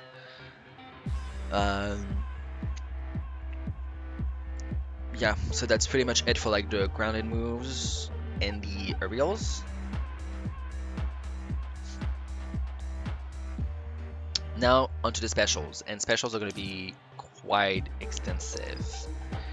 So before we get into the specials, when it comes to the specials, remember that SDI counterplay on Bayonetta's side comes with experience and time. You have given answers like down and away for the opponent to do. Like if they do down and away on specials, you can just do nair because that's the logical thinking.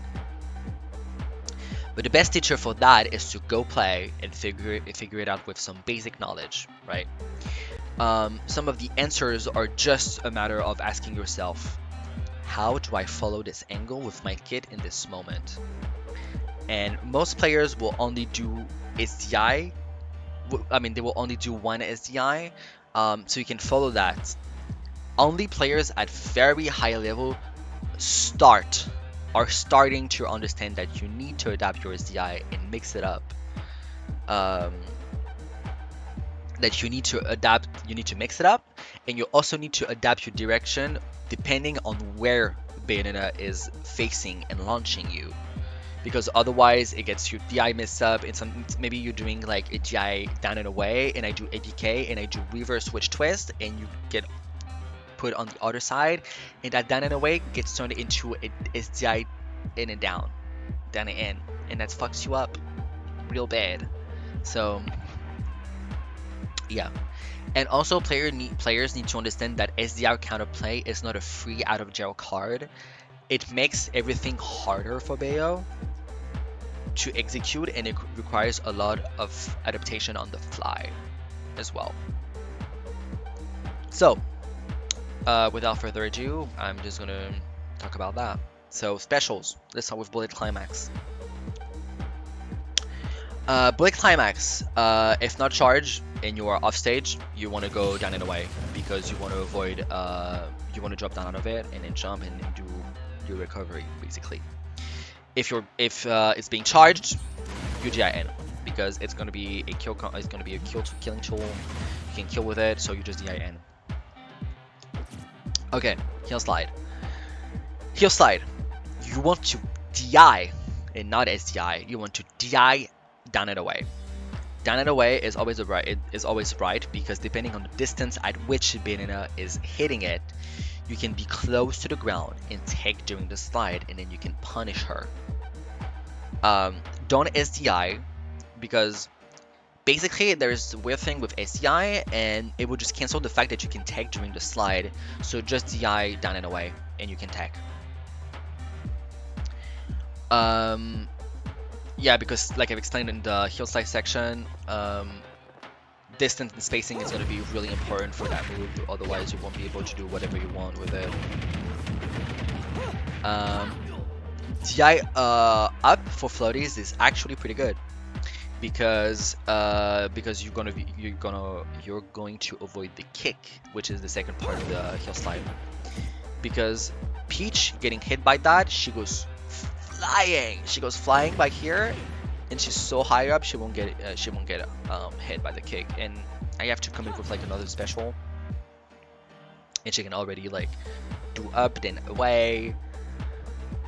It can get tricky and I can whiff everything. Also be aware of the distance at which you're doing or hitting heel slide. If you're not ready to react or read the DI on heel slide, you will not be able to follow on time, and you might do an option too late because you're like, oh, I didn't expect them to do that DI or do that kind of DI that is so niche or so rare. And yeah, and sometimes you're just like, oh, I'm doing this because you were thinking about how you were going to counter it, and then you're just getting fucked up because it's not the right one. And you're just like, oh damn, I whiffed, and then they can punish you after that. Okay, now afterburner kick, so ABK. A lot of people that don't know about ABK, and I'm really happy because it's like kind of hidden knowledge, is that the SDI multiplier is stronger on APK than Witch Twist. So if you want to SDI a move, it's going to be APK. and because I won't be able to follow up after that, because the SDI multiplier is stronger on this move than it is on Witch Twist. I think the SDI multiplier is 12. No, it's 2.0 for. I don't know. I don't know if it's the higher it is harder or the lighter, the smaller it is harder. Basically, between Witch Twist and ABK, one of them is 1.5 and the other one is 2.0. And I think the 2.0 is going to be on ABK and 1.5 is going to be on Witch Twist. Basically, if you SDI ABK, you go flying. I cannot follow up. I cannot. I can try to do like a landing there, but I cannot hit you. So, the SDI multiplier is stronger on ABK than Witch Twist, so if you want to SDI a move during ladders, it's going to be ABK.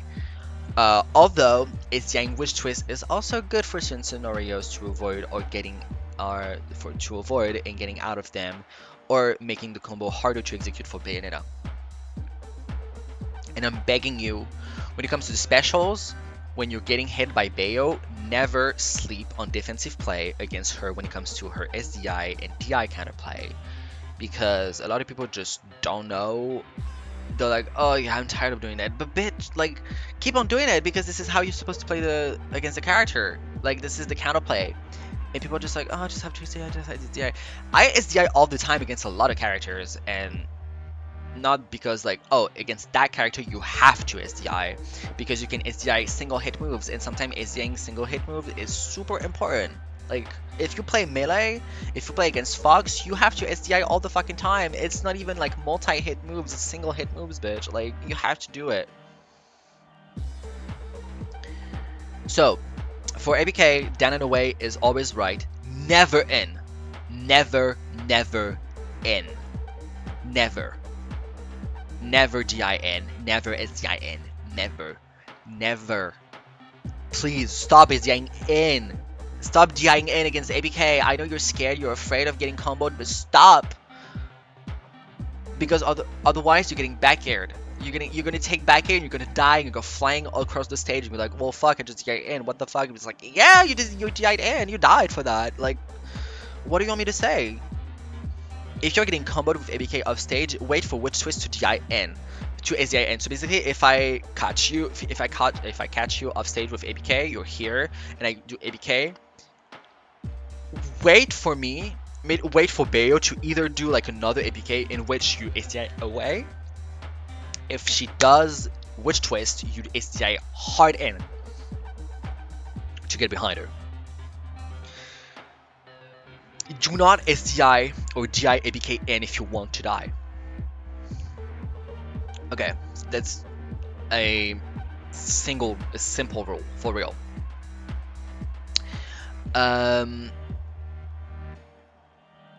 On jump squad ABK, that if the opponent is SDI down and away, it's not gonna work. If I put SDI and I put down and away and I remove away and down and away because I don't need that, and I put SDI strength on even medium, I think that works. Like, oh, that works. No, well, on high because people have strong SDIs.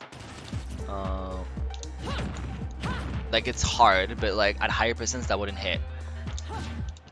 Like like at 0%, of course, because there is no knockback on that shit. So like here, because you need to hit it at tipper range like that, it doesn't hit. See that? It doesn't hit. Doesn't even work. Only if I don't drift in.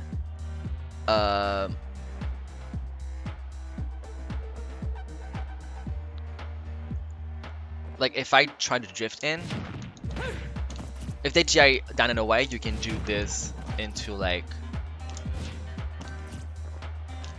oh shit, into fair if you want to, which can happen, but also you need to be careful with like your distance and like your drift. Oh shit.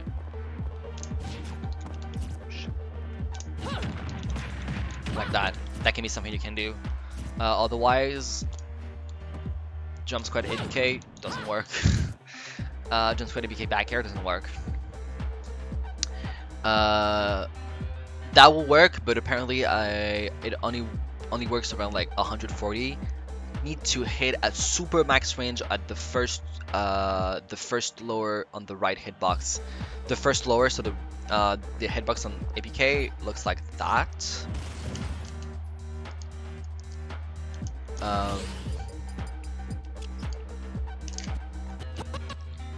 So the first lower hitbox is going to be on the right, so the first red circle on the right, you need to hit them with that hitbox, and then you can confirm that into like a back air.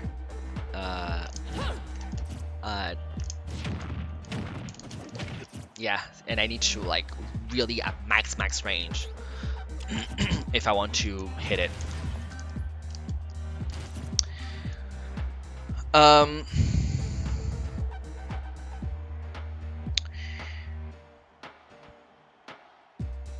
So yeah, you need to hit the super max range, the first lower on the right hitbox, to make them go behind me with my drift, thanks to the hit stun, and then do back here while staying drifting in, like I've done here. Because if you don't drift in, they're going to be in front of you, but you can do fair instead if you want to.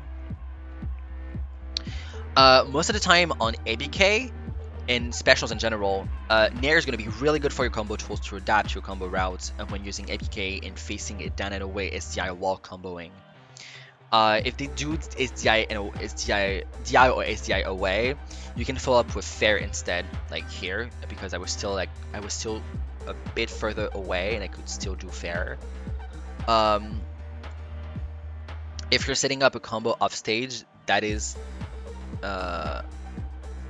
if you're doing a combo with like that setups for upstage, that is the perfect SDI that setups for dive kick.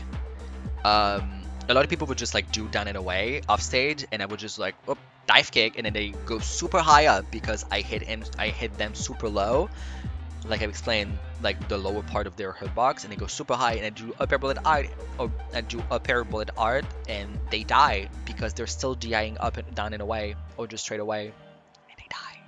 So that's something you can do as well off stage. So down tilt Nair ABK dive kick, only if they're keeping the same DI as DI, otherwise that can miss you pretty bad, because if they switch their DI after ABK, they start DIing in, dive kick is not gonna hit, and you're gonna go straight into the abyss. Down tilt fair reset on platform ABK dive kick is also a pretty good one. Like this one, I think. Well, I think at higher percents, but basically you can do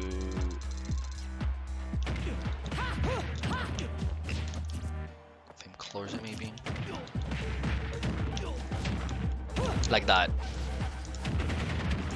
And then you can combo into that, and then you can come back, because they're sort of staying down and away, and they're gonna die because where you want them to go.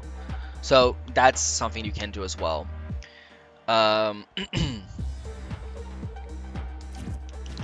Also, I think that like down tilt Nair ABK dive kick, and then you do this, and they keep on DIing away, and they die.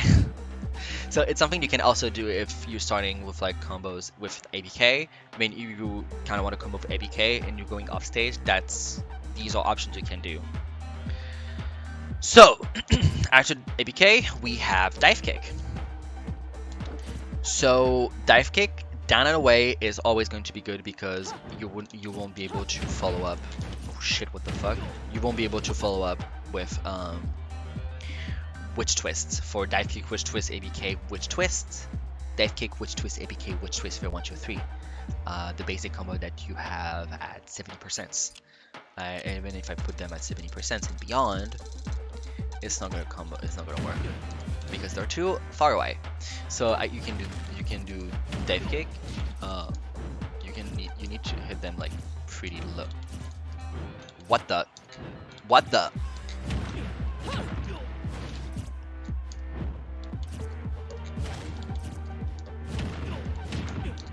Fair, or sometimes a Nair can work. But still, down and away is super good against Bayo, so you're not going to be able to follow it properly. So dive kick, APK, sometimes if they kind of bit scared, they kind of drift in. You can do ferrets with that. So that can happen. So around 70% Bayonetta unlocks a new combo around with dive kick as a combo starter. So if you touch the upper body part, which twist or ABK won't connect. The lower body part, if you hit with dive kick, ABK sometimes connects, depending on like weight class and all that stuff. So ABK might connect depending on how low you hit dive kick with up air and or fair follow up. So I mean, you can do like 1, 2, 3 like that sometimes, even if I like a bit lower, maybe like you can do fair here. Oh my god, what's inputting this and then this maybe. Sometimes yeah, fair or up air is going to be pretty good. Sometimes you only get this. It sucks, but hey. If die kick is being used as a combo starter, do not DI in right after, because like I've shown, like with like down tilt, nair, and APK dive kick, if you start DI in after the dive kick, I mean if they start DIing in after the dive kick, you can go for like double witch twist, up air for 1, 2, 3. But you can even go for like witch twist for 1, 2, 3. You can go for up air for 1, 2, 3 after that. Like you can do so much. You can do so much, and they'll die. They will fucking die. And like the amount of time I've done that to people, oh my god. Like sometimes they panic. They switched and mix up their SDI a bit too late, and that's like that sucks.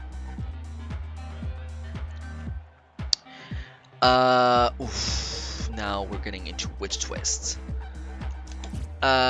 Witch twist. Witch twists.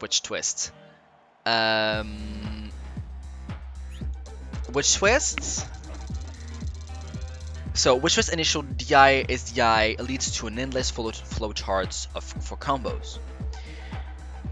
Talking about like every single one of them would just be impossible and also way too long. Just putting that out of there.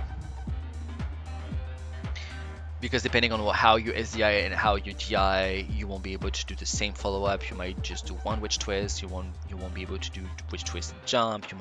Sometimes you will be able to do double witch twist and like nothing. Sometimes you will just be able to do double witch twist into fair. Sometimes you won't be able to. Sometimes witch twist into APK into another APK. Like there's so much, because people sometimes do an SDI, then DI, then they do another SDI in the other way. Like so, it's just a matter of like how you read it and how you adapt it.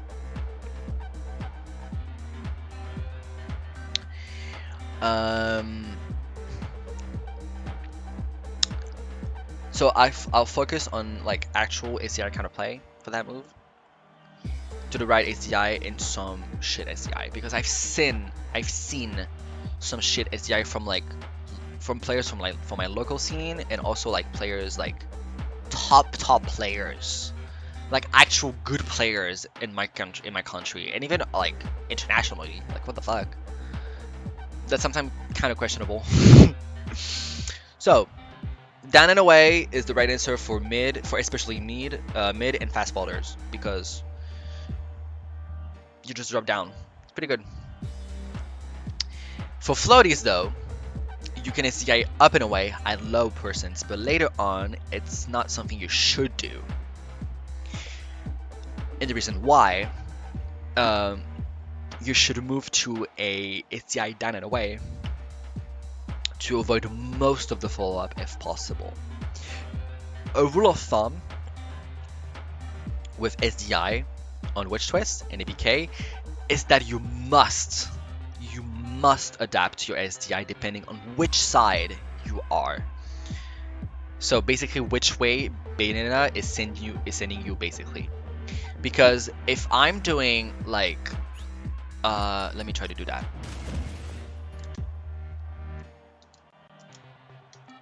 reset. I'm gonna put him like at 40% something, and I'm gonna go into frame by frame. So up tilt, up. I'm gonna try to do.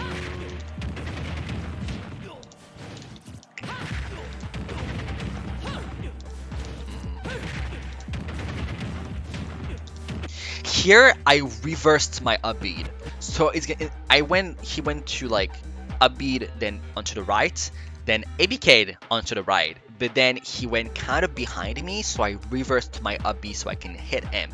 Now he's on the left, and when someone is on the left, if their GI is GIing down in a way like that, like basically like this, on the right, on the left they have to go that way. So if I'm following Richter's DI, that goes like that. And a lot of people just don't even know that because they're kind of too lazy to even think about those things, even though it's logical. And so basically, if you start the combo to the right, but I continue it to the left, you need to SDI down in a way to the left. And a lot of people just forget that, and it's sad. It's so sad. Because that SDI away, if I reverse it, if I reverse my upbeat and you're getting hit and you go towards the left, that turns into SDI in. And you go super high up, and then you die. So, yeah. Not my fault if you're getting hit by those basic stuff.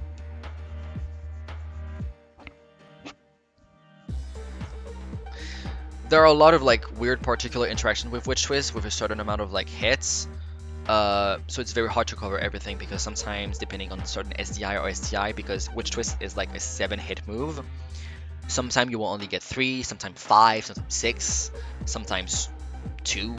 It depends on like on how hard they are DIing or SDIing. Sometimes it also depends on like the character's hard box and everything. That's quite weird. So that's like an example of like, and then Richter is going to be like that way, you know. So that's something that I wanted to show because it's super important. So SDI up and away. If you're able to follow up on the ladder, you will have to jump fair when you're doing like upbeats and stuff. When you're doing upbeat, side beat, upbeat. Oh my god, Richter is like so hard to combo sometimes. When you do this and they do SDI up and away, you will have to jump and you will have to jump fair 1, 2, 3 at the end sometimes. Sometimes you will, sometimes you won't have. You just need to be focused and you need to react to that. So if you're able to follow up on the ladder, you will have to jump fair to finish off the combo. Up air is also pretty good to catch them off guard because it might kill them at high percents. Plus, if you have rage, because sometimes they're DIing straight up and away or full up. You do up air like the game. You're like, oh, okay, so you died from an up air. Right, okay, next. SDI up. I am begging you, if someone is doing SDI up against you, I want you to punish them as hard as you fucking can. Because no one is allowed to do SDI up. It's fucking shit. It is shit. It is garbage. No one should do this. Like SDI up, you must hard punish them for doing the worst SDI available. Like top players doing this SDI, and I'm not even kidding. Like doing this SDI and complaining about the character is unacceptable to me. Because what the fuck are you doing? SDIing up. Like what? If you're SDI up, I can literally just do Witch Twist 1, jump fair 1, 2, 3, or double Witch Twist. I can do Witch Twist 1, jump, delay Witch Twist, and then do up air, and you take the same amount of fucking damage. And I can even sometimes do ABK into another ABK into the other way, and then do like up air or even a back air sometimes. Like people, and they take even more damage. Like what the? Oh my god, it's so terrible. It really is. I hate it here. Like, I really do.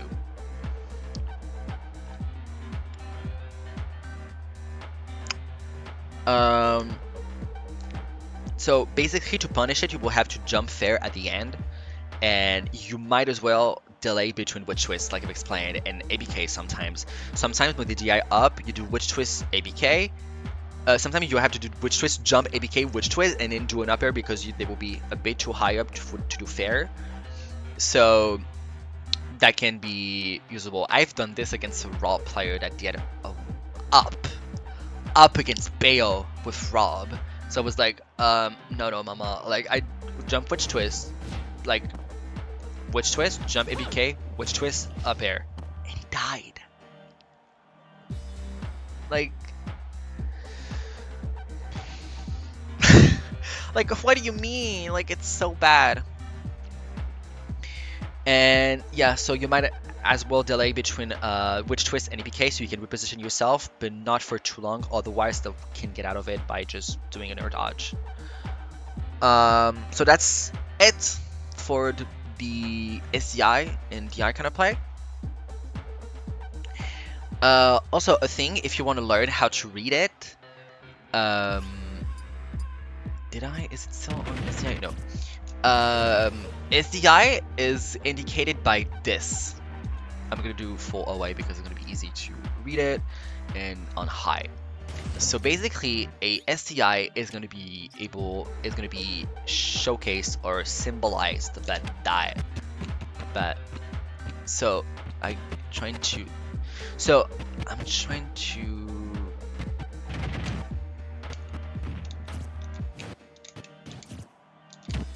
Oh, perfect. So you see around Victor's arm, you have like this curve with spikes on it. Basically, this curve indicates the direction in which they are SDIing, and the spikes are kind of like indicates the intensity of the SDI. So when you're comboing, you kind of want to look for that as well. When they are DIing, I don't know if it's on though.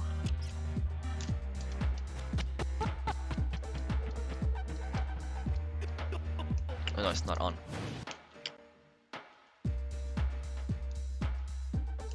I'm gonna do DI away. Okay, it's on. So basically when someone DIs, you will have that little, you see that blue arrow? That means they're DIing away. Sometimes, I used to not see it before because I didn't need it, and I still don't need it. It's just like, because I've kind of mastered Bayo's combos at this point, that I just like when I'm doing a combo, I'm just like, oh, I feel that I can feel it in my combos and the way that my combo feels by the way I'm executing it, that they're doing a certain DI or SDI basically.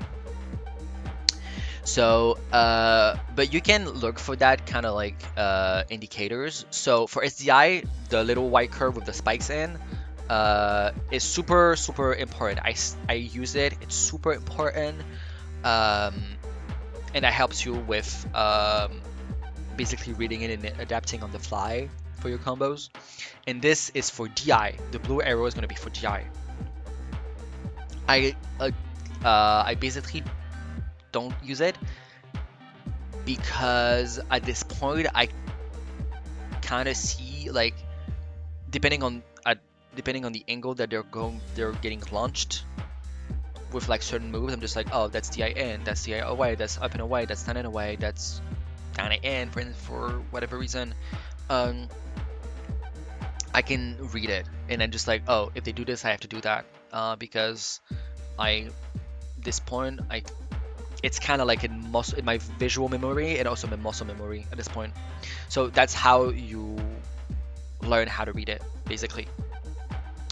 So with that done, we are going to move on to the neutral, because Bayo's neutral is super important and is sometimes quite overlooked, and I'm going to talk about that right now. So now it's time to talk about neutral. So neutral is not a concept that people put together with Bayonetta most of the time.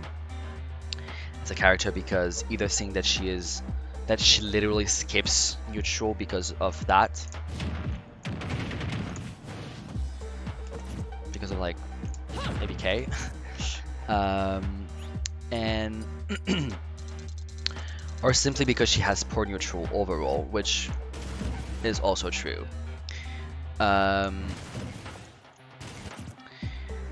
Because she's not fast, she has no range, she's not real safe, she has slow frame data, etc. But throughout the years of Ultimate, and players like Lima developing, creating, and applying her current meta just shows us that Bayonetta can be very tricky and neutral and have some tricks up her sleeves. It can actually deal with it and be really good at it. As said previously, people do not define her as a neutral-based character because of how she's built. However, there are many elements to familiarize yourself with her rather difficult neutral, and because her neutral is really hard when you don't know what you're doing and what you're supposed to do besides like jump ABK, right?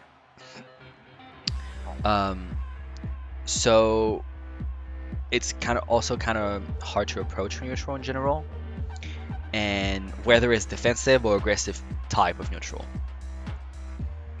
So I'm gonna go over defensive type of neutral, and then I'm gonna go over aggressive type of neutral and talk about like the difference between each and also what I think about them mainly. So defensive neutral. One thing to know about defensive neutral is that it's a more favored type of neutral in the current meta for Bayonetta players, because what CLM calls the shield simulator against Bayo, where people hold shield forever. So playing defensive is going to be good against that, and also many different options. But playing aggressive against that kind of gameplay or play style is going to be quite tricky and hard to just like deal with, because most of the time you're going to get hit, you're not going to get a lead, and it's going to be quite hard for you to just like get your groove going and be able to apply what you want to do in neutral. So by design, Bayonetta is a pretty defensive character in neutral, since she doesn't have a lot of good at neutral traits, such as good ground speed and good air speed. Like, she's quite slow, and her airspeed is like, I would say above average, but it's not like Jigglypuff kind of drift. But she can be quite fast when you add tricky movement. Like, you know, she can be like quite tricky in her movement and options. So that's good. But also like she likes range and safe moves and etc. Everything that like is said for characters like Sheik or ZSS that are really good neutral based character, because they have range, they have safe options, they can poke you from really afar, they can run across the stage in a matter of a second, like, so that kind of stuff. Essentially, all of her moves are combo starters, and she has amazing out of shield options, so therefore playing defensive and also playing second is going to be your go-to playstyle for that, but don't mistake it for passiveness or camping. For that, regardless of defensive or aggressive style of neutral, movement and baits are keywords for her neutral and how to maneuver her in neutral, basically. So defensive neutral, let's go over that. So defensive neutral is defined by playing for stage control and safe pressure. Playing in your burst range while reacting to your opponent is important, so you can punish them at any given moment. Like if I'm playing here, that's pretty good because I can literally hit him with just jump ABK, with jump squat ABK. But if he jumps, I can react to that quite easily, and I can like lead this into double witch race if I want 2 or 3, basically. which is a pretty good combo. It works at any percents and is quite good. Shielding is also a pretty good option for Bayo because, first of all, the size of her shield is quite good, and also she has a broken option of shield, which is up B, which choice frame 6. Fair and APK are frame 10, and up air and nair are frame 12. Also plus footstool down air, which is frame 4, because footstool is frame 4 basically, because you just jump squat and then you buffer another jump on top of them, like that. It's frame 4. You can also do this with like dive kick. There we go. But it's really tricky because you need to like jump, you need to footstool out of shield and do like a quarter circle forward. But footstool down air is also quite good. Jump which time is also frame 11, out of shield, like that. It's frame 11 because shield drop in which time is frame 18, which is super fucking slow. It's almost 20 frames, which is quite slow and very reactable. But yeah, that's why you just do jump in which time. You just jump squat and you buffer which time. Pretty good. So you want to use a fast move such as down tilt and up tilt, fair, nair, up air to create baits and openings for yourself, accompanied with like great movement to solidify all of this.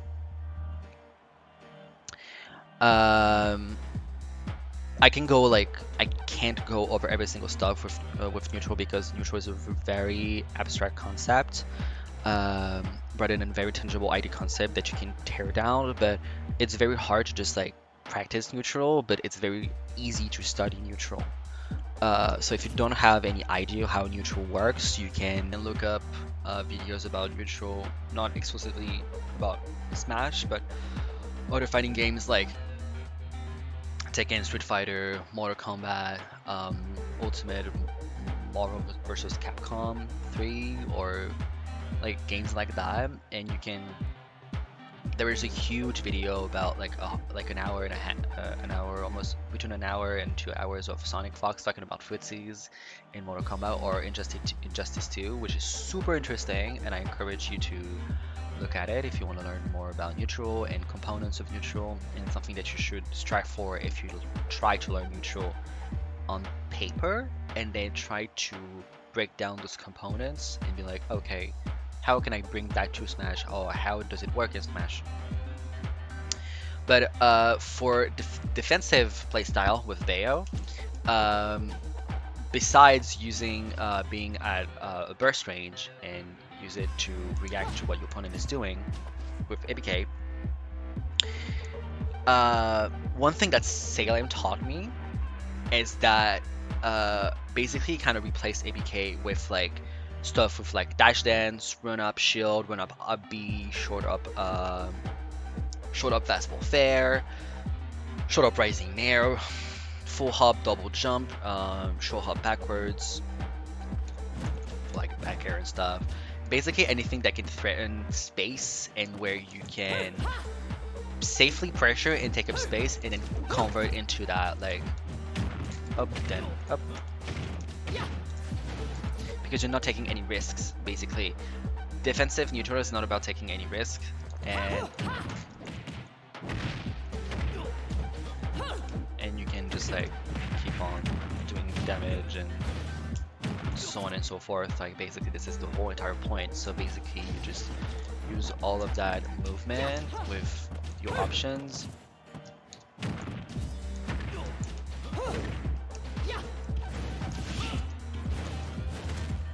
And you're trying to play like that, and basically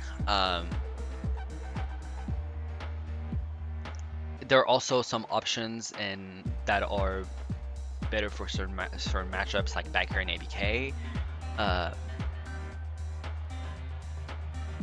and then it's just a matter of like pressuring safely. Like if they're shielding, if you're close to them, you can cross up shields with like ABK and force them if they want to punish them. If they want to punish you, then you can punish them with like something in return. Because ABK on shield is crazy good, and you can literally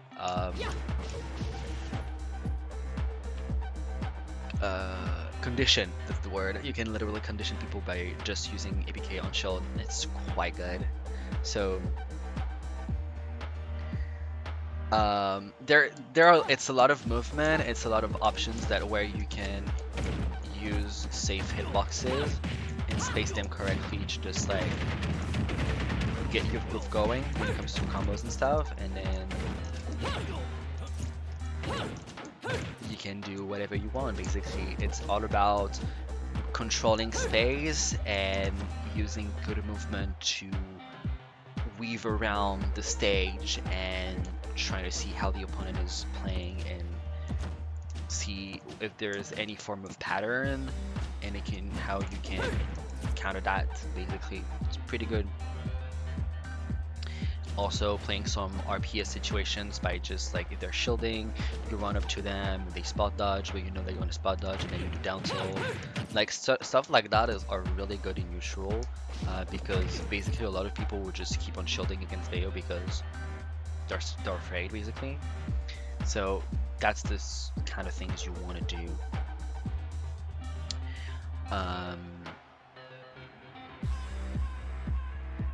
But yeah, that's how you want to play defensive neutral. A lot of movement, a deliberate like usage of shield, like a what's the word?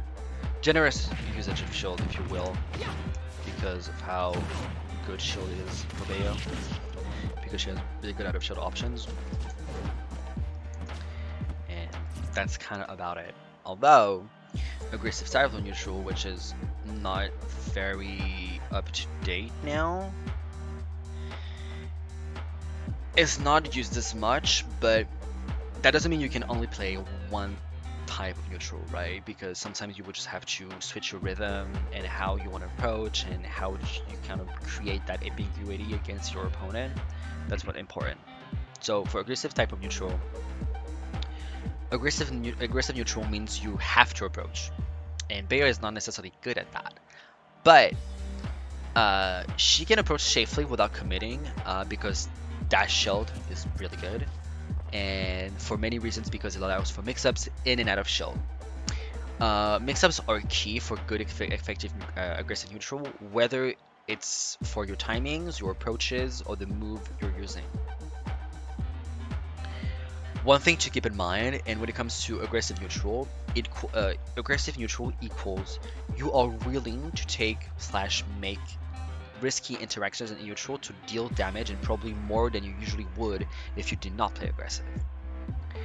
So that thinking kind of translate into, if you hit twice as much, if you do twice as much damage when you win neutral, you can lose neutral twice as much, because if your opponent like hits you, like if your opponent wins a lot neutral and does like 20%, but like he wins like twice as much neutral, but I win twice, two times less neutral, but I do twice as much damage, so I do 40 up to 60 in one interaction in neutral. That means I can keep on losing that neutral twice as much. So that's why it's also a good control and good grasp over advantage stage with Bayo. That's why it's really good and really interesting and really important when you are when you're playing aggressive, basically. So mixing up your attacks and your timings and out damaging your opponent is the way to deal with being hit in neutral. Because if you're getting hit, you're getting damage, but if you're mixing up your opponent correctly, and your timings, and you out damaging your opponent, that's how you can deal with getting hit in neutral by your opponent, basically. The logical thinking behind that is that there are two ways to avoid getting hit. It's shielding and movement. With movement, regardless if it's defensive or aggressive, movement is super important in Ultimate, because it leads to amazing pressure, amazing baits, and can create amazing situations and openings for yourself, basically. If you're fishing for a combo starter, like down tilt maybe, or maybe even fair, your opponent will most of the time shield, so you will have to make it safe on shield, either by spacing it or having to cross up. Obviously you cannot cross up with down tilt, but you have to space it correctly, because also down tilt is really good because it has a lot of pushback on shield, and you can pressure shield, do a lot of damage, and they can try to grab you, and you can go for like something right after that, which is super good. And with fair, which is super good, you can use fair to cross up like that on shield. Like if I put Richter in shield and he is not mashing air dodge, like I can make him like do it like that, and I can go over that, and you know, and I can just go over that and grab him and create an opening, like, and boop boop, and just shield and boop boop, you know, like really good. Things that you need to learn and grasp and master, super important when you're playing neutral with Bayo. With Bayonetta,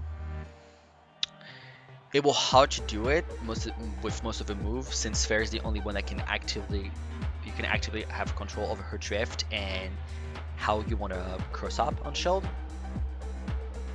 Dash attack also works because you can cross up with it, but it's not like you can like actively have control over your drift, because it's just a dash, it's linear.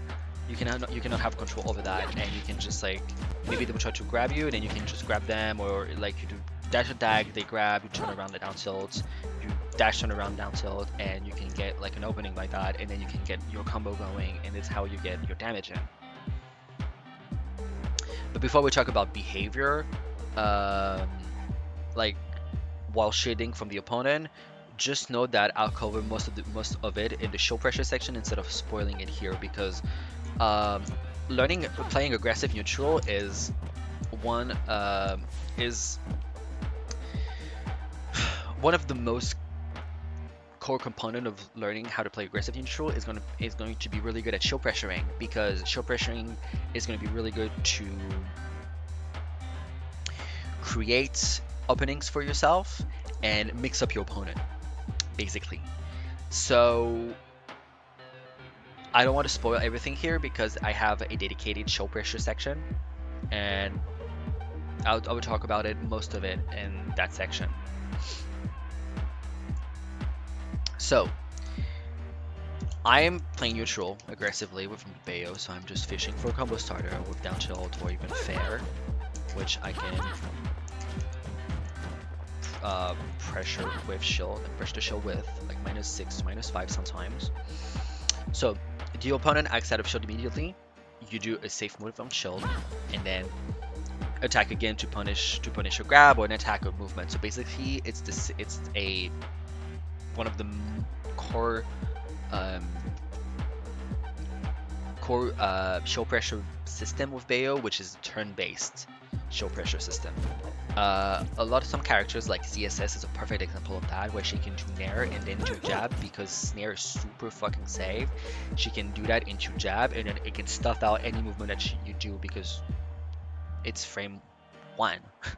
Basically, you can do that into like she spaces out her Nair on shield, and she can do jab, and you can get stuffed out, and then she's still an advantage, because now you're in a take chase situation, and if she guesses correctly and you guess wrong, you are put in a combo, and then she does even more damage. So you have even more reward on that, and that's what is important here when playing aggressive neutral, because when you want to play aggressive neutral, you want to basically create situations for yourself where you show pressure the opponent safely, and then if I don't know, maybe Richter's trying to show grab me, I can go for run up B, for instance, or ABK if they're trying to jump, and if he rolls out, I can go for a dash tag, like that kind of stuff. Basically, it's just a matter of understanding what the opponent is looking for or trying to do. Most of the time it's going to be that, and it's just a matter of practicing it and understanding the core system of show pressuring and seeing it as a base turn game, almost as a rhythm game as well. That works pretty well. So yeah, it's really interesting. I love it. Basically, it's shape pressuring is my favorite component of neutral because it's super interesting. So you show pressure the opponent, they do something out of shield, you punish it. Great. This will condition the opponent to hold shield then, and then with that you can add grabs with your pressure. Either like if you pressure them and they don't do anything, you can go for a grab, or you can straight up go for a grab even before doing anything else. So you can always keep up the pressure by crossing up and then grab the opponent out of it, like with like this and then do this, because basically it forces them to stay in shield because you're pressuring them so heavily, and then they have to respect it, and then you do go for a grab. If they avoid the mix-up or the pressure itself, you need to catch the movement out of shield. So maybe if it's a jump, like if neutral, look for how they react when you fake approach. If they jump, you jump with them. If they run away, you run with them and take up space to overshoot their positioning, or just even like the same thing we've seen with back air. The back air is 0%. If I do back air and they roll away, I can just I can run up with them and take up space and put them in a very bad position just by dashing with them, and they're being counter pressured immediately at 0.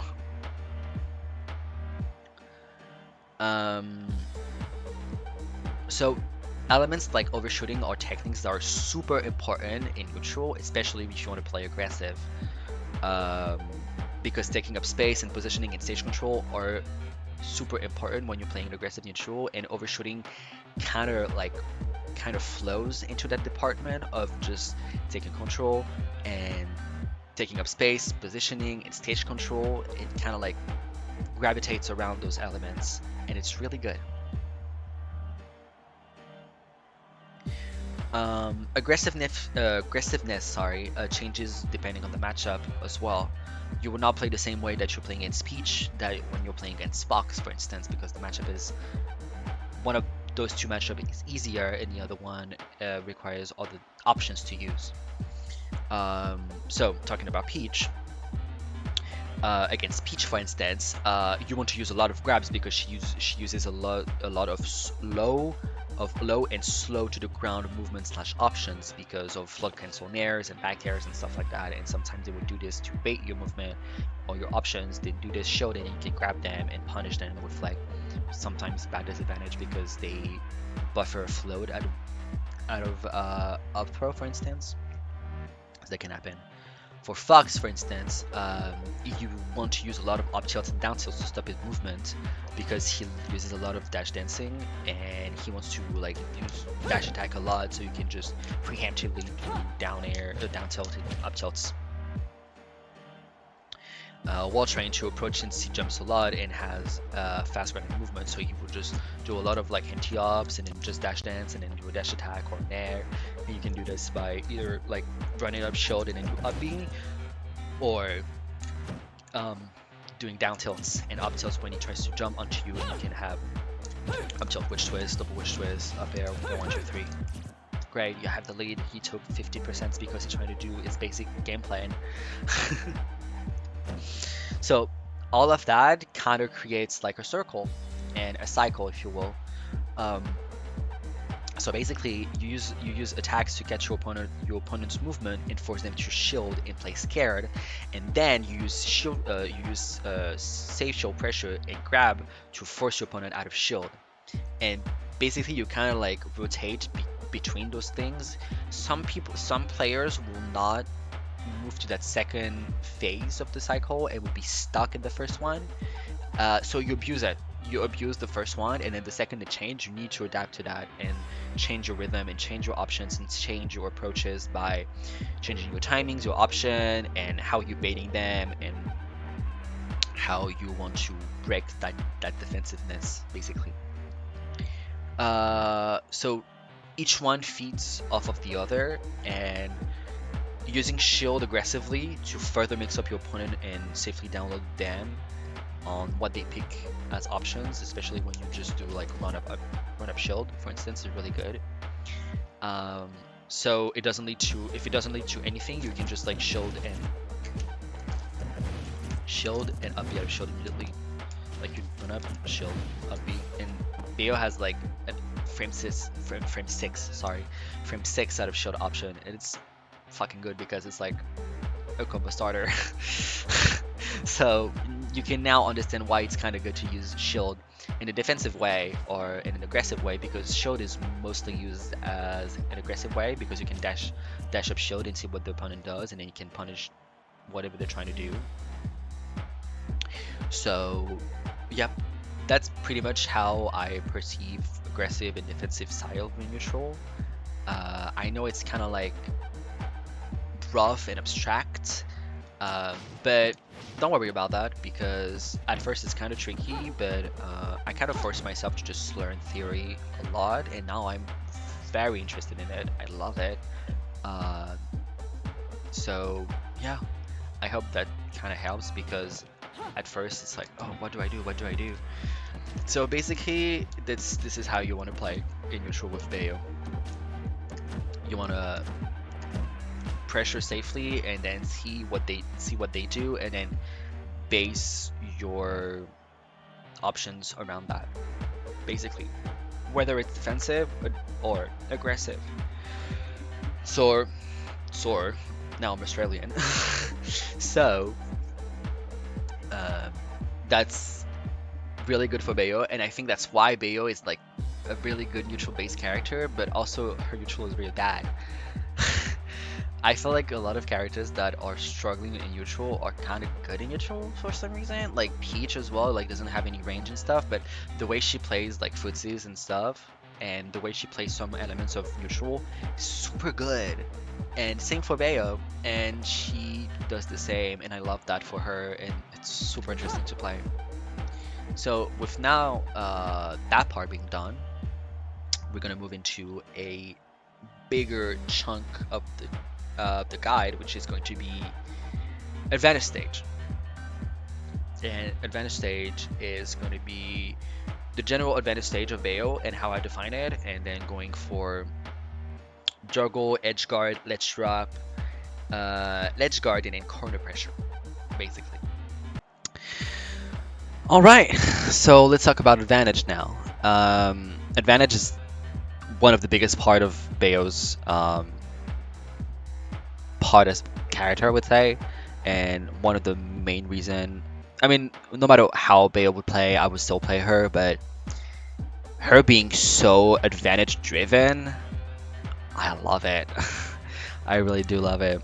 So Bayonetta has one of the most aggressive advantage stage in the game. Being relentless is part of a core as a character, and how your perception of advantage with Bayonetta should be.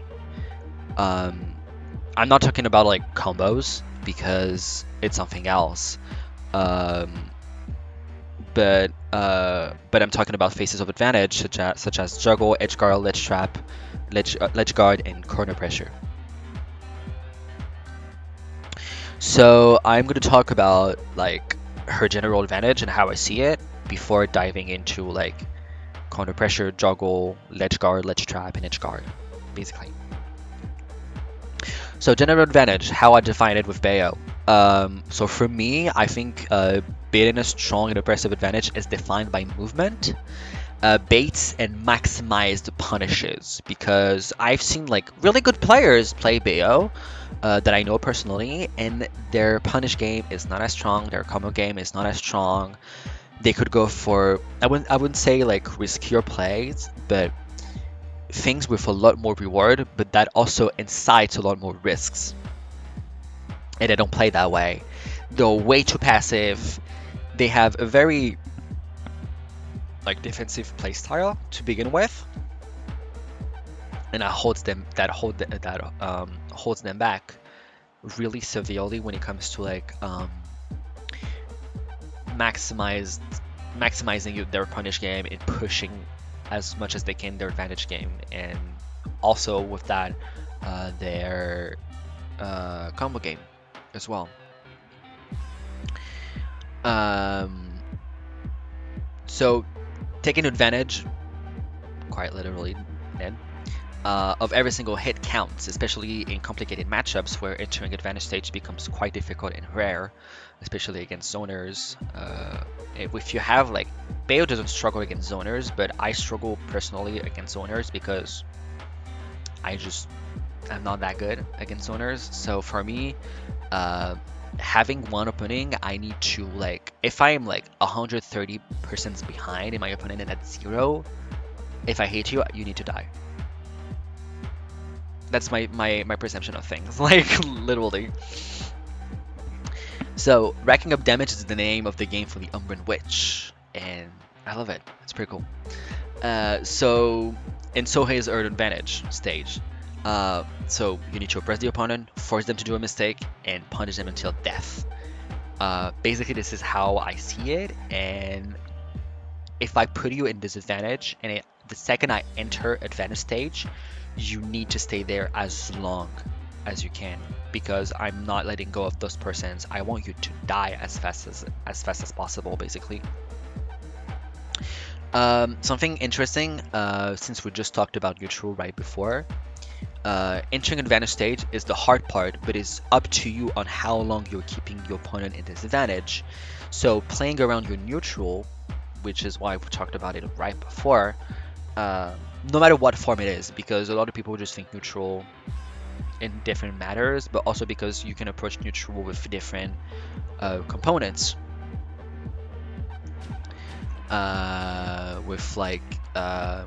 With punishing, shield pressuring, like we've just seen, reads and callouts on options, a simple grab sometimes, outspace an option, you can overshoot the opponent, and so on and so forth. These are different things that can happen in neutral for you to win neutral, but it's not about like, okay, neutral 101, how do I win it? Like, you know? And those things, playing around her neutral is going to be vital, and a good mastery of a neutral execution is required to enter that phase as frequently as possible. So if you're not that good in neutral, but you have really good punish game and really mastery of her combo, it's not going to be that much of a problem, because like we've explained before, if you can lose twice as much neutral if you do twice as much damage when you get a single hit, right? But if you can win twice as much neutral and do twice as much as damage, it's even better, right?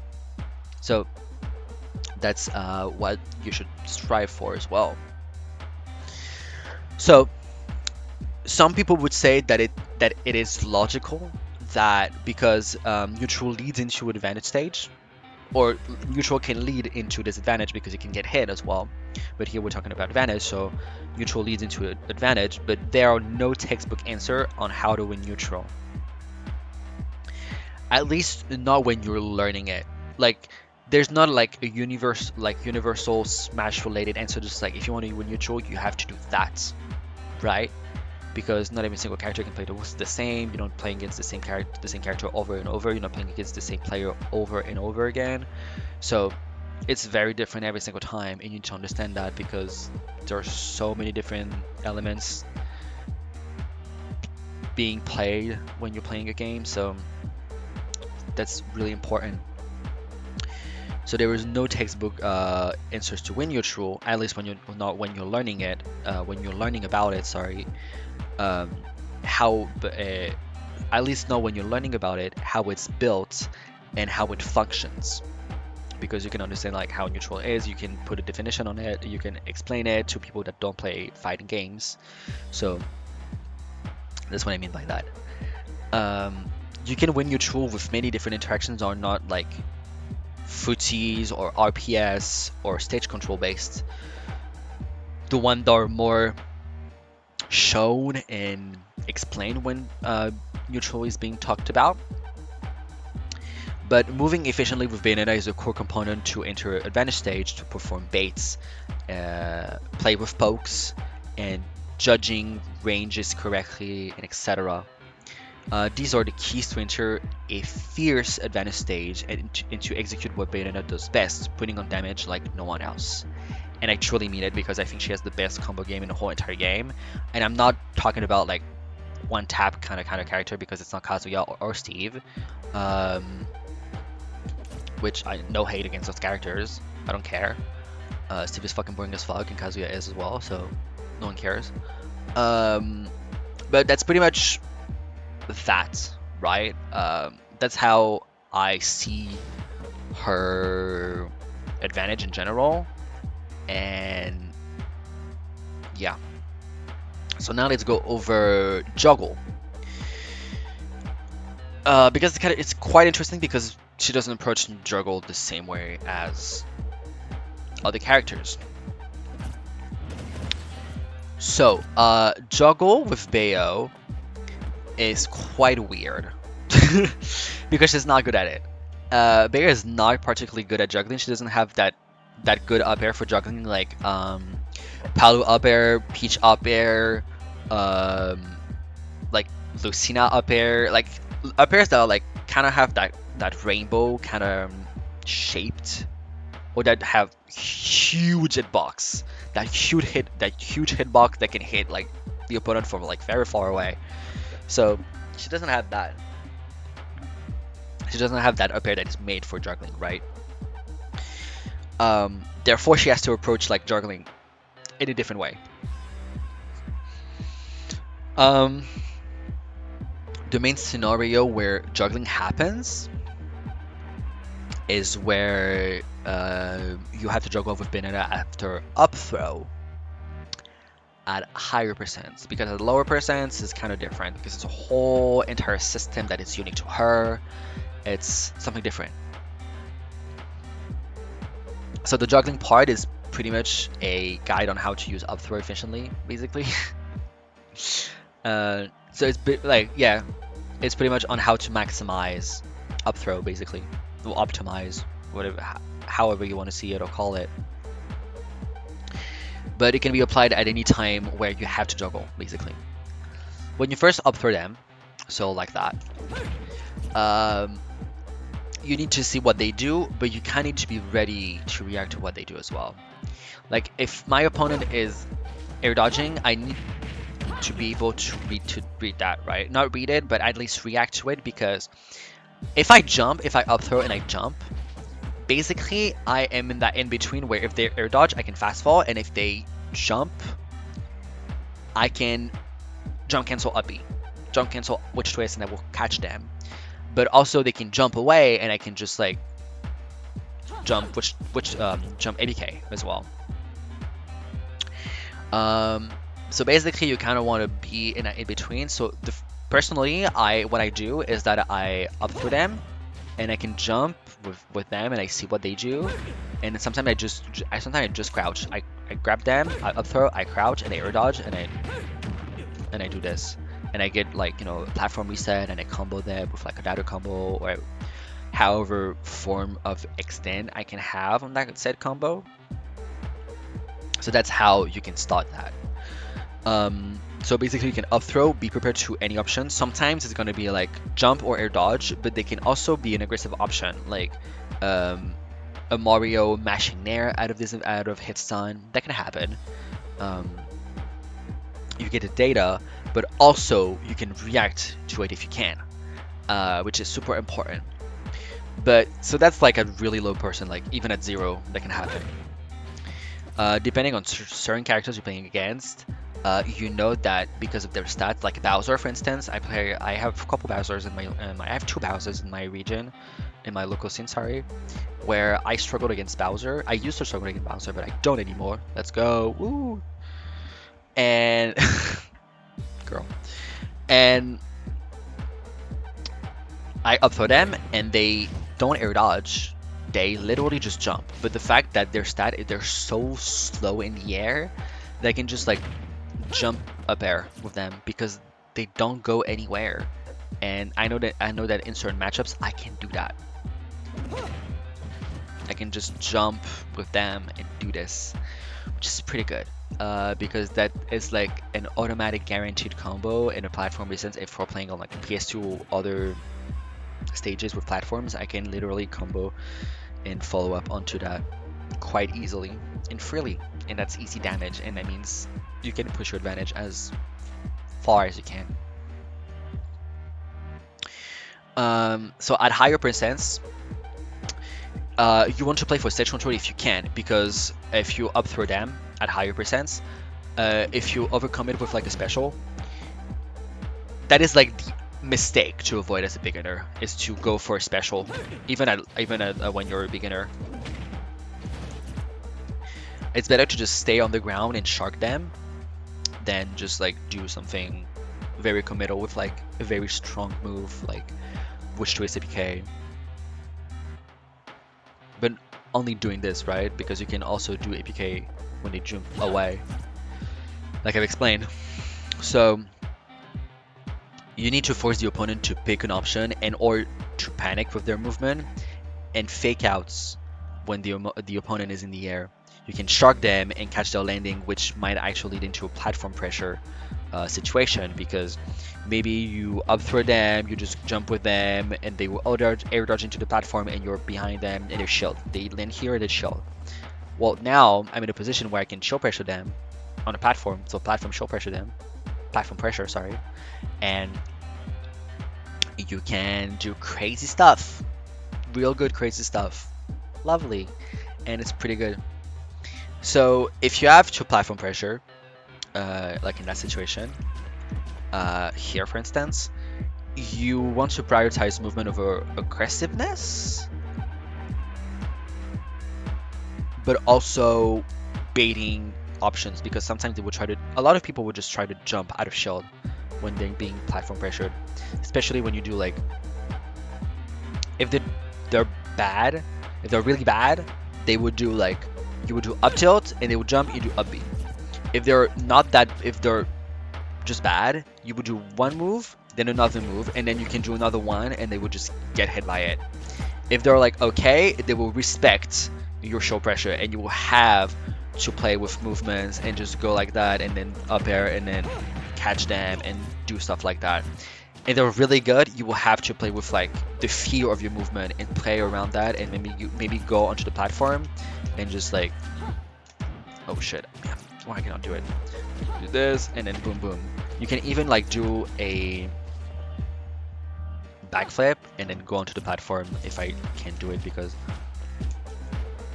I'm so bad, and you can do that, or you can just go behind them like that, and then boom boom, and then you can go over something and force interactions, or at least put them in disadvantage and yourself in advantage. So prioritize movement over aggressiveness, but if you want to be aggressive, add good movement that performs as bait mixed with safe pressure. When you're platform pressuring, there are situations that are common and that you will learn with time and experience, because like I've said, sometimes you would just do like up air, up tilt, and they would jump, and you would just do double witch twist and they would get hit by it. It's just a matter of like, oh, I know that in that situations people tend to do this, and then you can base you can be like, oh, there are chances that he's going to do that. Is he going to do this or not? If he doesn't do anything, if he doesn't do something else, I can base myself on my experience, and if he doesn't, I can take what he does and then adapt and be prepared for the next time this situation happens. So that's really good. Okay, edge guarding. Edge guarding is super important with Bayo. Like, knowing how to edge guard with Bayo is a must. It truly is. Because if you don't know how to edge guard, like, basically you just miss like 90% chance to get a stock, because most of the time I kill people off stage. I don't kill people on stage. Like, I kill people on stage when I do like a shitload of damage and I do like a crazy ass clip with like fair 1-2 trains and I get a read and I smash them. But off stage is where I kill people. Because she can stall in the air and just like block your way to come back here like crazy, and it's super good, and that's what you want to do. So there are a few things you need to know about. There are a few things you need to know before knowing how to edge guard, basically. So one thing that is super important with Bayo is resource management. Knowing what resources you have left is absolutely essential when it comes to edge guarding. When it comes to edge guarding your opponent, sorry, and when also know when it's time to reset by grabbing the ledge and getting your resources back, basically. Keeping a mental history or mental track, your mental record or history of like what moves you've done and what resources you've used so far, is something that you can practice by yourself in the training lab, and you put yourself off stage and you just like up B, up air, jump B, up air, jump, ABK. I have nothing left. I can do this, and I come back. Like, it's just, now for me it's natural and it's second nature, and it's like everything is like muscle memory, because I'm just like, oh, I'm used to it by now. But when you're a beginner, you're just like, oh, I don't know, I do not feel comfortable going off stage because it's very scary. Girl, it's very scary stuff. And it's very good, and it's very important to know how to do so. So you can like do this by yourself in training mode, but you also by watching top level Bayonetta players like Lima or Bloom, if you want to, if you like Bloom as well, and see how they do it, but also figuring out what they have left. It's kind of like an exercise, some homework, if you will. Like, you're just like, oh, he did that, he still has like a jump or witch twist or ABK, so he can come back here. Or maybe he's gonna go for this instead because he can kill him right now with that move and then come back with a jump ABK, for instance. I don't know. So that's what you can do. Another thing is going to create confusion off stage, and let me explain that because it seems weird. Creating confusion while you're off stage, when you're edge guarding, sorry, is another component of powerful edge guard, and also recovering when you're the one being edge guarded is also super important, which is something that we'll talk about later on. So adding moves between like your resources, which your list of resources are going to be the following one. You have witch twist, ABK, dive kick, jump, and air dodge are going to be your main resources. So basically, sometimes instead of just going for double witch twist like that and coming back here, you can just like double witch twist back here, this, and just like, you know, you can put other things in between, like witch twist, up air, back air, ABK, and coming here, right? You can do stuff like that. It's almost similar to kind of doing some planking, but here it's kind of like trying to force the opponent, just like, oh, what did she use and how many stuff does she, because sometimes like I've played against players that are like, I'm so clueless about what you have left and what you like. It feels like you have 13 jumps and 25 other moves that I'm not aware of. I'm just like, that means I've done my job correctly, basically. And you can do stuff like that, and it's really good, really, really good.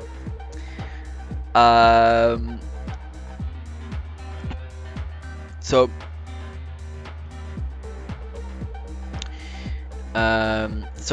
all of these moves in between those resources, like an up air, a nair, a back air, or something like that, is going to add a layer of confusion for your opponent and make them guess what you have left to edge guard them with.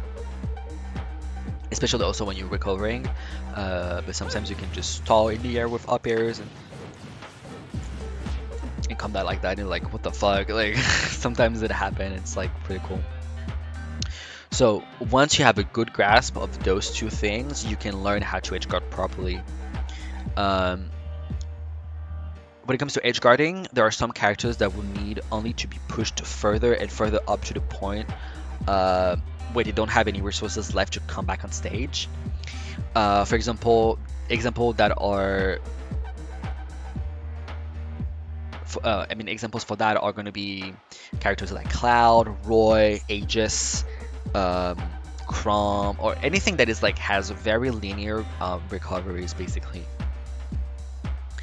they're pretty much linear, but that doesn't mean that the recoveries are bad though, because these recoveries are pretty good, but they're not as bad as they seem to be.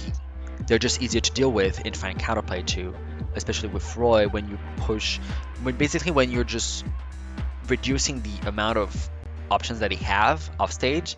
You can also go for like a witch time off stage, and for Roy sometimes you have pushed them, they try to recover before they jump, you do like a nair, you come back here and they have to jump, and then they jump and they up B in your witch time, and then you can just like up B, you can just like do crazy shit off stage for edge guarding. You can look at like what Lima does, because Lima does some crazy insane stuff sometimes. It's really cool. So yeah. But the other archetype for edge guarding is going to be the one where you need to perform complete combos, to complete an entire combo basically, in order to edge guard them. Maybe because of their strong annoying recovery, or their weight class, or they're easy to combo, etc. So characters like that are going to be heavy characters. Peach Daisy, Joker, Palutena, Wario, characters like that that need to be comboed and pushed away because they have a lot of good resources, like either unique mechanics or really good resources to come back, and it's very important just to do that and know how to do it. So that's pretty much how you kind of want to approach edge guarding, and edge guarding is also going to be played by also keeping track of like your opponent's resources, by like edge guarding them and then coming back and be like, okay, they have this left, they jump, oh I can go for this, I can go for another that, I can push them here and come back and they're dead because they don't have anything else. They don't have anything left. So yeah, that can be really good. And yeah, that's pretty much it for edge guarding. Okay, let's jump into Let's Trap. Let's Trap is another aspect that Bayonetta is not necessarily good at.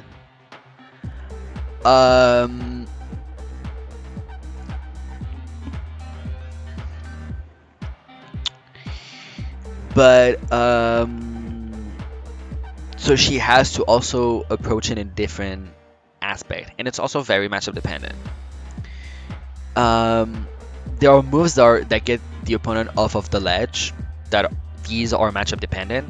So basically, moves like down tilt, down smash, up smash equal down, heel slide. I said heel slide. F tilt 3 as well, are options that can be used for actually getting off the opponent off of the ledge, and it's very matchup dependent. And I have a resource about that. I have an Excel moment that I will provide. But most of the time, if you don't know what you're doing with Bayo in that trap, generally what you want to do is play patient and react to what your opponent is doing, and taking in the information that he's giving you. With like, if he's jumping easy, He's jumping a lot. Is he doing a lot of grounded options? Is my opponent being defensive or aggressive? Is he waiting a lot? Is he playing around is in invincibility with the regrab in the grab and stuff? Like all that kind of stuff can be used for effective in getting data, effective ledge trap and getting data, which is pretty good. So basically you kind of want to play patient and react to what your opponent is doing.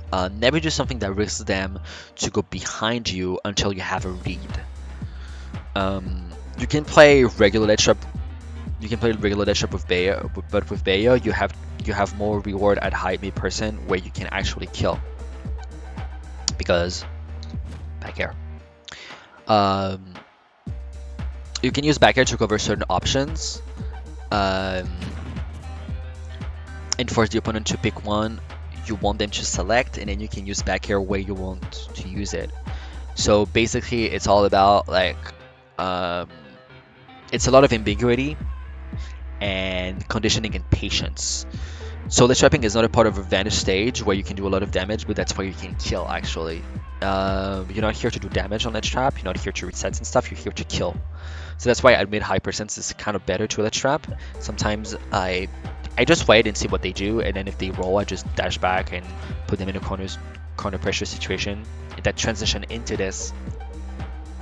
But one thing that Salem taught me as well is that you can play the... Basically, Bayo has a couple ways to play ledge trap, and you can play ledge trap by, playing with back air and covering space and forcing the opponent to pick something, and then you can cover it with positioning and playing at roll distance. So basically, if you're covering like neutral get up attack and jump, they have to roll basically or pick certain options between your timings, and you will have to react to that. But if they roll and if your back is facing towards the ledge, you can up tilt and at higher percents. Like if I put Richter at like cure percents like that, and I do ledge options and I make him only roll,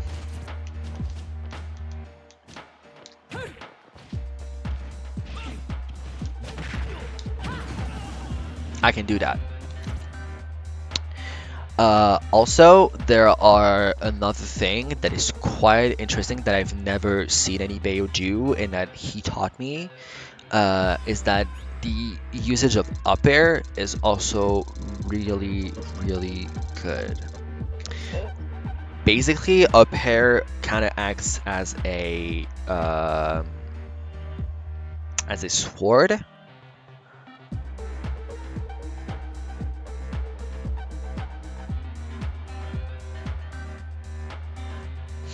As a sword because you can cover certain options with like up air, and you can convert that into other things, which is pretty good. So basically, up air acts as a semi sword because of the angle and the distance. So that can catch like ledge jump and air dodges as well. You can catch it with like either short hop up air or full hop up air because it's character dependent as well. I'm gonna put like the hitbox visualization on because y'all can see the up air. Like, so basically up air acts like that. That's the angle of up air. So you can just like catch people like that with up air.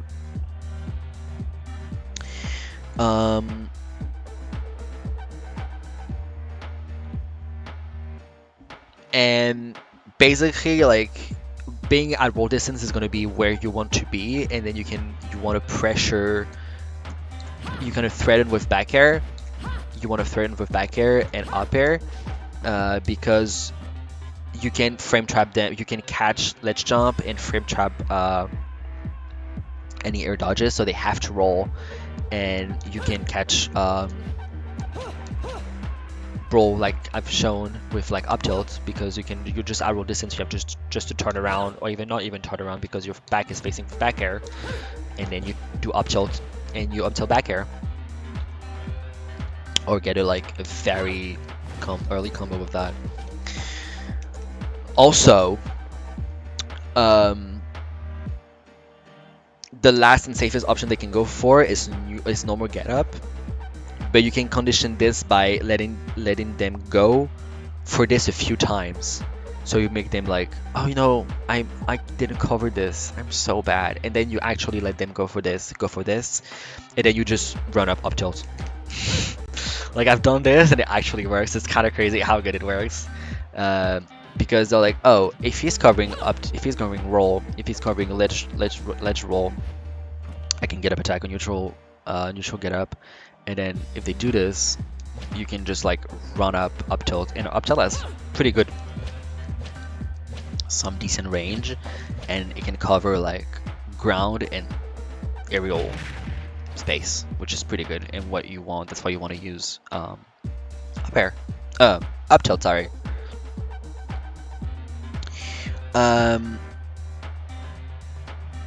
And also because run up tilt and kill them for free, because up tilt back her depending on the percents. So keeping at the roll distance is perfect for any BKs and at that distance, because also if you add roll distance over here, if they jump you can also APK, but it's kind of committal, but you can do it if you react to it. Get up attack,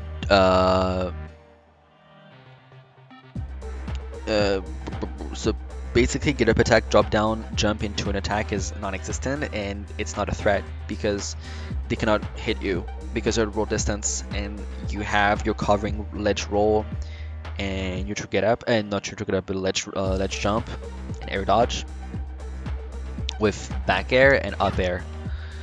Up air, since we're talking about up air since acts as the same X sword because of the angle and the distance. You can catch it with like short hop or fastball up air, or short hop or full hop up air, because it's matchup dependent and also different because of the character. Against ledge jump attack, ledge jump or attack, it's going to lose to short hop up air or full hop up air as well, because your position under or above the attack. And up air like that can lead into like back air basically, because you can do up air back air, up air back air, which is pretty good, and that is really good because if they're at kill percents, they get hit by that, well, you get the win and you get the kill at least. You go to the ledge, and you can go to the ledge also and shield, and only do up get up shield against normal get up and get up attack and drop down attack and drop down jump attacks, because it covers pretty much anything, because it's that angle where it's that zone where if you neutral get up, you're still in that same spot. If you get up attack, you're in that same spot. If you drop down jump into an attack, you're in that same spot basically, and up B covers that. So that's perfect. And roll is the only one not covered, but if you're aware of it, you can just run up. I mean, since you're like only rolling, you're just covering roll, you can just run up shield, and then when they roll you can turn around up tilt. That's really good, and like actually with that perspective, like her ledge trap can be very consistent, but it's not like that really. What I mean by her ledge trap not being good, it's like it is a lot of work. It's a lot of work. So yeah. So mixing up those two styles of ledge trap can be also good. Also, so essentially, to wrap it up, before talking about something else, essentially pure roll distance with your body to deny or scare them from rolling, and you can cover ledge jump with up air or back air. If you want to cover normal get up consistently, then then you need to get up close and shield and abuse up get up shield against all of their options except roll. Then you can just, if you react to it, because roll from ledge is pretty laggy, you can just shield up into run up tilt. And yeah, that leads into another component of ledge trap, I would say, which is going to be ledge guard. So a lot of people talk about ledge guard as not the word that is edge guard, because you can either people call it the ledge or call it the edge. I call it the ledge, but I say edge guard, even though I say the ledge. So people say ledge guard when they talk about like edge guarding, but for me, I think it's its own thing and its own concept, especially for Bayo. Obviously, she has to be the one. Off stage, if you cut it into two halves, in my opinion,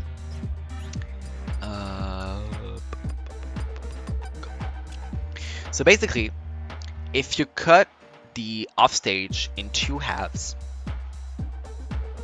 the right part is going to be for edge guarding, and the left part is going to be for ledge guarding. IMO. It acts as a pressure string that conditions the opponent into picking an option, and you punish them because Bayo can move from anywhere, basically. It's almost like an extension to her ledge trap, and can act as a transition for counter pressure as well.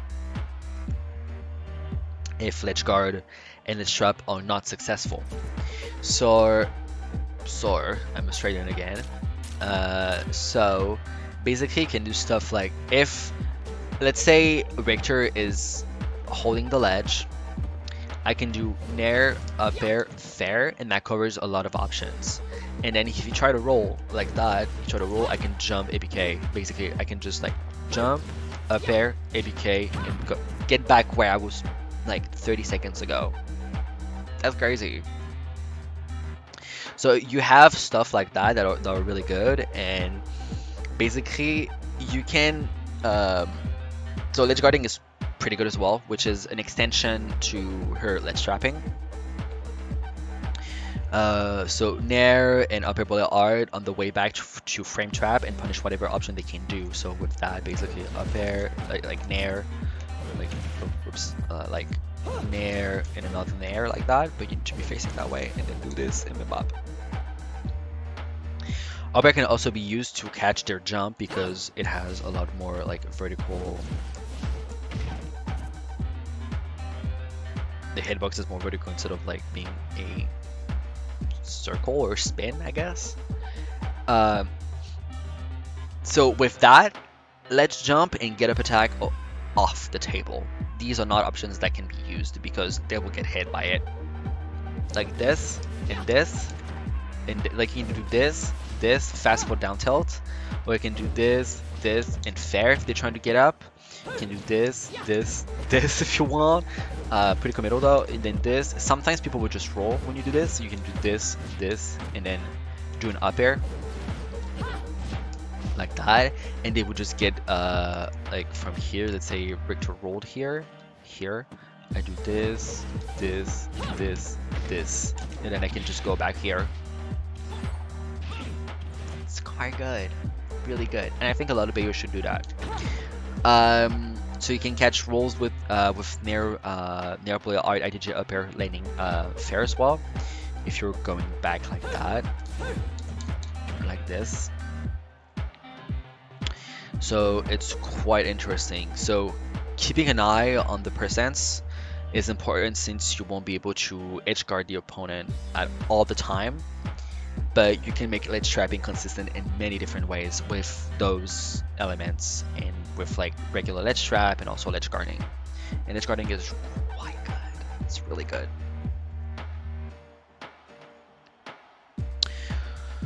So,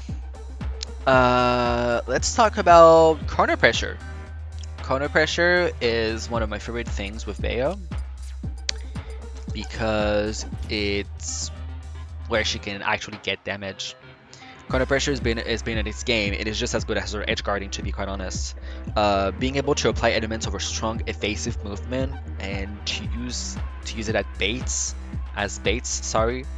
is extremely good for counter pressuring. So basically, being unpredictable and ambiguous and using dashes like in and out are pretty good to force the opponent to swing and then punish them with like jump ABK basically. You want to use your safe pokes like down tilt to play with the opponent and stay outside of their range for better reaction as well as positioning for punishing. That's super important because you don't want to overcome it with like a dash in that is too long or a dash back that is too far away and allows them to dash in with you.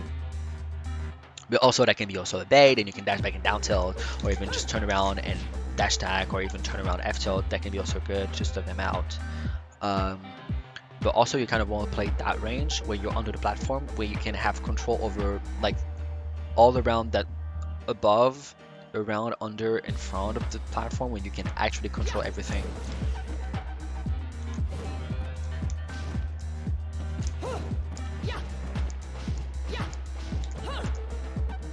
And that's quite good. And also if people try to jump, you can ABK, and they try to full hop, same thing, like real good. So your goal is to stay outside of their range, all the while pressuring them with and making them feel like they don't have as many options as they do. You want to make them scared and make them panic. That's what's really good about Bayo's chrono pressure.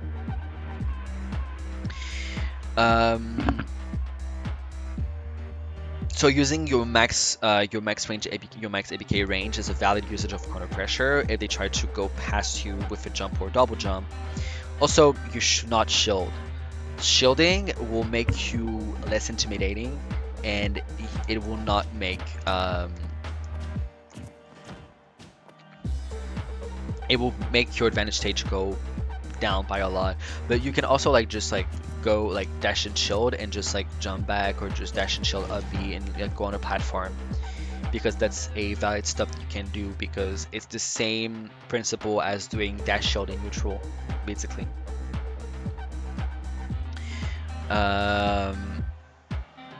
Also don't go for grabs, because if you whiff grabs they can just like grab you and back throw you, and it can also punish you. It can just like jump over you like really easily. And if they shield, you can shield pressure them, or eventually wait for them to let go of shield, because sometimes it's like characters like Ness or Palutena, when they're shielding, they usually waiting for you to do something and then grab you and then back throw you, especially when you are kill percents, or at least in that range when that back throw is really effective. When it comes to pressure, ask yourself, what can they do to avoid my burst option? How can I cover this without committing? That's what I think when I'm playing. It's like when I'm counter pressuring, these are the two main questions that I ask myself. What can I do to avoid my my burst option, and how can I cover this without committing? Because if you dash attack and they space it out, they outspace it, sorry, they are even more cornered. Then you can sit outside of their range and be guaranteed to not get hit while pressuring with ABK at max range. And while pressuring them, if you end up show pressuring your opponent, dash back, and they can't, so they have to either do nothing else, or answer with like an offensive out of shield with an offensive option out of shield. And you can punish that with like a jump ABK or whatever. Basically the same principle of like show pressure, base turn pressure basically. And yeah, so they can and you can take the advantage of this and punish them on your way back, especially if their option makes them move forward. You also need to take in consideration the fact that platforms are at times right above you. Like here, for instance, it's like a perfect example of that. You need to keep an eye of them if the opponent wants to use them to get out of the corner, and you can preemptively cover them with like moves like up air, nair, back air. Fair can be also used. Back air. I also use a lot of up tilts, raw back air, raw up airs. So you have stuff. It's pretty good.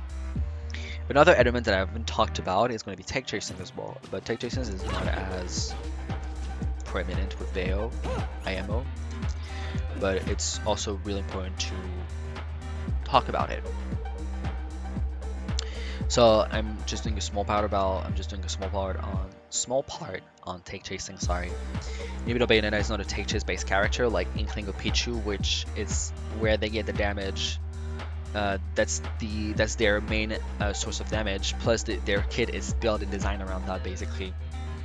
Some of the strong and situational take chase happens on platforms where you can actually extend your advanced stage into a combo and deal tons of damage. Up air is really good for that. Basically, you can just like do down tilt fair, and that will put them into a take chase situation. And then if they take, you can just do up air, and you can do like up air fair, or you can do like up air, raw up air like that, and you can go into raw up air, up air, up air, and then back air sometimes. Or maybe you can do like up air, raw up air, raw up air, and then go for like a ladder combo at the end to extend your combo even more. So up air is really good for that. And also on the ground you can have universal option for take chasing, like dash attack,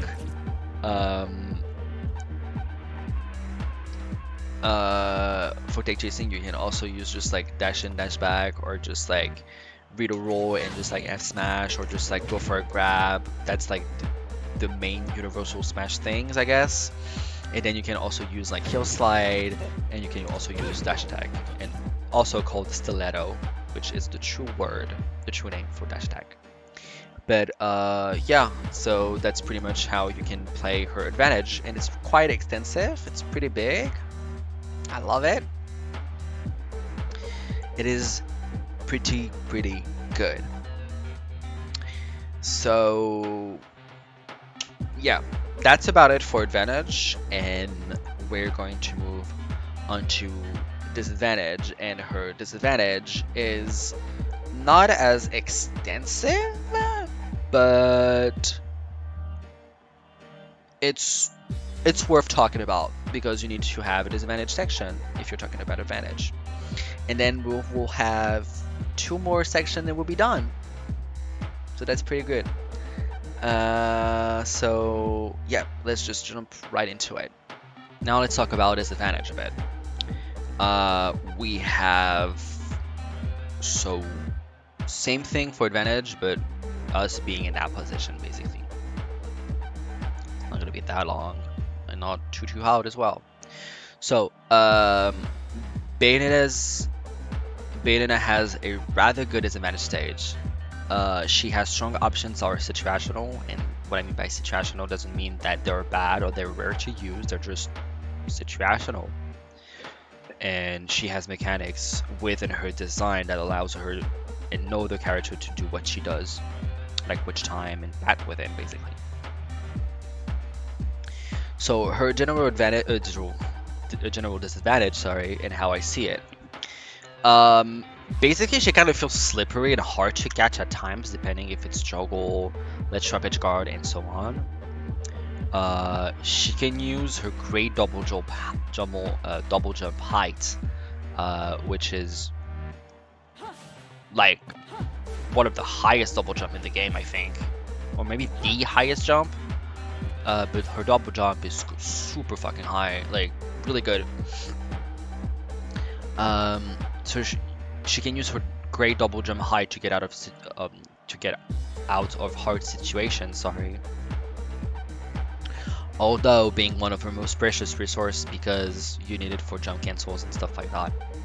Because yeah, one of the most precious resource for jump cancel, and in her ability to keep her ambiguity up at an all-time high.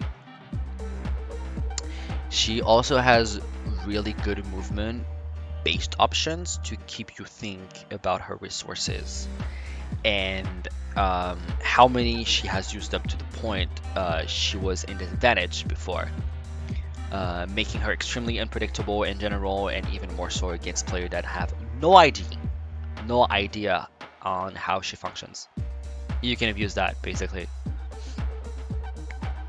You can use this to force your opponent to comment with an option while trying to catch you or catch your landing. and punishing them or reversing them or reversing the situation for yourself, and sometimes even killing them. One of the main reasons she feels hard to keep a disadvantage is that within, and which time as well. It's a mechanic that allows her to transform into to herself. It's a mechanic that allows her to transform herself into a swarm of bats after being hit. On the defensive options such as her air dodges, rolls, spot dodge, and her witch time. Most of the bats within timing is going to be frame 1, but some of them are not frame 1 but frame 2 or frame 3 depending on the option you're selecting.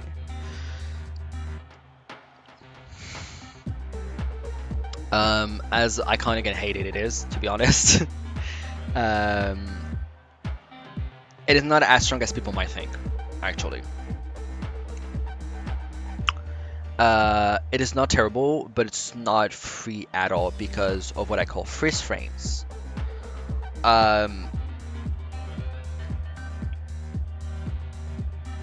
Basically, okay. A quick explanation before we jump into the rest of the disadvantage. Basically, when Bayo gets hit and on a spot dodge,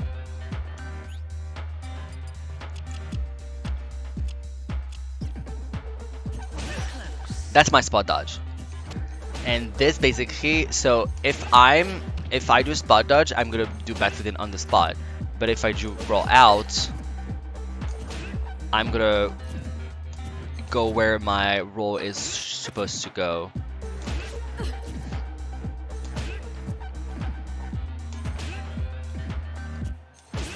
Like here. So basically this is how it works. So that's the repositioning thing. So basically you can reposition yourself with those options by doing spot dodge, roll, and that's the same principle with air dodges. If I'm getting hit with like a neutral air dodge, I'm just going to fall down by the same way. Basically it keeps the trajectory of where you're supposed to go, but it just teleports yourself with the animation of being in bats. Same for like air dodge back, air dodge in, air dodge up, like all that stuff, it works the same way. It's just positioning stuff. Also, you can get hits during your recovery when you're air dodging. So sometimes you can just like air dodge and then you want to jump air dodge, and sometimes when like I don't know, Rob does a down air on you and you get hit by the down air during your air dodge, you can get fucked up because you don't have a jump, you don't have a double witch twist, you don't even have an air dodge, and you just die because... And it happens a lot more than you think. Also, the freeze frame stuff, basically the difference between Bat Within and Foresight, because with the DLC, Foresight is like a Bat Within like mixed up with Witch Time, which is a lot better by the way. Basically during her Bat Within animation,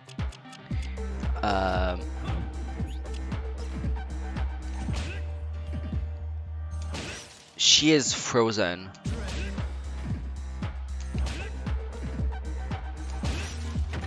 She is frozen, and then sometimes you cannot act out of it immediately.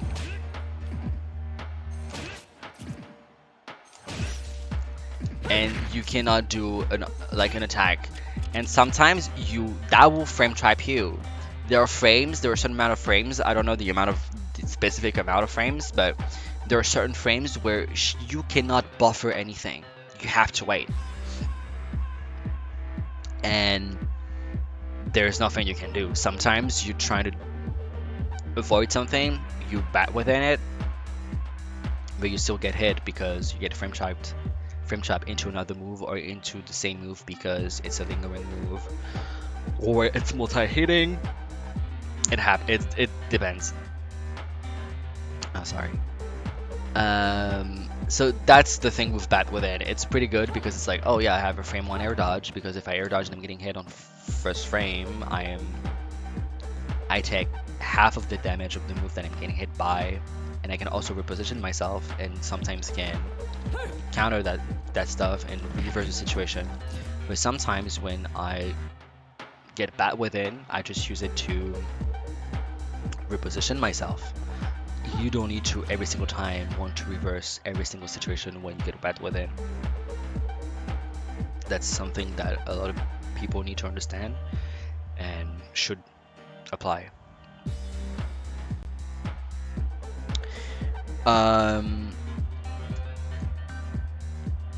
So let's start with juggle. As I said previously, she can use her great double jump height and her movement-based options such as witch twist, APK, or even dive kick to get out of juggles and to bait the opponent. Like, oh no, I'm getting, ooh, and then you can go back that way because they're running all the way here, and then you can just go back here and air dodge here. They can even sometimes, you cannot really juggle her, by the way. She has Nair as a landing option as well. They can be pretty good. Down air is not recommended, but sometimes can be quite surprising.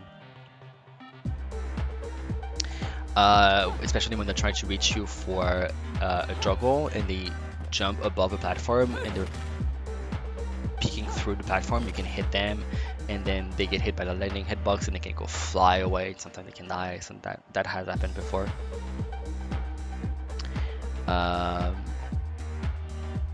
But you need to be aware of the fact, because with down air is not recommended, but it can be used as a surprise option if the opponent is trying to reach out for you when they're trying to juggle you.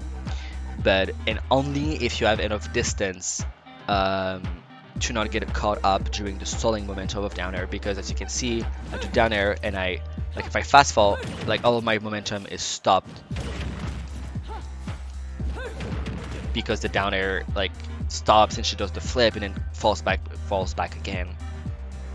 So you need to be careful about that. Fast fall air dodging also is quite good. It's like a universal technique, and it's also a valid option because you can land safely and quickly on stage, and if you want to go through an upper or something, plus the chance of activating Bat Within. Also, if that transition into a platform pressure scenario, because sometimes you kind of want to land onto a platform, and you just like, I shield, I land and I shield, and then they're platform pressuring you. You need to respect your opponent's pressure. Avoid panic options, such as too early of a jump within their pressure strings, a panic roll, trying to do an option that is not going to hit them at all, so on and so forth. Recognize and learn their pressure pattern, block strings, and mix up to safely and maximize your chance to get out of being platform pressured is also really important. If they go for the same thing, or they have one or two block strings that they keep on recycling over and over again, you know the holes into their pressure strings, and you can just like jump out of that sometimes. So yeah.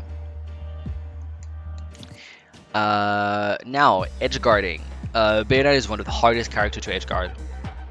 Period. It's so hard to edge guard her. Even in Ditto, sometimes it's kind of hard. Because her massive possibilities to mix up when you're recovering, and the possibility to get reversed at all time is also very present and very strong. And the difficulty to track her resources, at least for the untrained eye, in my opinion. So when you're recovering and being in an edge guard situation, you need to mix-ups are going to be key for recoveries. You can stall a lot. You can use different things. I don't have a jump anymore. I can do this and a dodge. See that?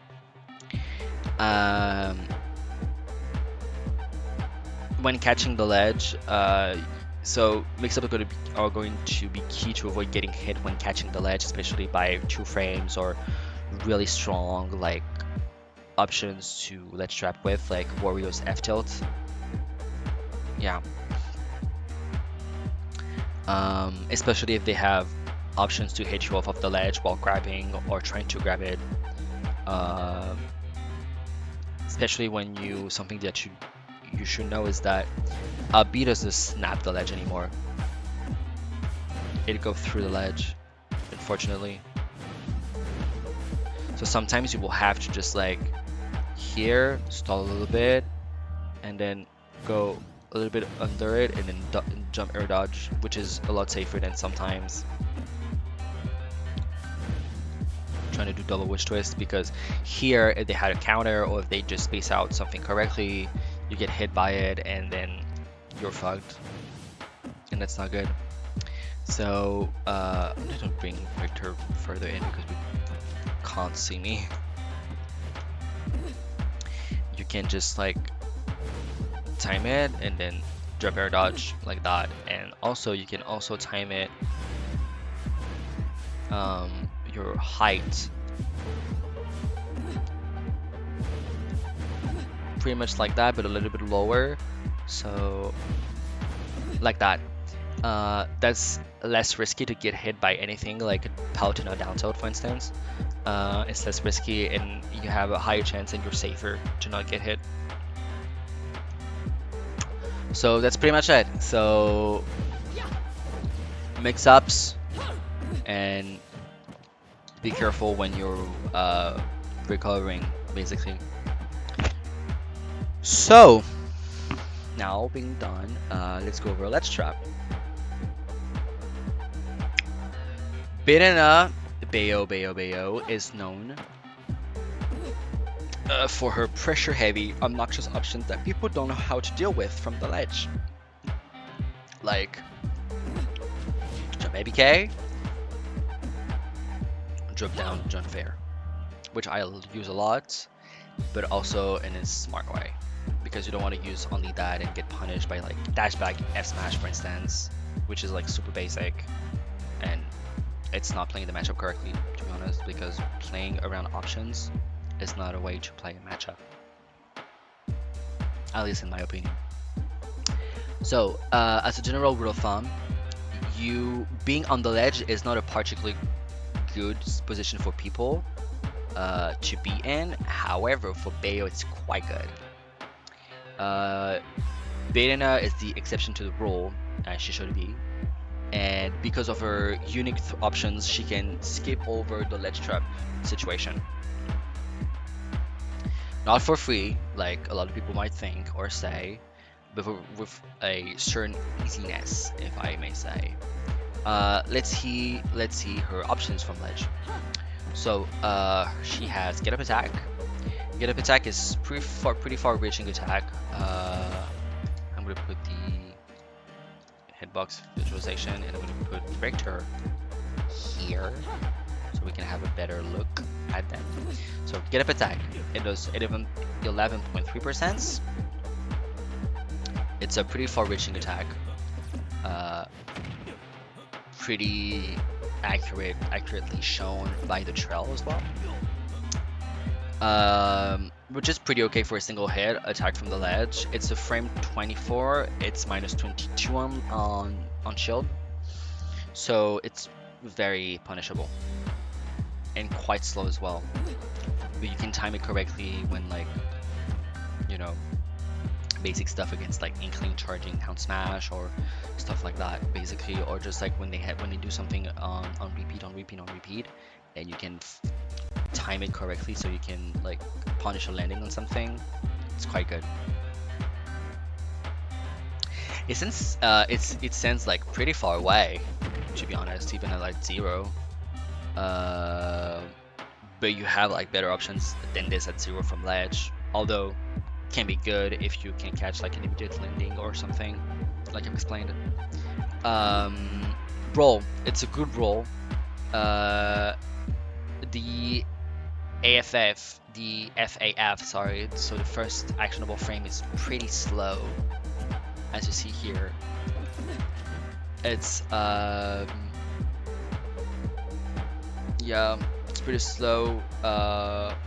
Just try to run away right after you have stage control. Like if you roll, you want to roll, you want to run. So you can reverse that position and play for stage control, and almost like playing for a corner pressure situation for yourself.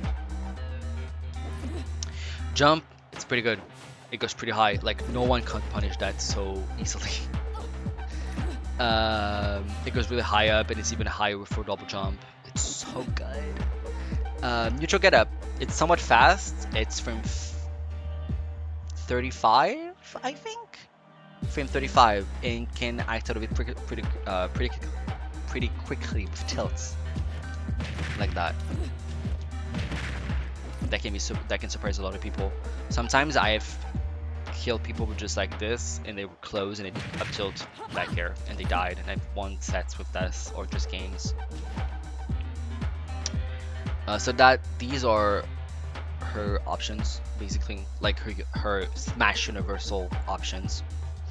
So basically, if you're a beginner, it's really easy to press those immediate buttons because it feels right. And what I mean by those buttons, I mean fair, and I mean APK as well.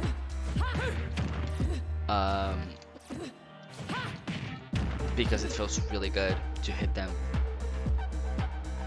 However, you're making those options less effective the more you use them, because people will start playing around these options all the time. And a lot of people will just start automatically, without you even doing them, they will start automatically by playing around these options, by positioning themselves over here and be like, I want to catch fucking APK, and then do S smash because they're here, and then do S smash and like, yeah, do APK, bitch. It's like, okay, thank you, and now I'm back on stage. Great. Like, doesn't make any sense, but okay, sure, why not? So please, when it comes to these options, please be smart about those options. Don't make them your go-to options. When you're getting ledge trapped, you have many other options that are just as good. Keep them at the back of your mind at all time, because there's a lot you can do at ledge besides those two options. You can do other options, like other bail options, but also keep in mind you can mix it up with like smash options.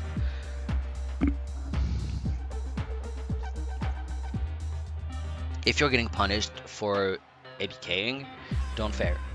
Because don't fair, don't nair, or any other aerial based option, because the reason is because all of these options are not, I mean, they require a jump to start, and you're not necessarily getting punished for APK and such. You're just getting punished for jumping, basically. So think about other options that play around what the option is showing you for the ledge trap, basically. So you can make the roll, or just jump air dodge instead, go through them, get an attack, who knows, depends on what they're doing. And if they're adapt, or did they mix up or not, if they shield, and and so on and so forth, basically. So, corner pressure. Let's talk about that, since I am in the position to get corner pressured. So it's the same principle as ledge trap, to be quite honest. You can use APK or any aggressive options that feel right, but don't make them your go-to, like fair or APK. APK can be quite good, but don't use it like all the time. Overcommitting while being caught in this video can be very deadly, especially if you have a bit of presence on. Use those options for what they're made for. They jump, you APK them. They dash and dash out, you dash attack to overshoot, etc. and etc. Basically, when you're being in the corner, you need to respect that, and they do a mistake, you punish them for them. You punish them for it, or you use that mistake to just like go over them and use the platforms to go behind them, and then do things like that, like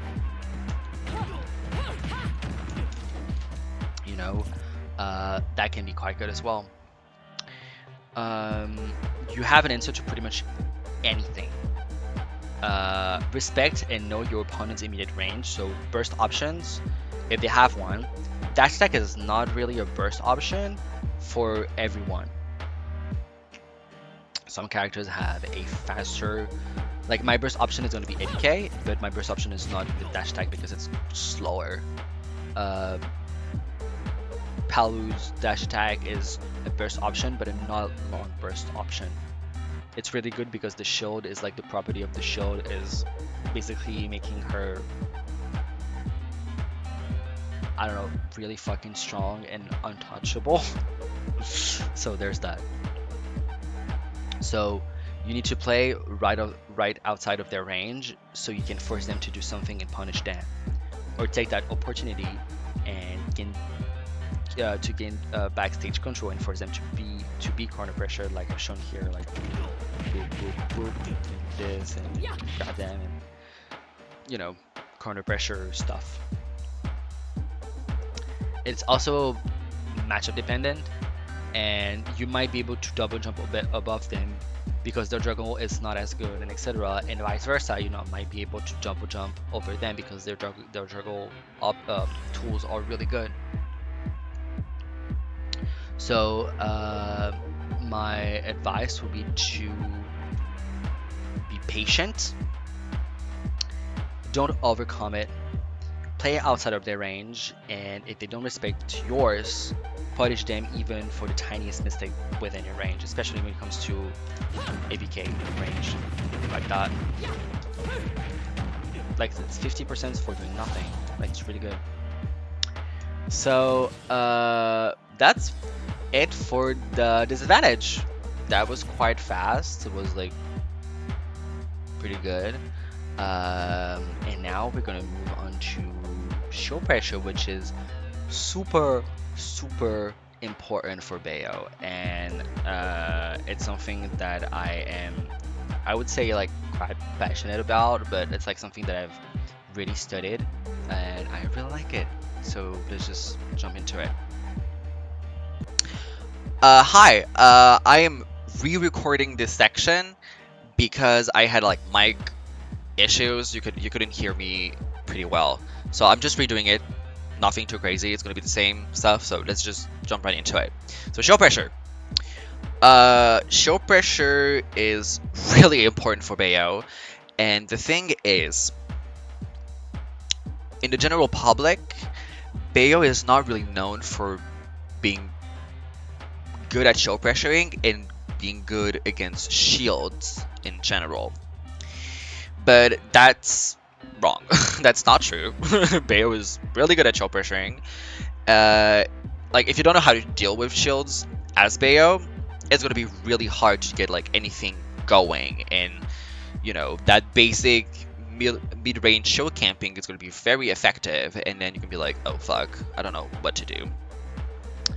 But basically Bayo has some like really basic stuff that is like very spacing your options correctly, and then like punishing accordingly depending on what the opponent is doing. And then you're gonna have like more execution stuff, which is gonna be the second part basically of her pressure, and it's more on the advanced side. Some of it is kind of like hard to do, or at least it's very precise for it to be effective, and you know. So in her kit, she has back air that is -5. She has nair that is -6. She has fair as the whole entire move, but also fair 1 that is like -7, fair 2 that is -8, and fair 3 that is -5. She also has down tilt that is -15.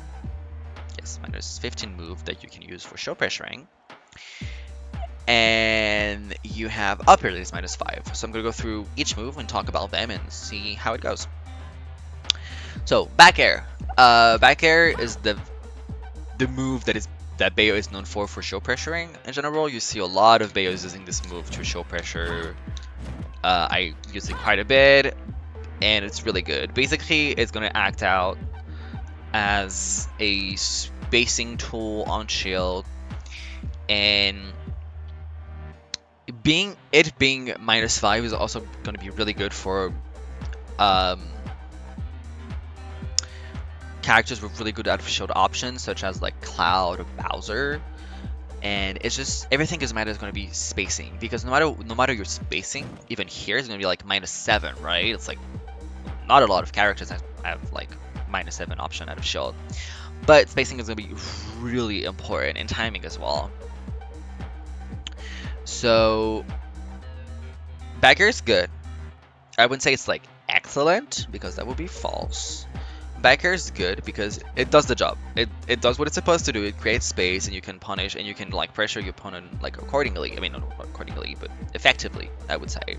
Although, back air has this like weird, I would say weird, but like basically when Bayo does back air, like it extends like a whole entire hurt box towards the opponent, and even on landing, like she has some space, but like her leg is sticking out and stuff, and then when she comes back, it's not like, you know, like her outbox is like shifting towards the opponent, like back being going like that way. So sometimes you might be like, oh yeah, I spaced out my back air correctly, and then like you're just gonna get punished because like her box shifting. So it's gonna be you need to be careful with that. Sorry. And sometimes you can get like a beat out of shield or even shield grab sometimes. So just be careful with that. Nair is really good. Nair is like really good because, I mean, Nair is like is less seen and less used, but there is like in Bayo's meta, we're kind of shifting from like back air into Nair now, because Nair is like pretty good. It's like the angle is really it's like 90 degree, not 90 degree, like 180 degree. It's like very flat. The hitbox is not like angled or whatever. It's like it can beat some option out of shield sometimes. That can trade for you. You can deal with like swordies much better with that move on shield. But you're just gonna need it's gonna axe out the same way that back air does. So you're gonna need to space it out correctly. Also, there is a little thing that is pretty cool with Nair that I'm gonna show right now.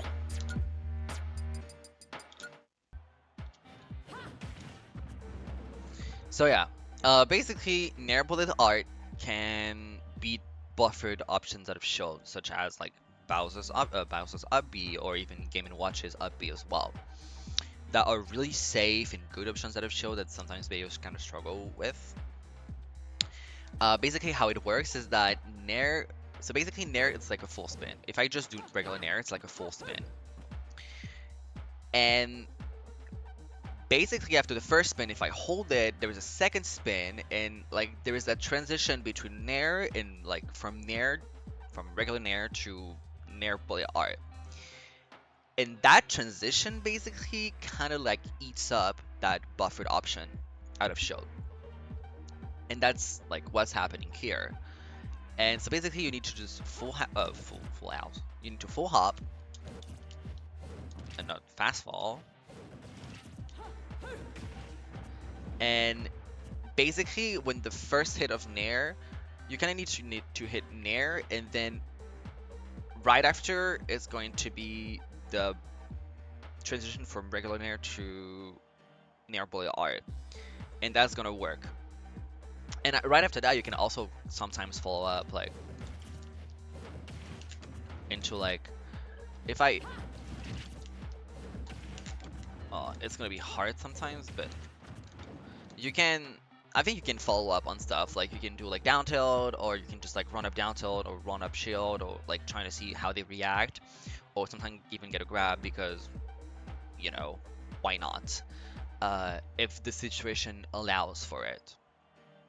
So that's the cool thing about Nair, at least. Okay, so now up air. Up air is like just weird as an option to show pressure with, because of that angle at which the hitbox comes out. So it's go from behind to in front of her, if you're not like reversing the up air. So that makes it like really weird to just like show pressure with. Like, who the fuck is show pressuring with that? I mean, like, you cannot even fast fall it. Like, you see the trails going through the shield, and the hitbox is not even hitting him. So that's something, and you need to not fast fall that. So yes, it's very weird. One thing that is good with up air, at least, it's not like really shield pressuring, but you can bait shield drops with that, is you can like up air into fair, because basically up air is like less recovery frames than nair, so you can act out of it like faster. But if I have nair, I cannot do fair. At least it's not hitting. Basically, up air would just like act as a bait, and they're like, oh, she did up air in front of me, she whiffs, and they're gonna shield drop or do whatever, and then you boom, boom, boom, and you can combo into that. Lima used to do it, like Lima used and still do it quite a bit. Bloom does it with like nair into witch twist, and then he does like boo, boo, boo, 1, 2, 3, and then, you know, pretty good stuff. So that's it. Down tilt. Down tilt is like really good. You see Bloom use that move a lot on show pressure. The reason why it's good is because it has a lot of pushback and some really good distance and space. Even though it's like minus 15 on shield, the fact that it has that much pushback and that much distance, like from here it's gonna hit, like even still here, like if I dash like that, it's like that still hits. And the good thing about this move is that the trails accurately highlights like where the move actually hits, because sometimes it can be misleading, but here for that move it's like very accurate, so that's good. Also, if you space it like very well, you can get like minus 13 sometimes, which is like really weird. Like there you go, minus 13, and it's like very weird, but it doesn't change anything basically. But hey, that's here. Okay. Oh, fair is so good. Fair is kind of like the foundation of like Bayo's pressure. You see a lot of Bayos like use fair for show pressure, and fair is the move, like for real. It pretty much does it all, and it has a lot of mix-up potential. It has a lot of stuff really good. So basically, fair 3 is gonna act the same way as back air and nair. So it's gonna be a spacing tool that you want to use. It's minus 5, but most of the time you get like minus 6 to minus 7. If you have the training mode pack, you can practice getting minus 5, but it's kind of hard, and I think you only get minus 5 when it's like a double jump multiplier or modifier, like at least double jump or at least a full hop. It depends. Like, it's really hard, but mostly if you do it from a short hop, it's gonna be minus 6 to minus 7 most of the time. You can use like fair as a whole, so fair 1, 2, 3 together, like that, like 1, 2, 3, and like you 1, 2, 3, and then like space yourself out basically, like that. 1, 2, 3, and then like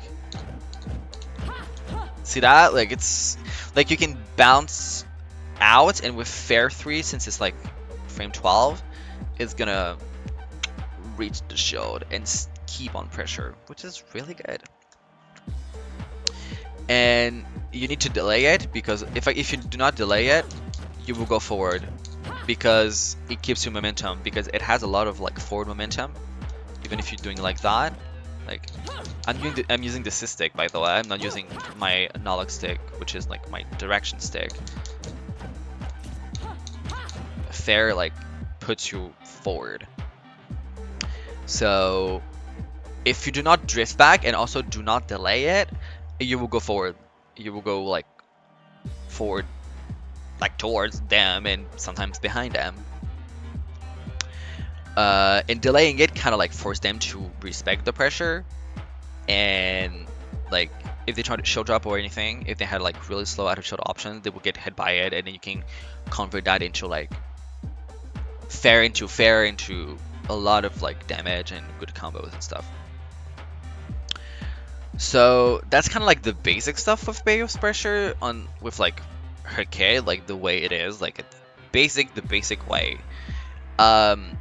But she has like stuff that is like really good in advance, and she cannot rely only on the basic stuff to break down people's defensive habits or defensive like stuff in general. So that's where the advanced show pressure comes in, and that breaks down all of that. So fair for that is going to be the main tool, and it has a lot of purpose and a lot of mix-ups. So let's go through it. So fair one. Fair one, like I've said in the moveset, fair one allows for cross up. You can like cross up with it. Oh, you can like cross up with it. You can bounce like in and out of it, like, which is super good. And with just fair one as it is, you have a lot of stuff. So basically, you can do like fair one cross up into a grab. You can do this, grab this into up, like into a tilt basically. You can do this into like down tilt, this into run away, this into shield, into whatever you want. That's for cross up. If you do like the bounce and you drift back like that, which sometimes is pretty good.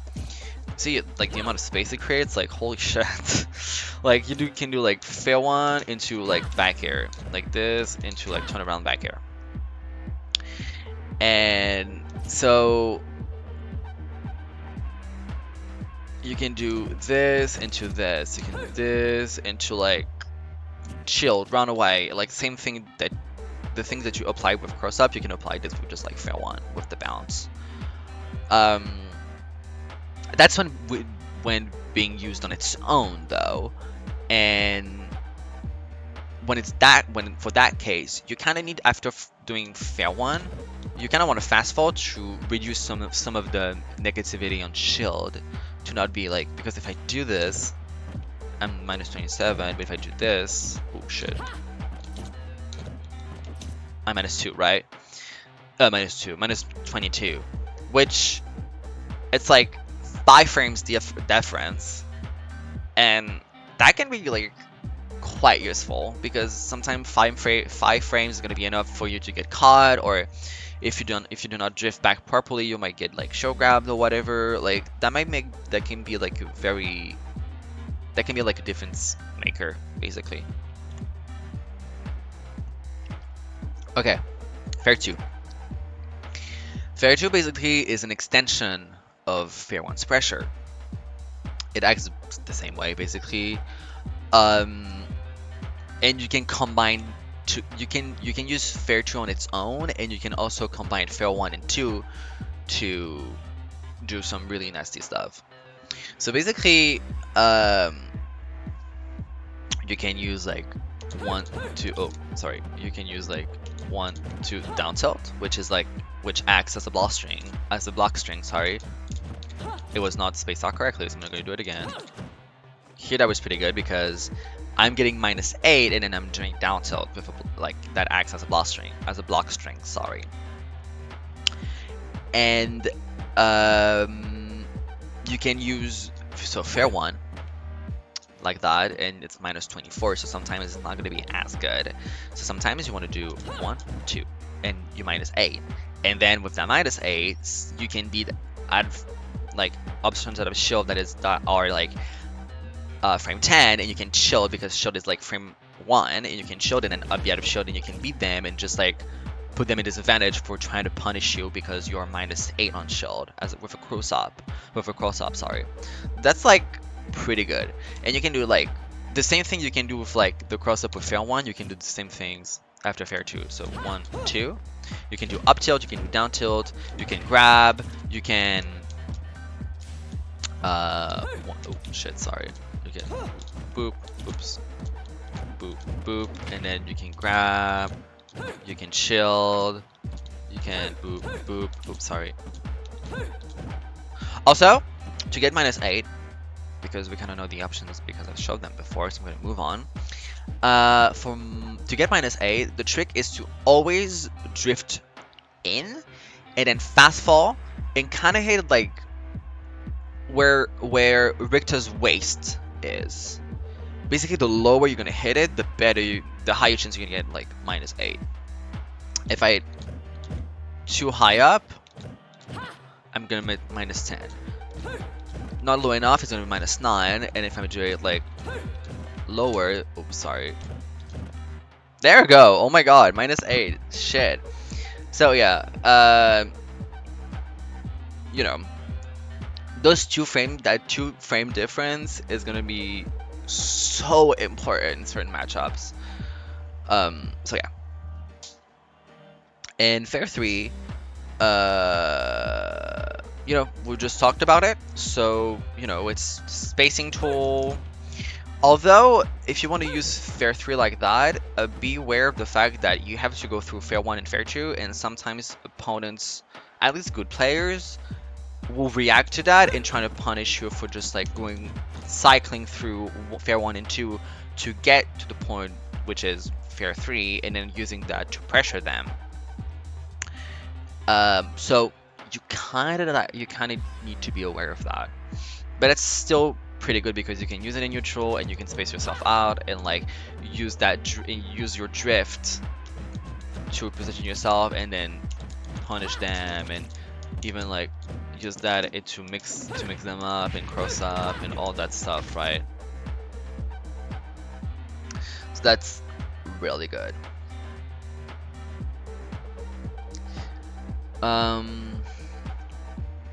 So now that we've been through all of that, with that in mind, with, you know, how her most basic stuff work and also like some of the advanced stuff kind of works as well, how can I push it to the max and take advantage of this? And I kind of teased a bit about it, and that element is going to be block strings. And block strings are a concept from like more traditional fighting games, such as like Tekken, Street Fighter, you know, Mortal Kombat, like basically anything that is like not Smash, I would say. And that kind of stuff is like really good. So basically, you kind of use your frame advantage on block. On more traditional fighting games, it's going to be on block, but in Smash, it's going to be on shield to pressure the opponent and force them to respect it. And if they don't, they get hit by it and they get put into a even worse situation. So basically, what you want to do is to use safe moves on shield and then use her combo starters such as like down tilt, up tilt, so on and so forth, basically. So we've already talked about 1, which is going to be 1, 2 down tilt. That is going to be a basic block string, and that's like one example of that. And you can use that for a lot of stuff. So basically, you use the idea is a safe move into a combo starter. So you can do like down tilt, you can do a back air down tilt, you can do back air up tilt, you can do back air witch twist, you can do like back air ABK, you can do same thing with like different moves like nair down tilt, nair up tilt, nair witch twist, nair ABK, like it's basically, that is so good for Bayo. That is like really, really good. And so those block strings are really impressive when the opponent is trying to respond right after you're hitting their shield, and while you're spacing yourself out and making you unpunishable, like not punishable basically, because the spacing is correctly using a fast move on shield that is like not too negative, and then you know combining this with like a combo starter of your choice, depending on like what the opponent is using out of shield. Maybe sometimes if it's going to be a jump, up turn is going to be better. If they just shield drop, you can use down shield into whatever option. If they try to jump, you can also do witch twist or ABK. ABK is going to be really good in many situations.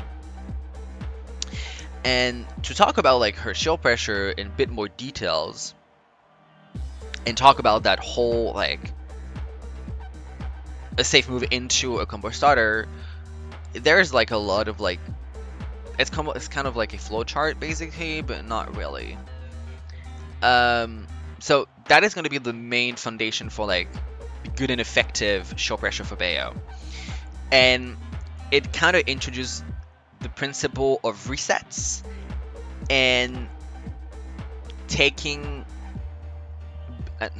being able to take multiple favorable turns within your pressure basically. So basically, like I've said, you can do one of the best is going to be Nair into ABK. So Nair and shield into ABK basically beats like options out of shield, a shield drop, a jump, or like any other like basically those three things are going to be the ABK beating that, and it's like really good.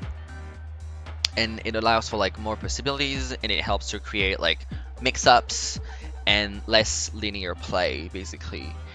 And if you're too linear, that's where they're gonna hold shield, because they're like, oh, okay, I know she's gonna do this, and I just have to wait and then respect the block string, and then I'm gonna shield, right? Because you know, with Bayo, as a Bayo player, you're gonna be introduced and you're gonna encounter a lot of like, I'm gonna hold shield forever, and Bayo's not gonna be able to do anything about that.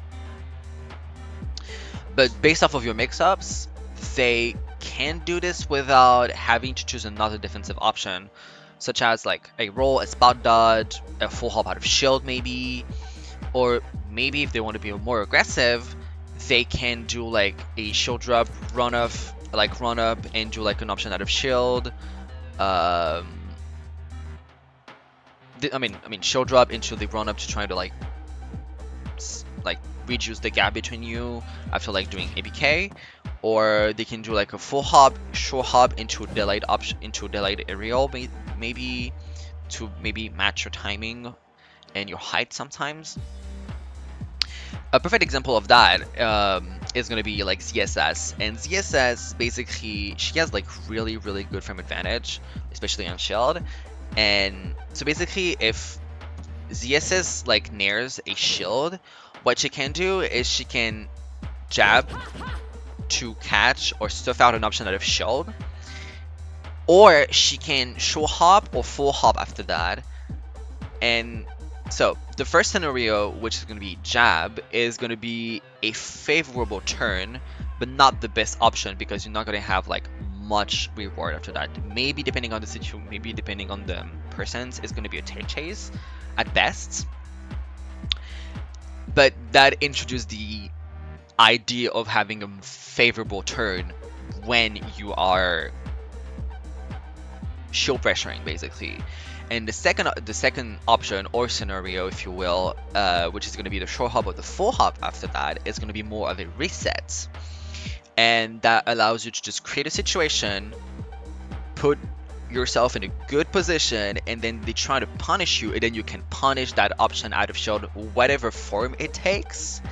And then you can just like go from like one situation into like one good situation to another good situation that leads into advantage. And that's really good.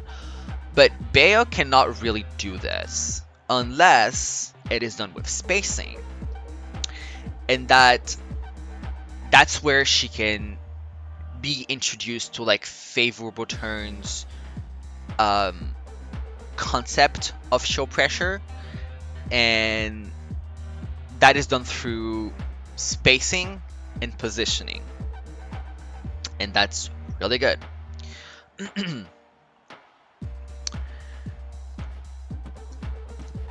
maybe I'm doing a spaced.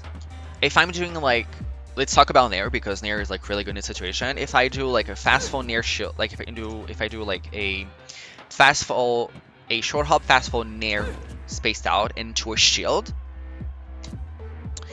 it is more of a reset because the opponent has, it's like it creates a rock paper scissors situation, so RPS, which is basically a huge guessing game. What option am I going to pick in the moment, and what option are you going to pick in the moment? And if my option beats your option, I win the situation, and I get to put more damage on you, basically. So doing a Nair spaced out with a fast fall into a shield is going to be like create a reset. It create like another scenario, basically.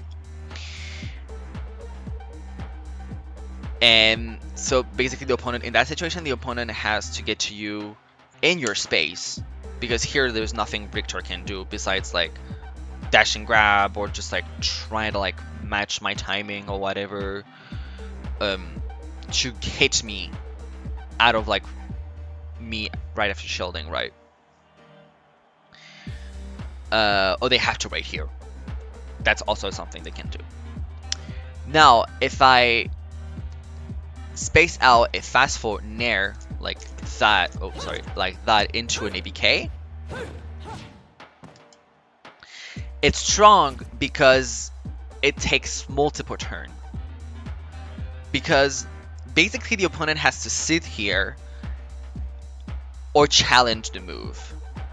But usually people's timing is as so like they swing out of shield or they drop shield, because most of the time you're gonna face opponent that just like after like getting hit once on their shield, they're gonna pull that trigger either like offensively, or they're gonna shield drop and then see what they can do, and that's more the defensive side, or they hold shield forever. And that ABK after the Nair covers like a jump, an option out of shield, or a retreat short hop, or even a full hop. So it takes multiple turns because it covers a lot of options, and that's really good.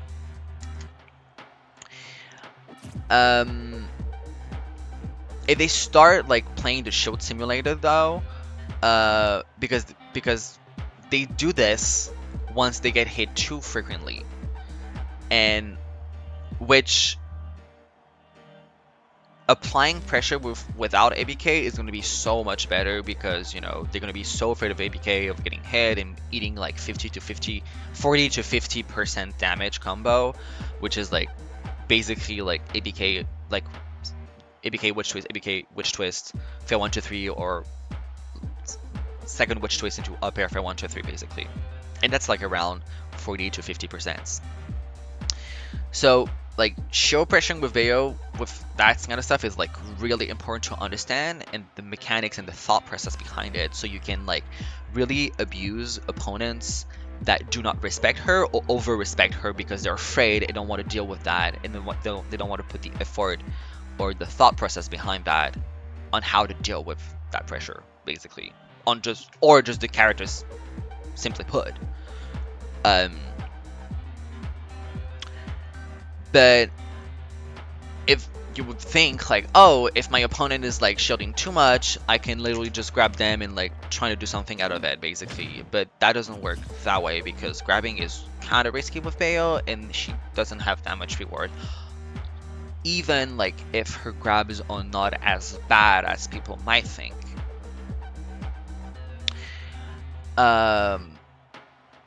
So since grab is risky, and to reduce that risk, you have to play around shield pressure to avoid things like a jump out of shield or even a spot dodge. If they're like, oh, I've been shielding a lot, so I think they might go for a grab, depending on where depending on their positioning or the way they move around, their timings, and so on and so forth. Basically, you're gonna give information and data and signals, if you will, to the opponent to like, oh, I think Bayo wants to grab me here because all Watch is doing a neutral, and also because I've been shielding a lot. And sometimes like spot dodge and a jump is gonna beat that. So beware of that as well. So things like forcing your opponent to corner doesn't become as effective as it should be though, because you have less options to play with, because show pressuring and stuff is not going to be as effective because they've been shielding a lot, and you're like, oh well, I'm gonna go for like a grab, and then if you don't connect that grab, you're gonna lose that positional advantage, and you're gonna be put in disadvantage like that. So yeah.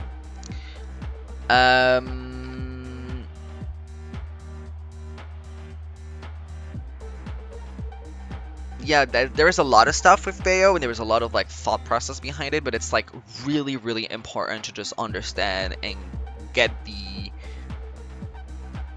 core thought process and application behind it, because otherwise you're just gonna be so clueless about what you're doing.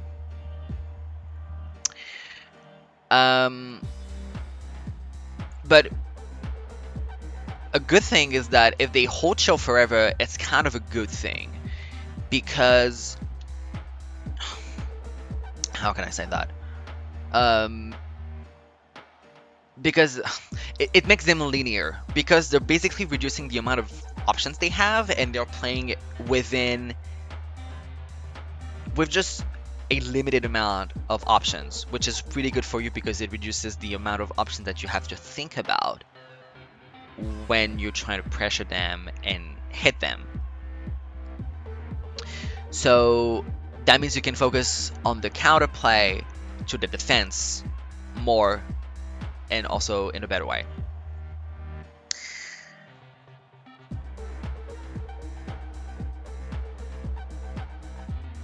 So that's like kind of the basic idea behind like show pressuring with Bayo.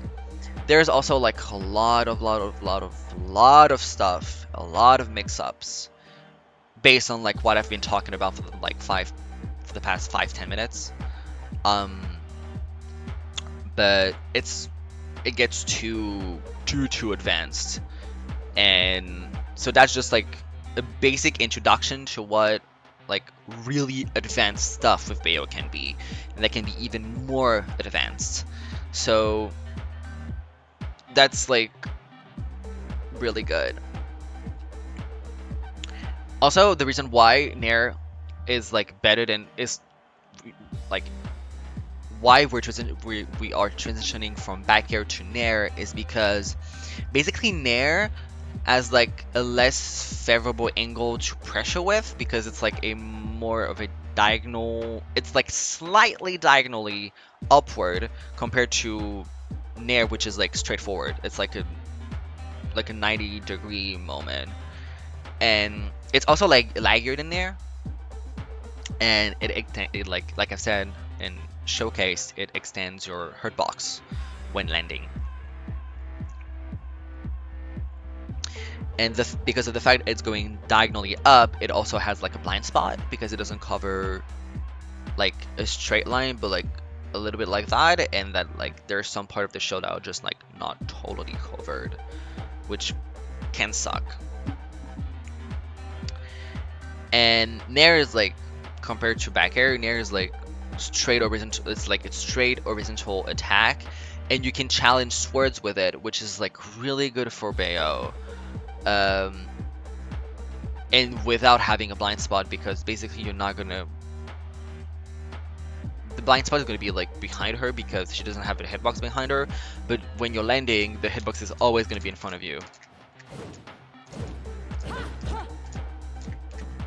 So it's like really good.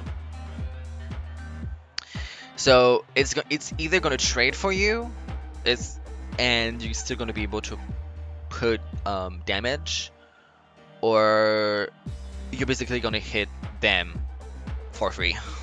It's either like you win, they don't get to hit you at all, or that trades, and that's still good because Nair is like pretty good.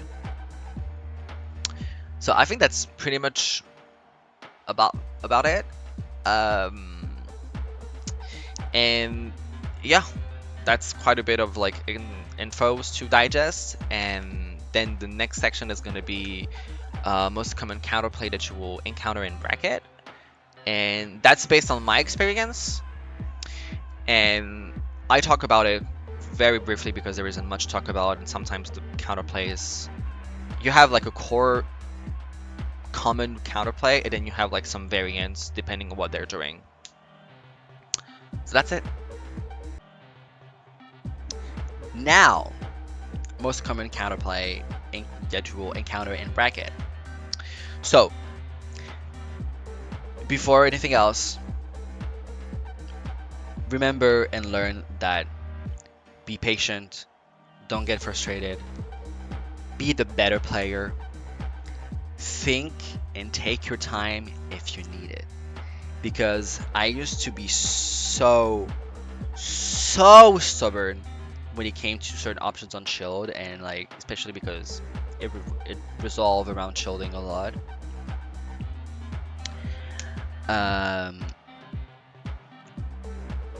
You can take your time. You don't have to rush things.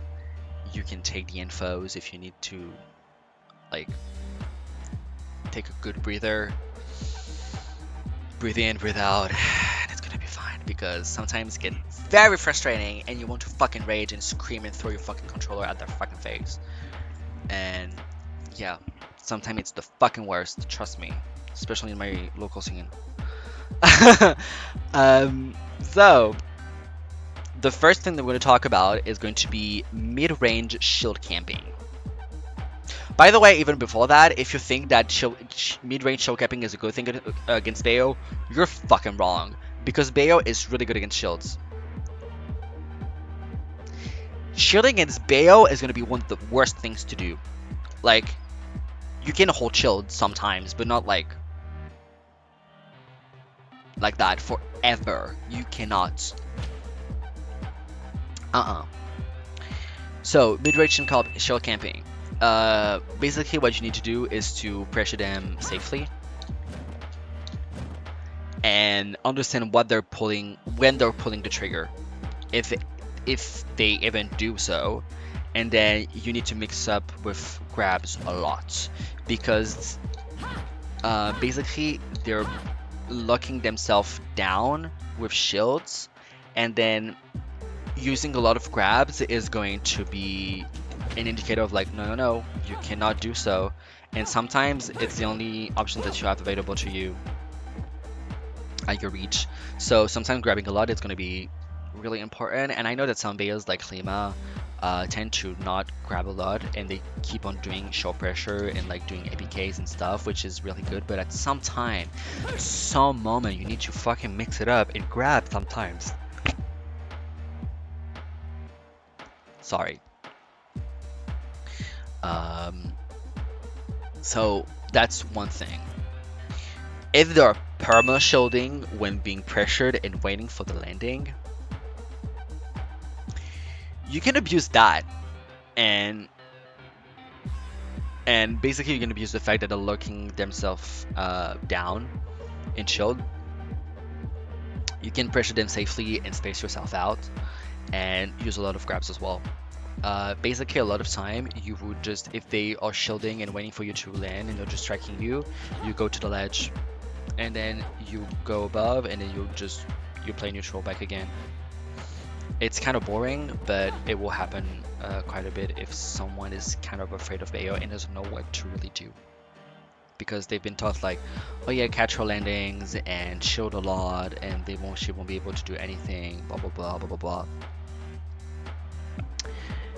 It doesn't really fucking matter. Like, most of the time it's not accurate, because it's just bullshit as advice, and because good Bayos won't let you catch their landings, because the ledge fucking exists and she has an amazing double jump.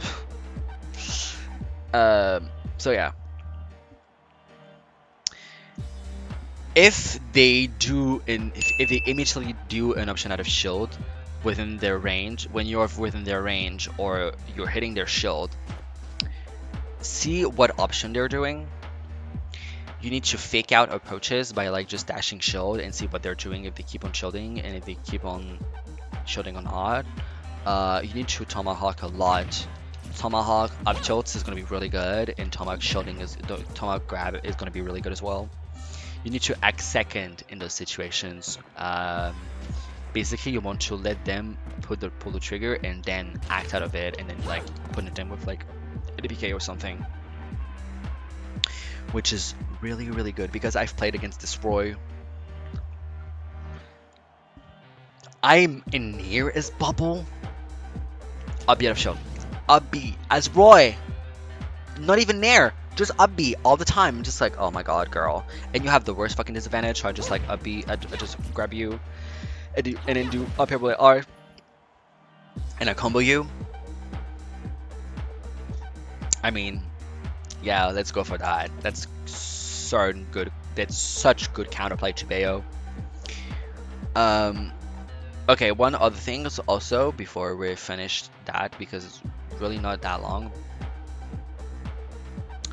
Playing for Bayonetta options. So what I call that is going to be like ABK from ledge, which time landings, also fair from ledge, anything that is very like Bayo coded. They want to play around that. They want to punish that only, and they tunnel vision around that, and they don't think about anything else. So they're looking for look for basic, common, easy options to punish. When you're like, I don't know, if you're doing APK, see for what options they're going for, and see what kind of options they try, like how they want to punish it, basically. Restrain yourself from doing those options, obviously, and mix up with patience to make them act with commitment, and to act them with commitment or unsafely, basically. So sometimes you kind of want to do nothing, and they would just do something because they're like, oh, she's not pressing the button I'm looking for, so I'm gonna try to do something, and then you shield and you just shield up B, basically. And don't give them what they want. What I mean by that is not necessarily like the options, but also the situations in which you're using them. I remember once I played against this Link player, which had a little bit of like, not a little bit, he had some decent Bayo experience. And I was not doing ABK. I was not doing ABK from ledge because I was like, well, I'm not giving you that because he was looking for it. It was like, he was saying like, come on, I know you want to do ABK. I know you want to do ABK from ledge. Come on, do it. And I was like, oh no, girl, I'm not going to do ABK from ledge. Because I know you're looking for that. And now I'm going to do it. And yeah, that was quite good. So things like that are going to fuck with them mentally, and also with their not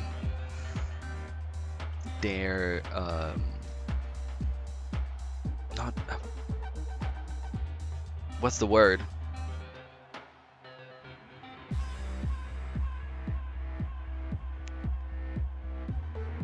Oh my god, I'm having a stroke.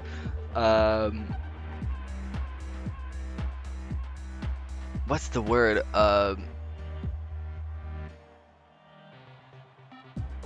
Chow, what's the word? Stamina. Oh my god, that's the word. That will fuck with the stamina. Holy shit, that will fuck with the stamina so much because they would be so bored, and because they're focusing so much on those options and their tunnel visioning on that, they will only focus around that, and they will be so tired from this, and their stamina will be fucked, and then you will be able to do what you want to do.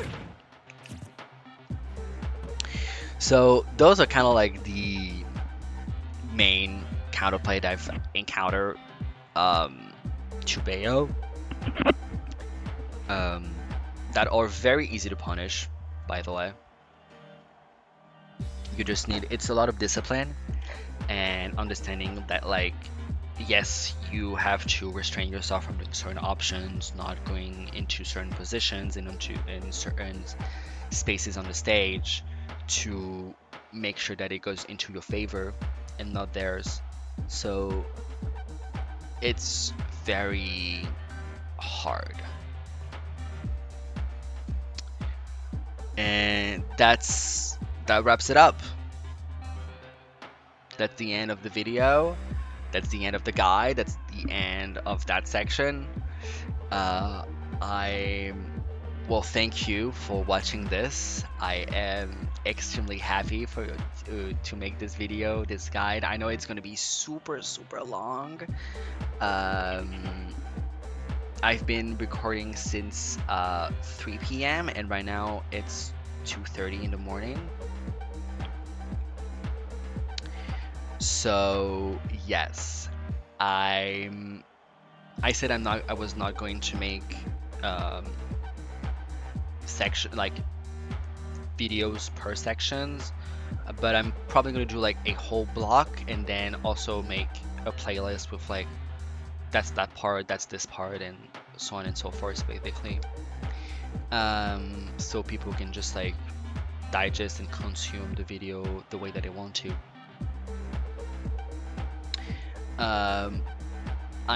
If you watch the whole entire video, oh my god, thank you so much. Because I've been working on this project for so long and I've been waiting for having some coaching with other top players like Lima and Salem to be able to even talk about stuff that are even more accurate to what I've been talking about on my own, and having more to add even more info and resources and stuff like that. So thank you. I can't thank you enough. If you watch this video, please like and subscribe the video or the videos as well. Don't hesitate to comment. I will answer to any type of comments, question that you have in the comment section. If you don't really understand something in particular, if you need like a more precise explanation and stuff like that, you can follow me also on Twitter at secrétaire_, on my Twitter, on my YouTube as well at secrétaire. And that's pretty much it. I will start making video content, Smash related, and also for her games on my YouTube channel. I also stream. You can follow me on Twitch at secrétaire_, like the same thing for YouTube and Twitter. So yeah, thank you for watching this video. I'm so happy, and I guess I'll see you in the next one. Bye bye.